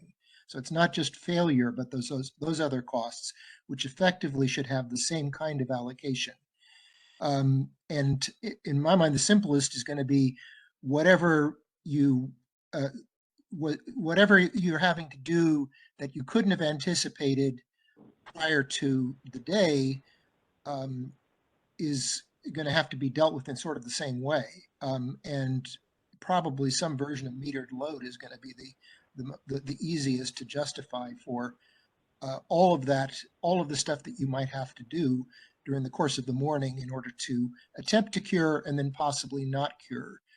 And then there may be some responsibility that you can allocate to RA because it didn't show up as it was expected to show up for a given day, and whether that's RA or other resources that you consider to be, to have a responsibility to be part of the RSE. But that, to me, makes the most sense as opposed to the approach that you're considering in idea category 1, which would be difficult to apply to all of the different steps you might take in the morning to get to the point even of not failing, so.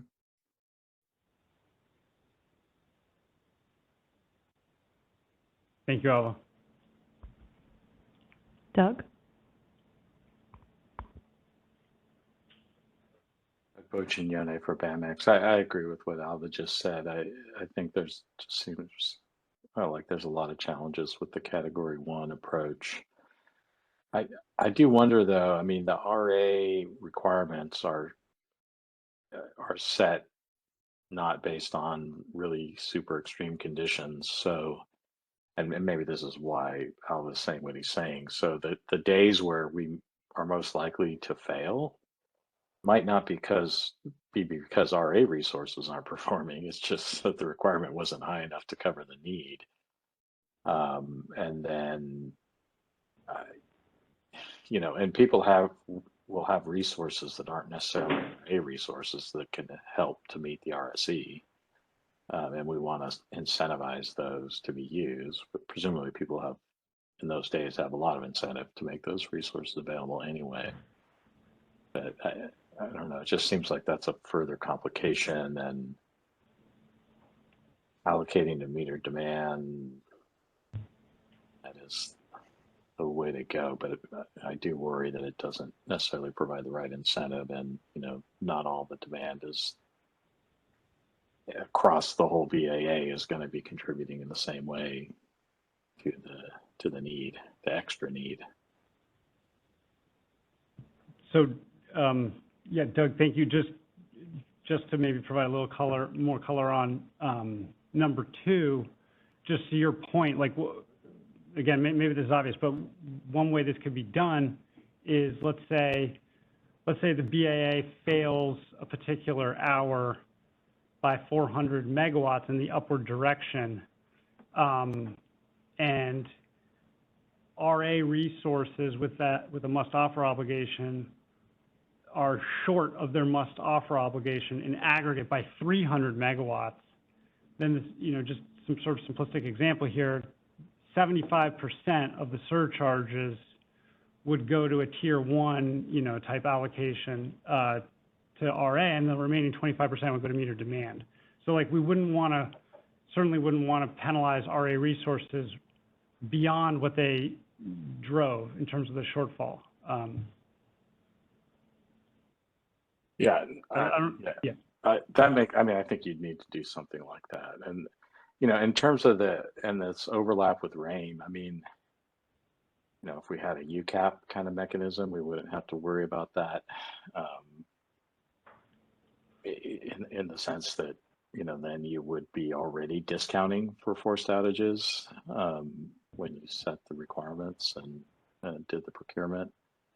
That's probably not going to happen in time for this, but it potentially could. And then that would actually give us more cover for this problem because we'd be procuring more to address outages. And I do have a little bit of a problem with, forced outages. Yeah, there is some randomness to them, and there does seem like there's a little bit of unfairness to hammer the poor party that had bad luck on the worst day. They're already getting hammered because they're losing out on market revenues potentially, and then going to hit them again. Yeah, that's this second bullet kind of here, how to address day-ahead availability limitations is kind of getting at what you're saying, Doug, there as well. Like we need to think through the outage, how to deal with the outage issue properly.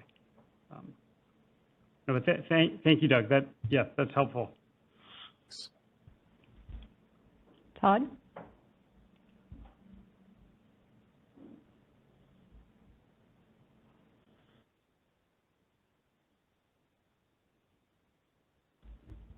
Hi, Todd Ryan with Pacific Gas and Electric.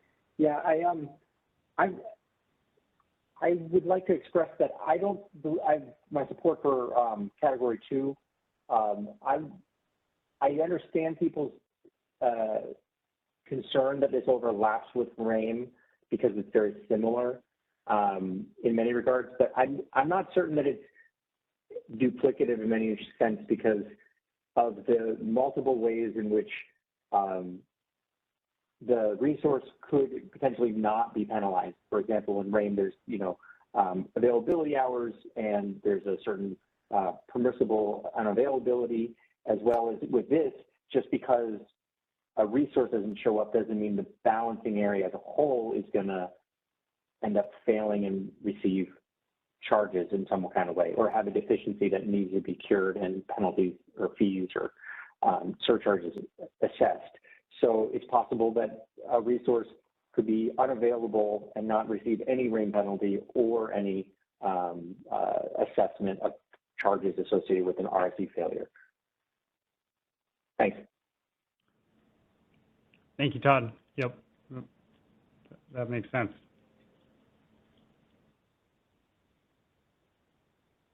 Alan?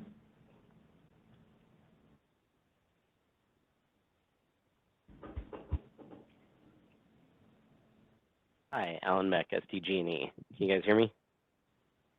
Yes.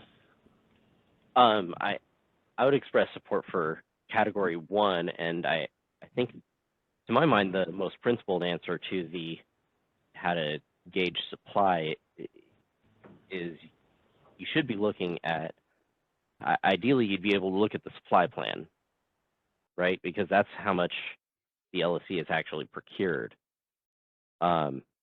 But then you have to deal with the problem that not everything shows up on the supply plan due to the CAISO's planned outage substitution rules. But I think that we should be, I think that should be the starting place. Just, yeah, and what about non-RA, I guess, contracts or non-RA supply? Or if you don't mind, just to push you a little, just how are you thinking about that, I guess? I guess I don't consider that.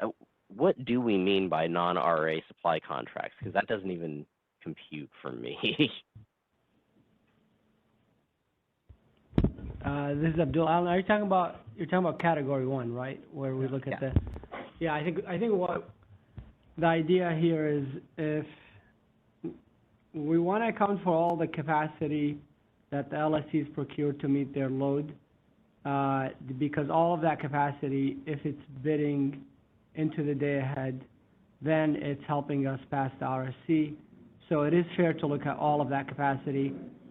Sometimes the LSCs choose not to show all of their contracted capacity because they met their obligation, and if they have excess capacity, that is still, will bid and be available, not shown on the RA plan, supply plan for other RA program constraint reasons.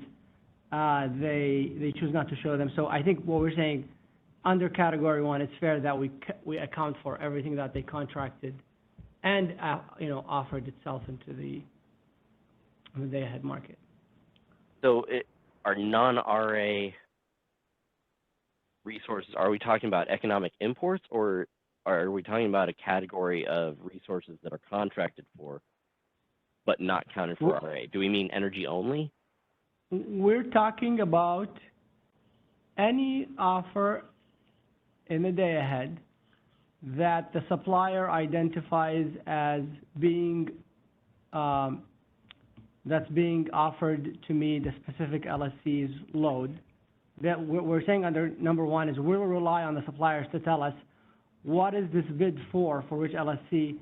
So regardless, I think what we're saying, regardless of why the LSC contracted it, when did they do it, what type it is, if they did contract it, secure it, and it's being offered into the day ahead, then we're going to account for it into the LSC's supply.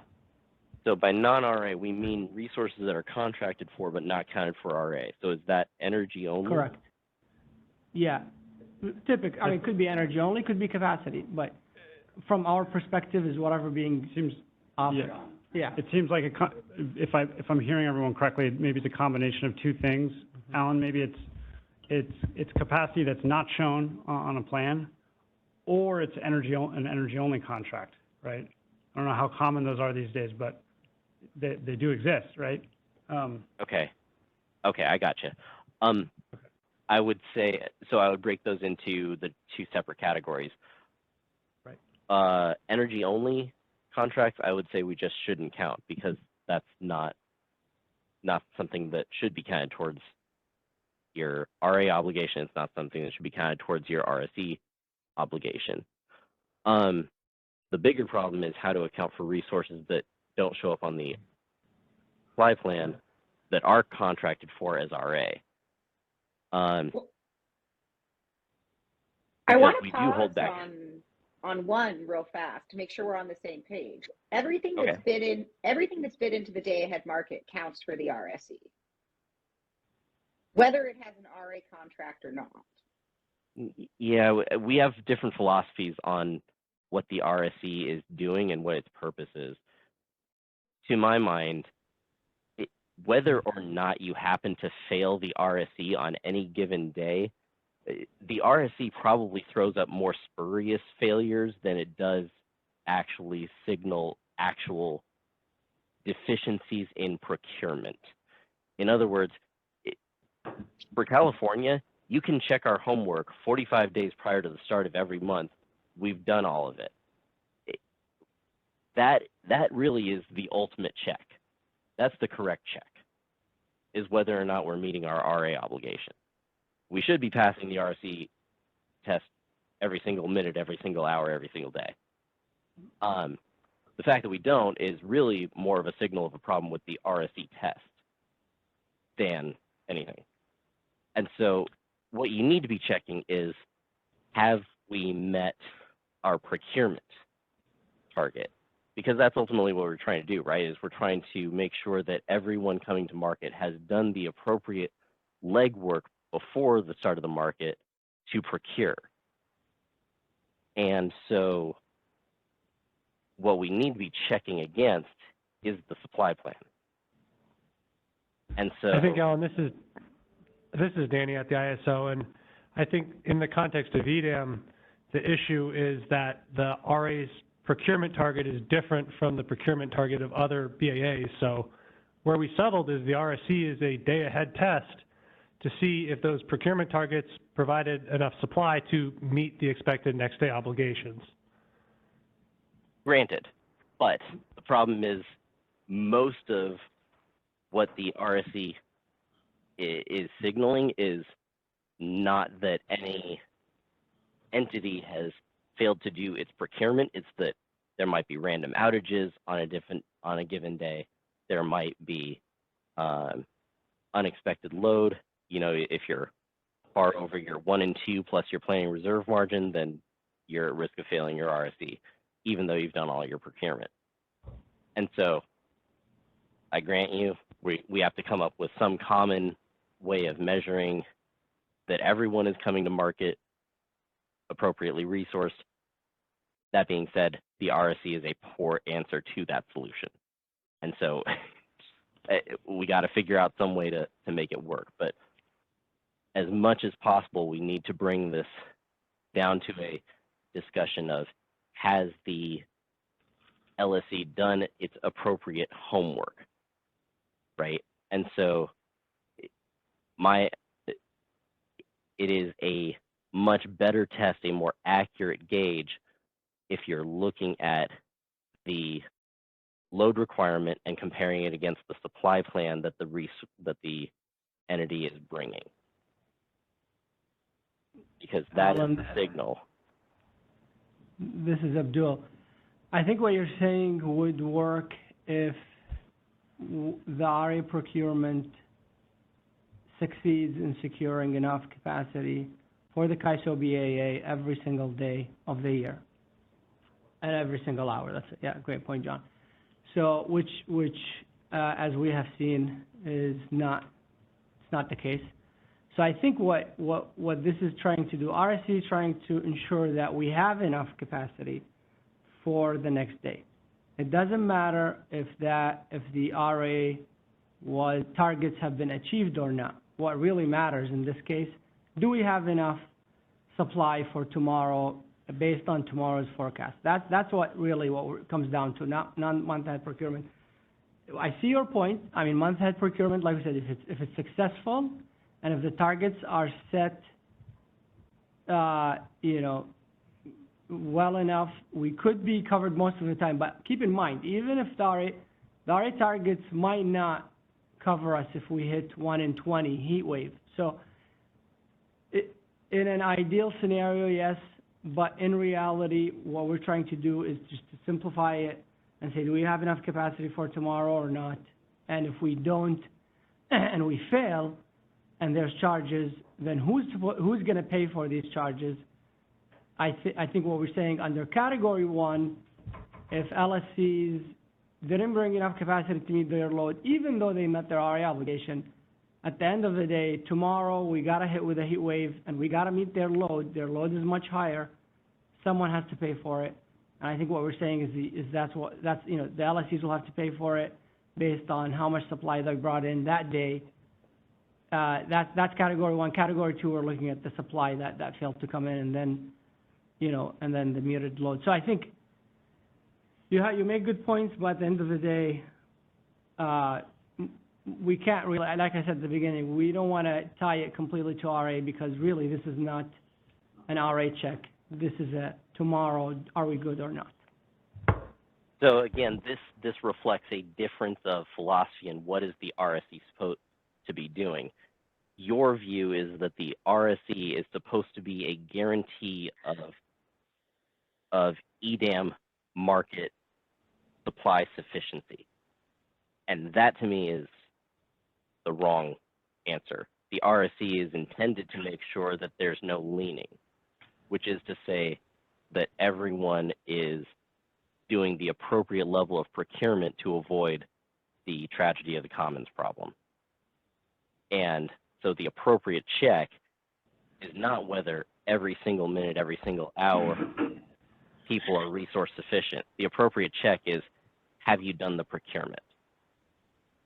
So, Alan, if I'm understanding your proposal here, it's that when CAISO is assessed an RSE failure surcharge, the allocation methodology should really be based on a looking back at whether the supply procured was sufficient. And so I think that's one of our options on the table. Did you want to make sure we know more on that? I want to be conscious of time here. Yes, I think that you've characterized my view correctly. The only thing that I would add to that is that, so I think the starting point should be the RA supply plan.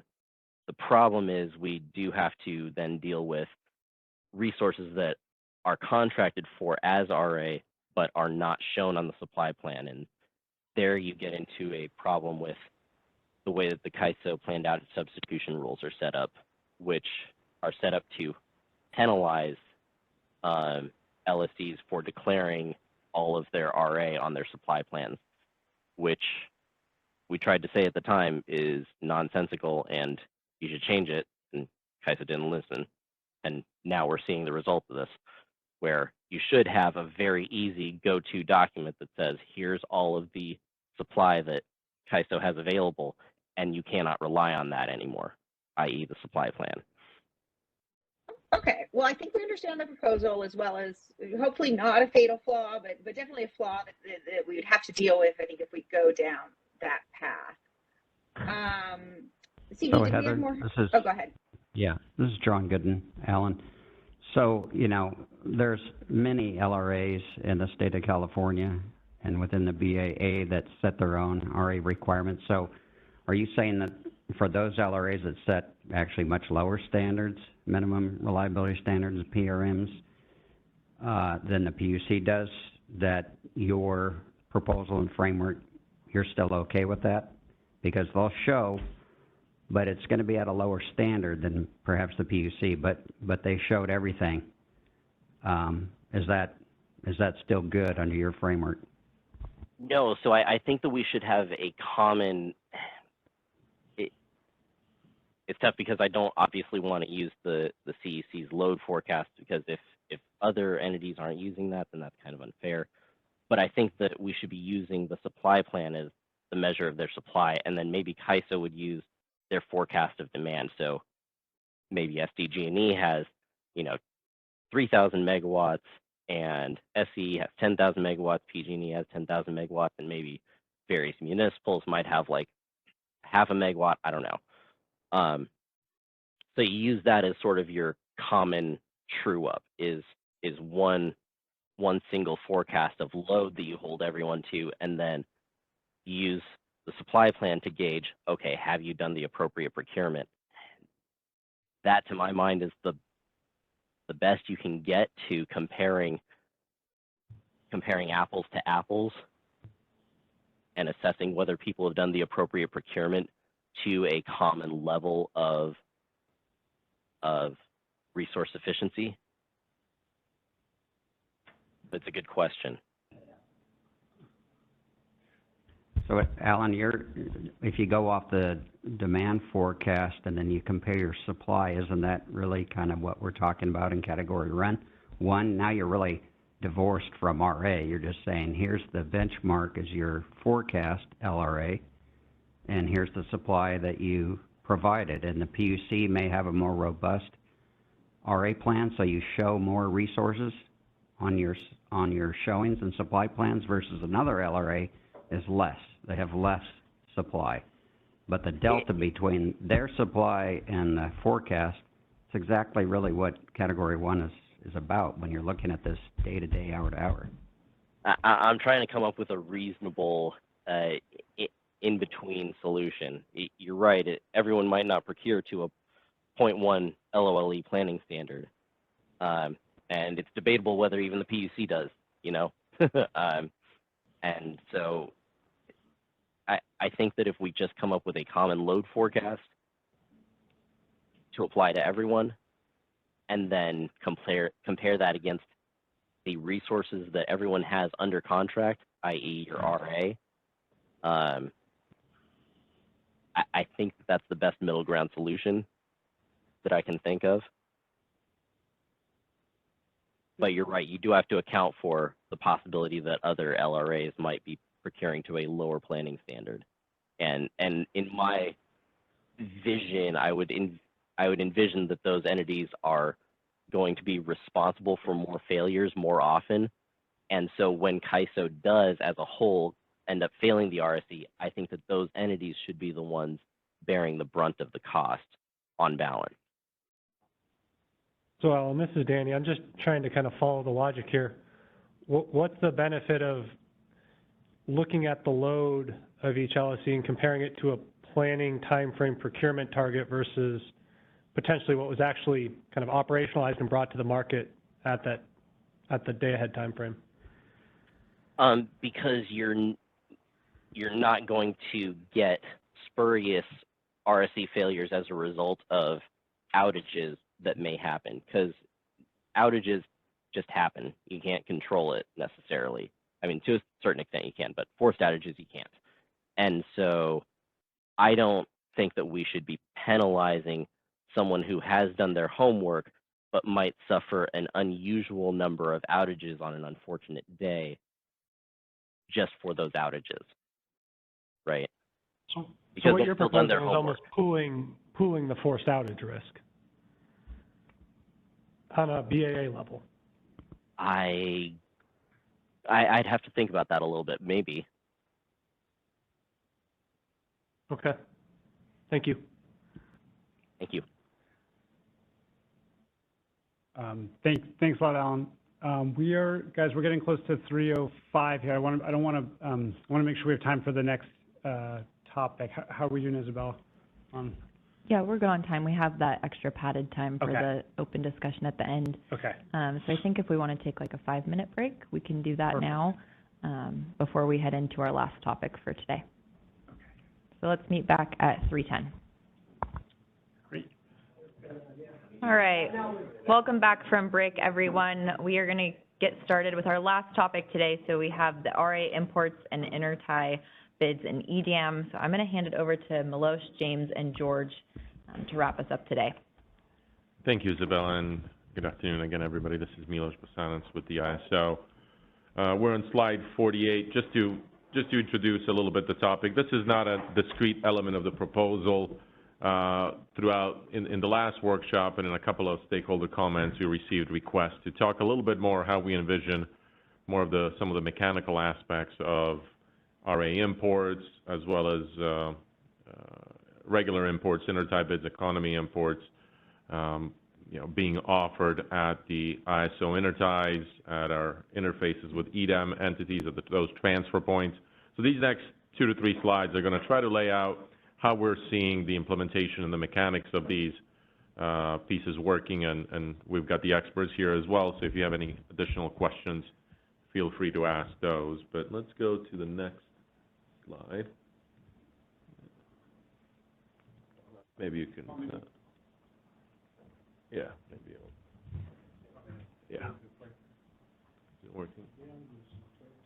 Yeah.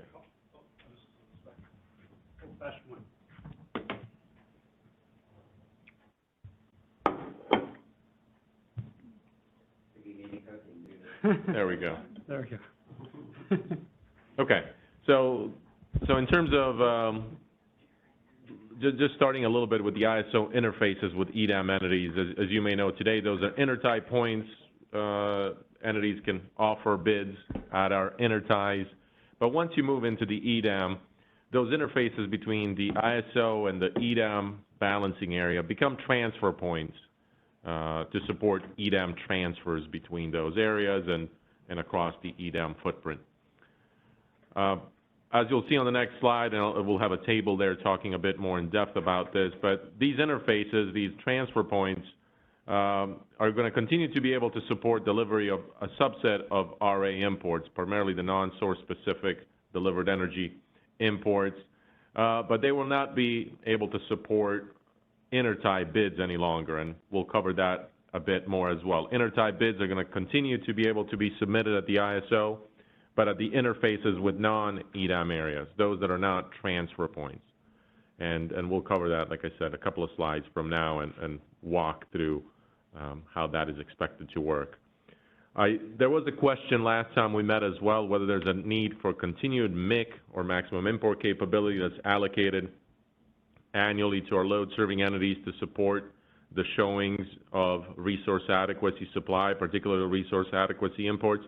And we continue to see the need for MIC allocation and MIC supporting those imports that are shown on annual and monthly RA plans. That MIC allocation serves a particular purpose of allocating deliverability on the ISO and ensuring that there is sufficient allocation of that intertie capacity to support those resource adequacy contracted supply that is showing up on those plans. And it also serves kind of secondarily the point that you don't have everybody vying for the same point, 10,000 megawatts at an interface, and it can only support 1,000. So that's why there's an allocation of MIC across different intertie points to ensure that all the imports that are contracted to support RA are ultimately deliverable and are spread across the system.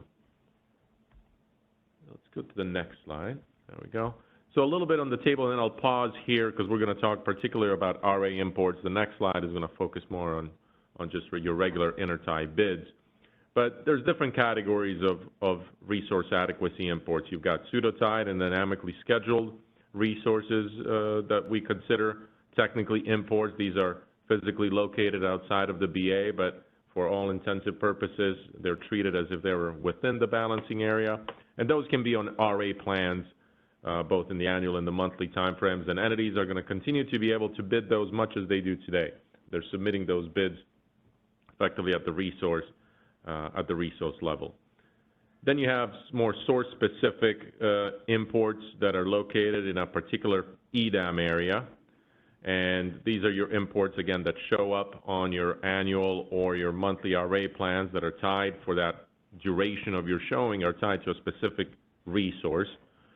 And since the resource is known at this point in time, because it's on those RA plans and it's tied to a specific source, then the expectation is that you're going to be able to submit bids into the day-ahead and the real-time markets at that resource, if the resource is located in an EDAM area. So I think that makes sense, and that's how we've been talking about it as well within the EDAM design. And then you have imports that are RA imports that may be located in non-EDAM areas, but let's say it's a source-specific import that is shown on RA plan, but is in a non-EDAM area. These will then continue to be bid as they do today at the intertie with the non-EDAM area. And this is how it's done today. That interface between the ISO and that non-EDAM area is an intertie point. It's not a transfer point. And so it can continue to bid much as it is bid today. But then we get into the more complicated scenario, and this is what we spent some time on in the EDAM design discussing. These are your RA imports that are supported by non-source specific supply.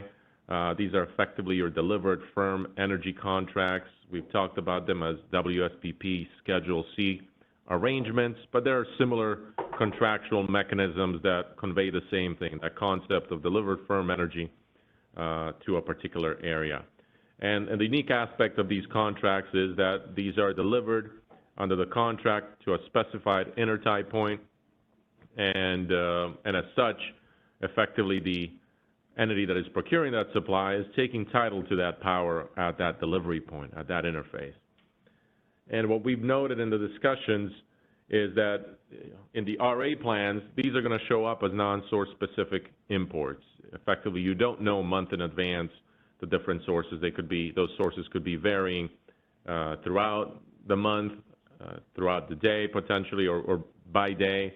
And the entity may or may not know the actual source prior to the day-ahead market that's supporting that import, as well as may or may not know that transmission path because it's tied to the resource.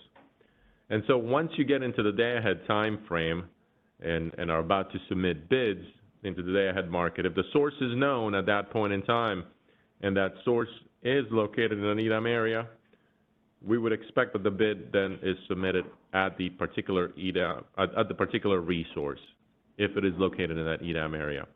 If the source is not known by the time of the day-ahead market, then, as we've noted, the bid can continue to be submitted at that contractually specified interface with the ISO, which could be on a non-EDAM intertie with a non-EDAM area, depending on what the contract says, or we're also noting that they could be delivered to that interface between the EDAM and the non-EDAM area, that transfer interface.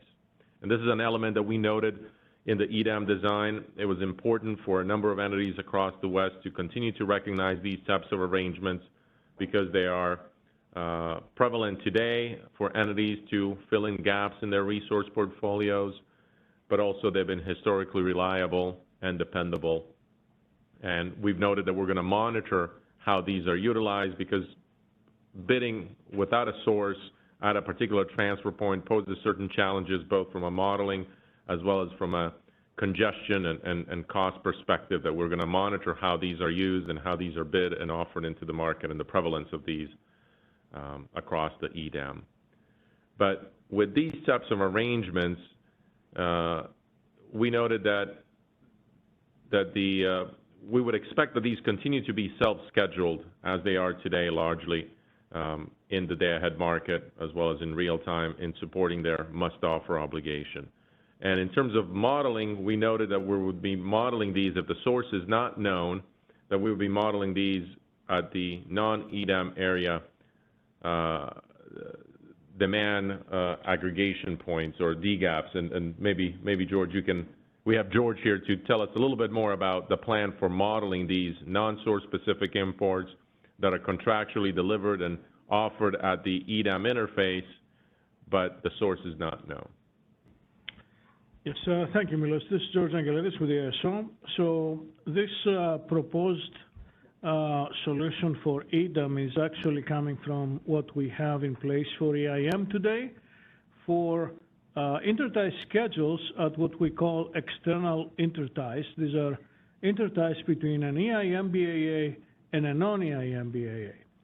So currently in EIM, we model these intertie schedules, and these are always soft schedules in the case of EIM BAAs because there are no interties supported at external interties. We model the injection where the energy source is, or sink if it's an export, to an appropriate non-EIM default generation aggregation point. So if it's an import to EIM from a non-EIM area, then we represent in the solution of the market that the energy is generated from the portfolio of generating resources in that non-EIM BAA.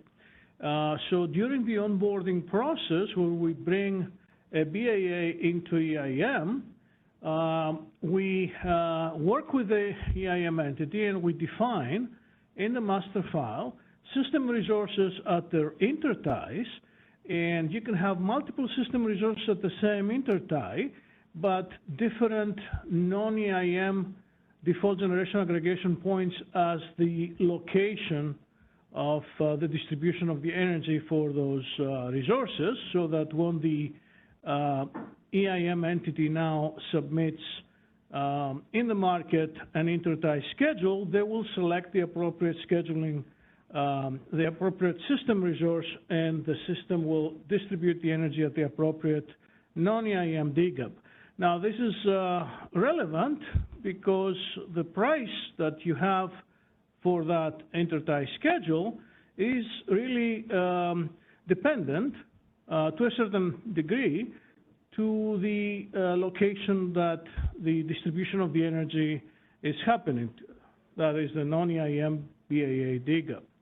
So this is currently in place for all external interties in EIM. We're extending this treatment now in EDAM, and that will apply to intertie schedules between a non-EDAM BAA to an EDAM BAA, which could be also the ISO BAA in the context of the discussion here for specifically RA imports. So what this means is that there's going to be a transformation of the current status quo or imports and exports at ISO scheduling points today, because we don't have external network in the day-ahead market. We represent the source or sink of the energy for those imports and exports at the same location where the ISO scheduling point is. But that's an inaccurate solution because there is actually no resource at this location, so the energy is not obviously magically appearing or consumed at these locations. It's actually going to some load external to the ISO if it's an export, or it's coming from some generation external from the ISO when it's an import. So we'll be adapting the EIM solution to essentially during, again, the onboarding process of an EDAM BAA, we'll register system resources at ISO scheduling points in association with specific non-EDAM default generation aggregation points so that when import and export bids are submitted at these ISO scheduling points, the system would know from the system resource that is selected in this process where the energy is actually coming or going. And that will be useful for scheduling coordinators that have some idea of which non-EDAM BAA is the source or the sink. To facilitate situations that the scheduling coordinator may not know by 10 a.m. when they're submitting the schedule or the bid in the day-ahead market where exactly the energy is going to be generated or consumed, we will also define some more general default non-EDAM generation aggregation points that would involve larger geographical areas. In our design, as reflected in the proposal, in the EDAM proposal, we have two of those, one for the northwest and one for the southwest, depending on which intertie the schedule is submitted, we'll be using one of these points. And also this is significant for scheduling coordinators that do not use system resources, which are registered resources, but they use intertie transactions for submitting import and export bids to the ISO because intertie transactions are not registered resources, so they obviously don't have any specific information about that location. So depending on which intertie these intertie transactions submitted, we'll map it to one of these default generation aggregation points. So coming to the discussion for RA imports here, which is the relevant point, we will have to use system resources that will have this location specified in the registry so that when an array import is submitted and the energy is known to be coming from a non-EDAM BAA, the appropriate system resource will be used. Or if the source of the energy is unknown by 10 a.m., then one of these generic default generation aggregation points will be used. Now that means that this schedule, if it clears the day-ahead market, is financially getting a settlement for the day-ahead market based on the appropriate price. In real time, when the actual location of the energy is known, it is expected that the participant will firm up the schedule, which may entail buying back the day-ahead energy schedule and submitting a real-time schedule now with a specific tag that will actually now specify the actual source of the energy. So there may be some financial difference between the two schedules because you're getting paid on a day-ahead schedule, and then you're buying it back and you're getting paid for a real-time schedule. So to the extent that the two schedules have certain differences in the prices because of the locations and because you're going across markets, you may have some financial exposure for that.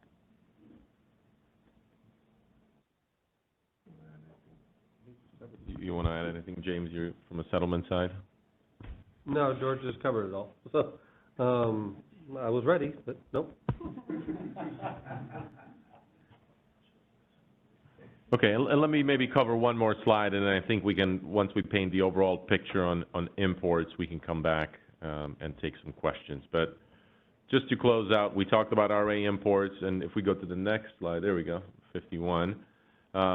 Just talking a bit about now bids at the ISO interties with non-EDAM areas, but particularly intertie bids, the bids that are not associated with RA capacity, the economy bids.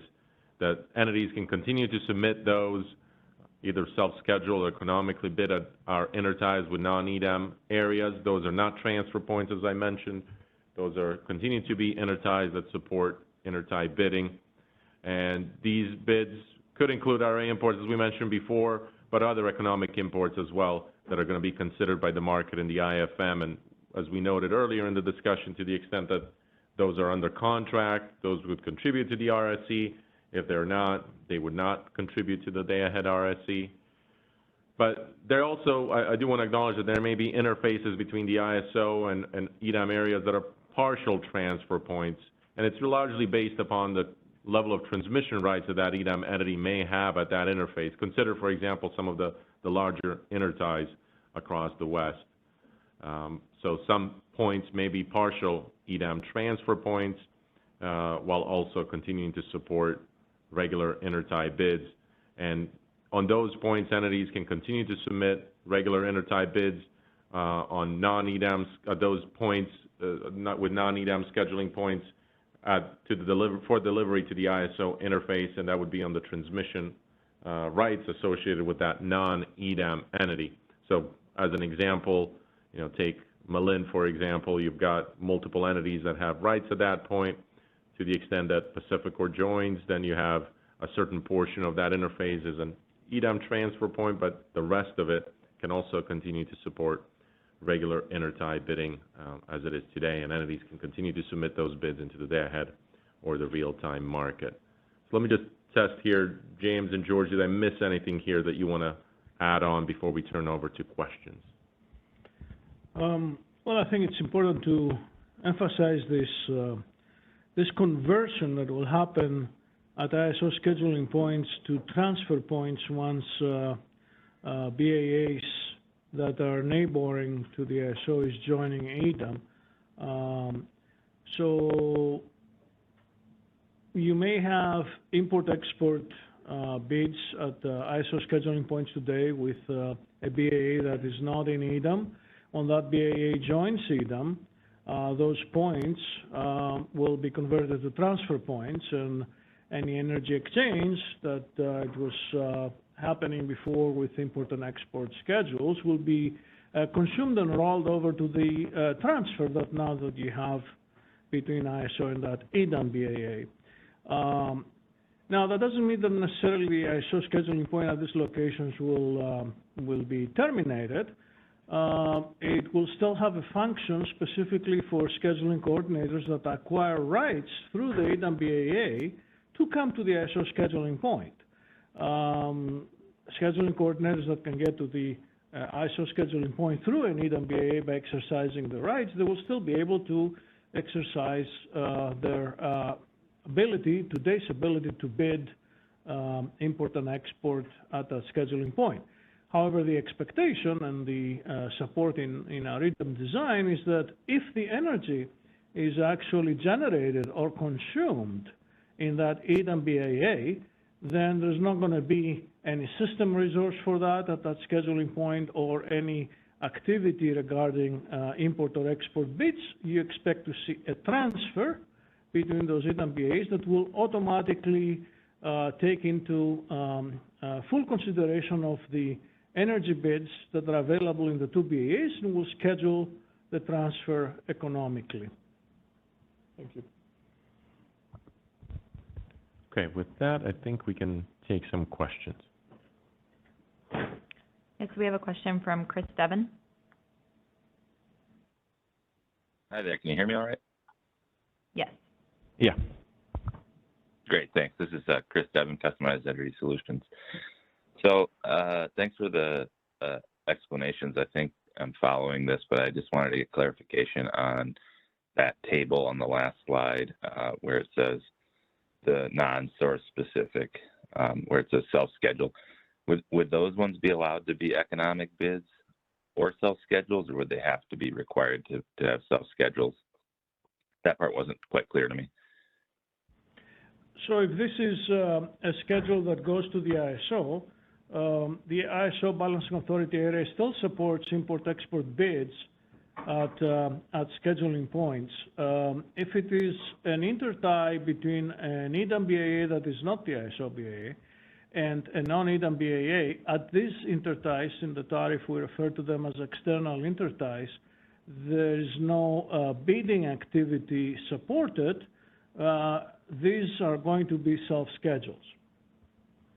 Yeah, and I'll just clarify as well, Chris, and I think you know as well, but there are certain limitations associated with these resources, at least for a subset of a larger subset of RA, that they have to be, I think, self-scheduled predominantly, if they're RA imports today. Right, and that's only during the RAIM hours, though, which is why I actually, or the AH hours, excuse me. So that was kind of why I wanted to get at this question a little bit more. So I think I'm following correctly. So let's say, you know, a non-source specific, non-EDAM area coming into the CAISO, then you could still have the normal economic, you know, intertie bids. That's what I heard from George. And then as far as, let's say it was non-source specific coming in to a non-CAISO EDAM BA, then that has to be self-scheduled. And then I guess if let's just, you know, for instance, say it's coming in like that and then it's going through and then into the CAISO, would that still be, you know, effectuated through two transfers from one EDAM BAA through into the CAISO BAA? And would that like, you know, be tracked or something like that? If it's still RA imports, I'm just trying to understand how that gets linked up, you know, if it's coming in that way, if it has to be self-scheduled like that in that manner. I don't know if that hypothetical makes sense, but I guess it's like, you know, coming daisy chain of two EDAM BAAs leading into the CAISO.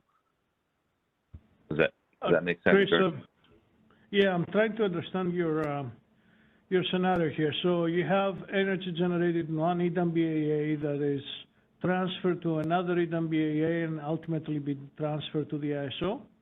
Is this your example? Yeah, like let's say, for instance, I don't know, maybe let's throw some you know, actual BAAs into this. Like let's say maybe it's PowerX is sending, you know, import RA through PacifiCorp, and PacifiCorp is an EDAM BAA, and then it's going into the CAISO BAA for import RA purposes. Like that's kind of the hypothetical. I'm trying to just understand, you know, if that has to be self-scheduled, would there be like a linkage to show that bid was linked to that import RA that went to the actual CAISO, you know, kind of under these CPUC rules? I think that's just kind of the issue that at hand here that I'm trying to understand. Right. Okay, so let's work on that scenario. So I'll make the assumption that the resources along the way for this transaction are designated and assigned a contract because this is a contractual transaction, and that gives the certain abilities for facilitating this transaction. So what I envision is that PowerX, as a scheduling coordinator, will schedule an import self-schedule at a PacifiCorp intertie under the contract, and PacifiCorp will schedule a bucket one transfer from PacifiCorp to ISO under that contract, and that will ensure that this energy that is willed through PacifiCorp is taken into account in the ISO RSE, Resource Efficiency Evaluation, because that energy is going to serve demand in the ISO BAA.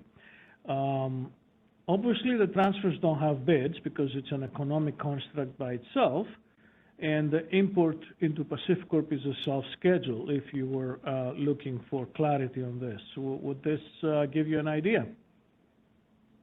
Yeah, thanks, George. I think that helps. So I guess to me, it seems a little bit clunky as far as trying to track some of the actual non-specific, you know, transfers into the CAISO BAA for import RA purposes. But I think this is, you know, starting to help people understand how this should work, you know, under the paradigm. So, right. Yeah. So the complexity of this, that you have an intermediate EDAM BAA. If PowerX was bidding this at Malin, let's say, using the rights through BPA, that would look like an RA import at Malin with a distribution at the BC Hydro default generation aggregation point. And because it's directly at an ISO scheduling point, that can actually have a bid. The other scenario that you go through an EDAM BAA, because you're using an external intertie, has to be self-scheduled import to PacifiCorp, and then PacifiCorp, this participant PowerX will have to work with the PacifiCorp EDAM entity, show them that they have rights through the PacifiCorp system to get to Malin, let's say, so that PacifiCorp will set up a bucket one transfer for that purpose, to essentially give the benefit of the transaction to the ISO as an RA contract. So there are several boxes that need to be checked, and that's why we think during the onboarding process, it's very important to look into all these potential transactions, particularly the ones that involve RA obligations, so that we make sure we have everything pre-registered and ready to go. Okay.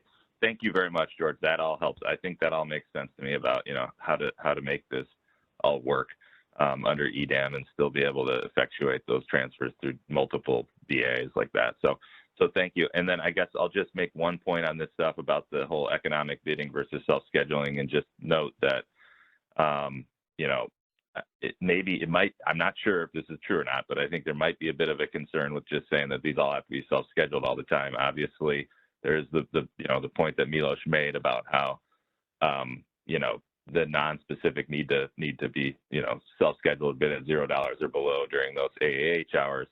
But then I think if you add this in at all times for all hours, then it just maybe becomes somewhat of a bit of a, downward pressure on the ability for folks to want to offer these kind of import RA resources. But perhaps this all gets solved as, EDAM expands and maybe there's more of a, just reliance on transfers as opposed to RA imports. But right now there are a lot of those non-source specific RA imports that we rely on. So, it's just something maybe we should monitor, and I think you guys put that in the paper. So I'll leave it at that, but that's just something, I think is just worth noting, that this is expanding a little bit the self-scheduling requirement here, more so than kind of where we are under the rules today.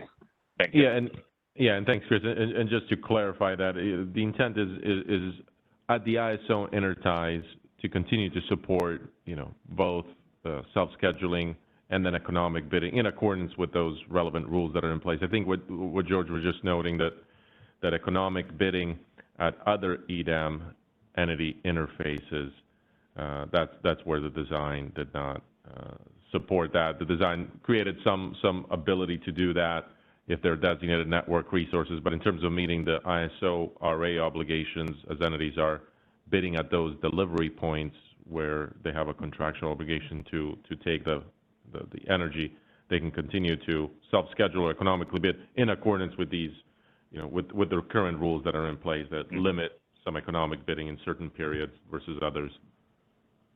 Okay. Thanks for that clarification, Milos. I think that's a good point, where, this is probably a small subset maybe that it would even impact perhaps at the outset of this, and it just depends on what the actual footprint ends up looking like. So more to come on this, and certainly point well taken there. Thank you very much. Have a good one, guys. Thanks, Chris. Thank you. We have another question from Steve Greenleaf.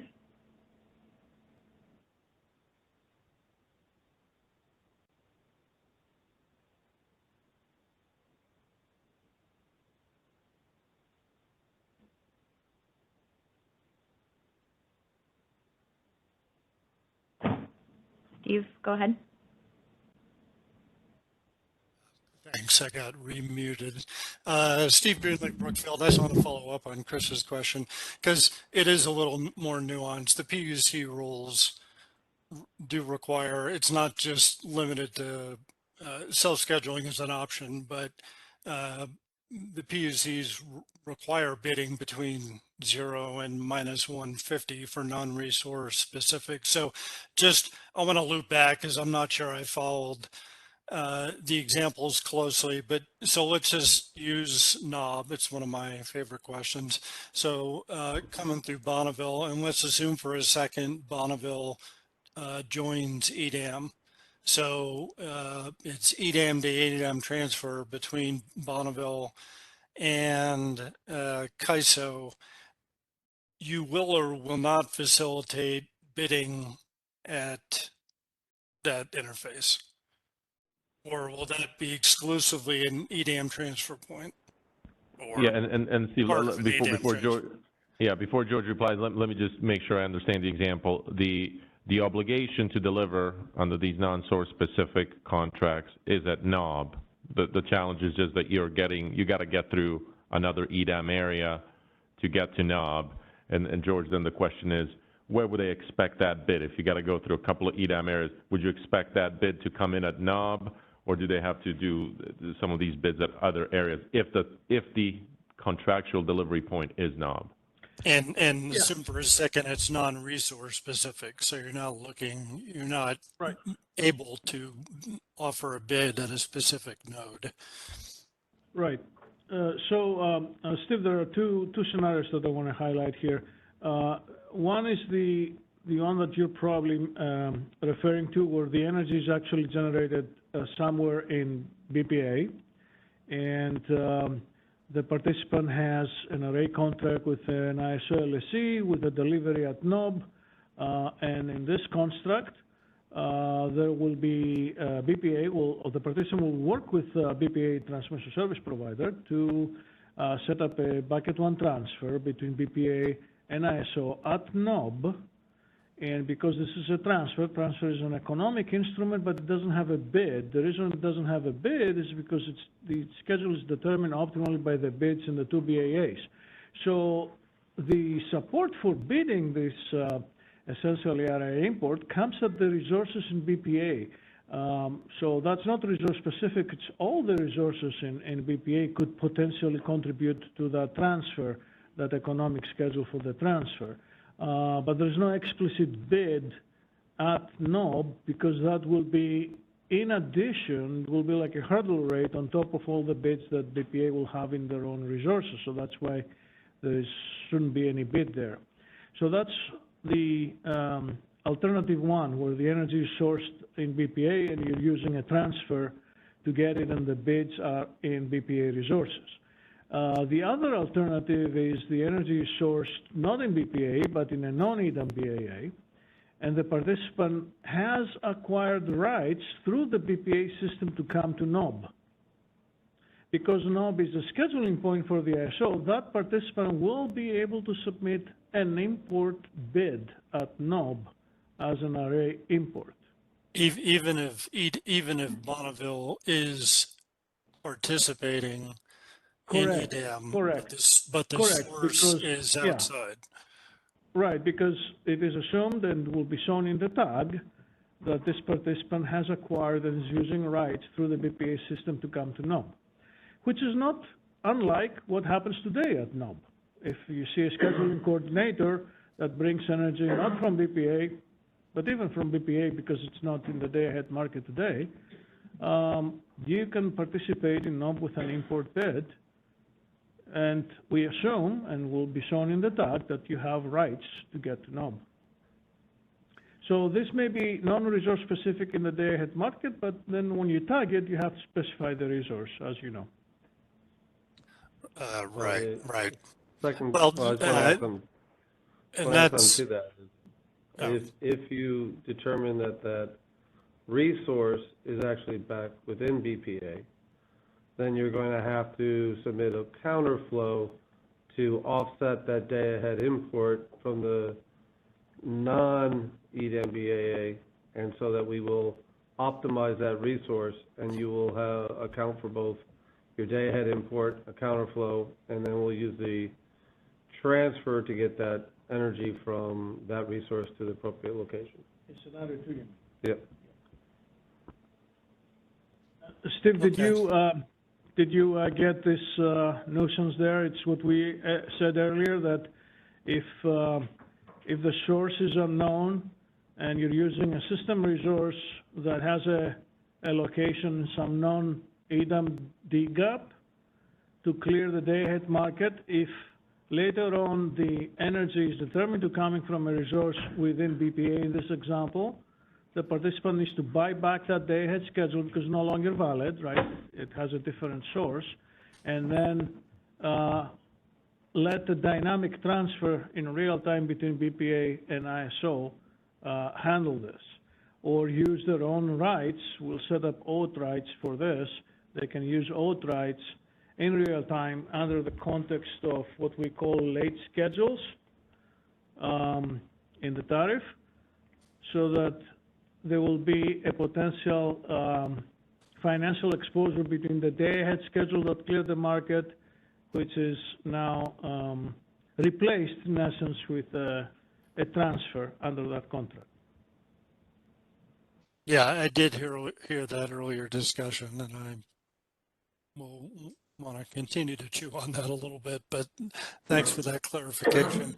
But it does sound like, is the ISO, and I can't remember where this stands, but it does sound like there needs to be, because in the scenarios you outlined, it sounds like there's going to be disparate treatment of non-resource specific import RA resources depending on where they're sourced from.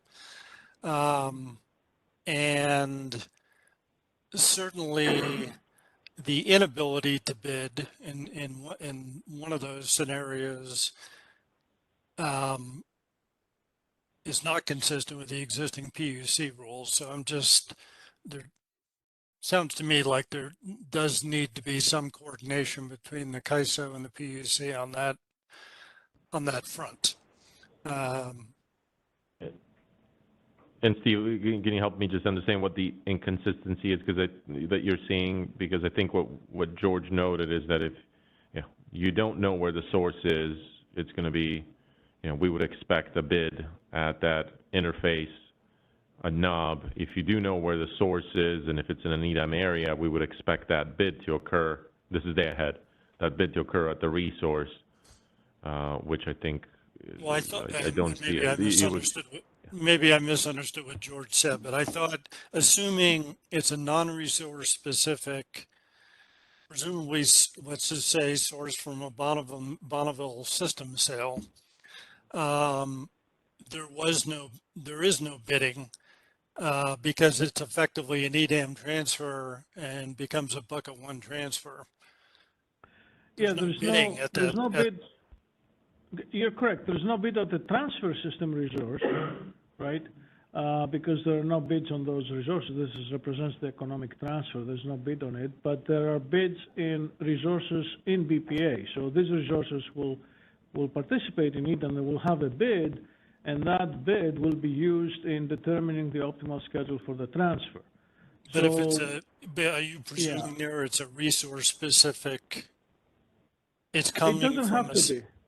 Okay. Yeah, it doesn't have to be, because all the bids in BPA generators could potentially contribute. So it's really non-resource specific. You can say the whole aggregation of BPA generators could potentially contribute to this. So it's really non-resource specific, but there is a bid. So it's not an explicit bid at the location, at the scheduling point. It's behind that in the EDAM entity. So I will agree with you that's perhaps not the straight interpretation of the CPUC rules regarding RA import bids, but there is support in the market for the bid that eventually will clear the market to support that transfer.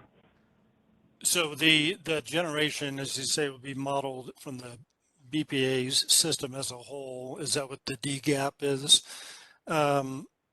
Not in this case. No, not in this case. So in this case, each generator in BPA, because in this scenario, BPA participates in EDAM, so each resource in BPA is actually scheduled based on its bid individually. So there's no DGAP in this case. It's actually whatever market clears.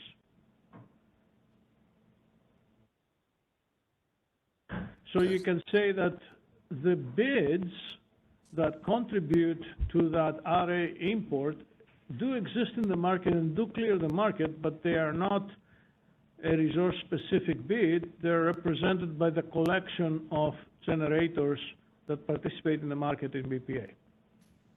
And naturally, one would expect a price difference between that aggregate price, for lack of a better term, in Bonneville versus the price at Knob. So there's commercial ramifications from the CAISO doing it that way on contracts that provide for delivery at Knob, where people at least understand where their basis risk is. So right, it and this seems goes like in, there's yeah, there are financial ramifications, and we discussed this a little bit earlier today when James was presenting on transfer revenue, and as you know, we have separated transfer revenue from congestion revenue. So you in this case, you have congestion revenue between the generation in BPA that generates the energy and the transfer system resource on BPA side at Knob. Then you have transfer revenue between that transfer resource and its mirror on the ISO side. That's the transfer between BPA and ISO at Knob. That's transfer revenue. And then you have also the other piece of congestion revenue from the ISO transfer system resource to the ISO demand, which is staying with the congestion offset of the ISO. So you have three pieces of collection of revenue. You have congestion revenue in BPA from the source to the transfer point. Then you have transfer revenue from at the transfer point between BPA and ISO, and then you have again congestion revenue that goes to the ISO congestion offset from the transfer point to the demand in the ISO. Yeah, And I think I Stephen, did follow that earlier. Yeah. Yeah, just to close out on this item and maybe bring it back home, I think that the scenario that George is walking through is it's a non-source specific resource. I think based on your example, you know it's likely going to come from BPA. You just don't know which resource it is, and that's how George is framing in terms of how you would have to bid that. And if you know where the resource is, you bid at the resource. And then the second scenario was you don't know where it's coming from. You don't even know if it's coming from an EDAM area or non-EDAM area. You would then be able, in that instance, bid at the contractually specified point, which I think in your case is Knob. But I think your ability to specify the source drives where we can and how this is modeled and where you're bidding. Yeah, no, I understand that, but my premise here, this is a non-resource specific import RA, so there is no specified source. Yeah, but I thought one of your scenarios was, or maybe we interpreted like that you thought it was coming from BPA, you just didn't know where, and so that's how George was representing it versus more specifically. Or even more broadly, you have no idea where it's coming from, but you know you're going to deliver it to Knob, in which case you bid it in at Knob. So that's what I think the distinction George was making. I think assuming that you knew that it was going to come from BPA, you just didn't know where, versus not. Yeah, fair point. I wasn't trying to, and I was kind of also thinking through the dynamic that plays out between day ahead and real time. On some of these contracts. So anyway, you gave me. I don't want to belabor it. You gave me good food for thought. So thanks. Yeah, and we recognize we're running a little bit of short on time here, but in your comments, and I think Isabel's going to note we have the comment template posted, but by all means, any additional questions, scenarios you want us maybe to highlight in the next paper on this, just feel free to note it there, and we'll look to be responsive in the next iteration as well if you didn't have a chance. Or feel free to reach out to us offline via email as well with scenarios that you want us to consider and walk through.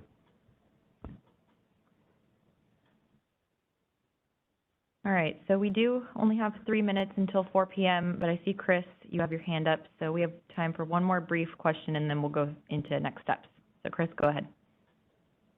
Yeah, thanks for entertaining this. I know you guys are pushed for time here, so I'll try to make it quick. I guess I'll just say this. I think there needs to be some more specific examples about how this MIC interaction goes, because now that I'm thinking through this more, I think it's a little bit unclear to just say blanket, you know, okay, everything needs MIC still, given that explanation that I heard from George, now that I had a chance to listen to what Steve was asking as well. So, you know, for example, it wasn't quite clear to me how a non-resource specific resource that was coming in from a non-EDAM area through a non-CAISO EDAM BAA and then into CAISO would still have to have MIC, because it would just be that whole process that, you know, that George laid out, you know, unless the EDAM BAA that was scheduling that, you know, bucket one transfer would have to somehow say this is associated with the, you know, the RA import and link that and then have that, you know,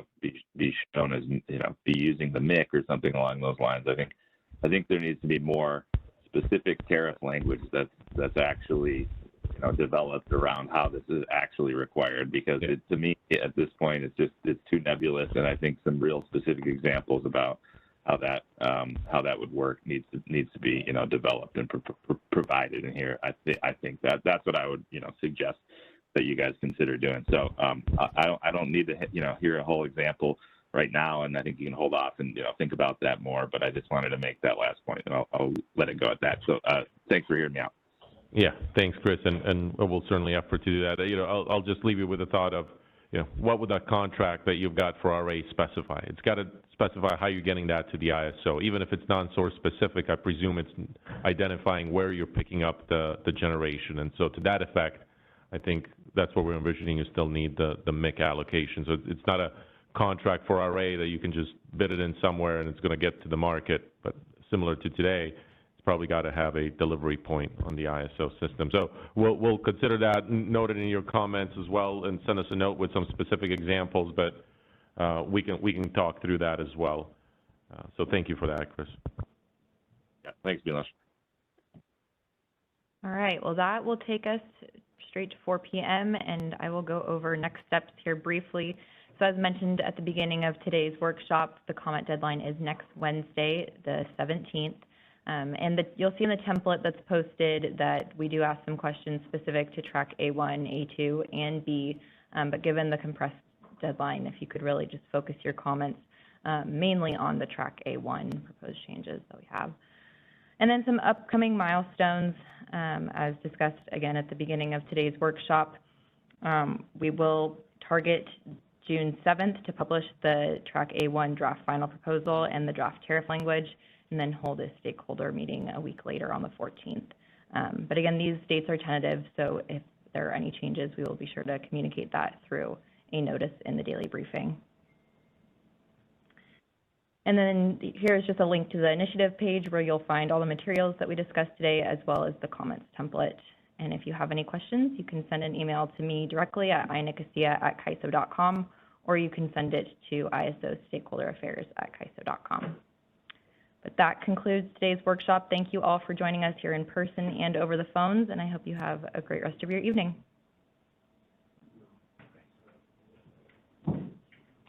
That concludes our conference. Thank you for using Event Services. You may now disconnect.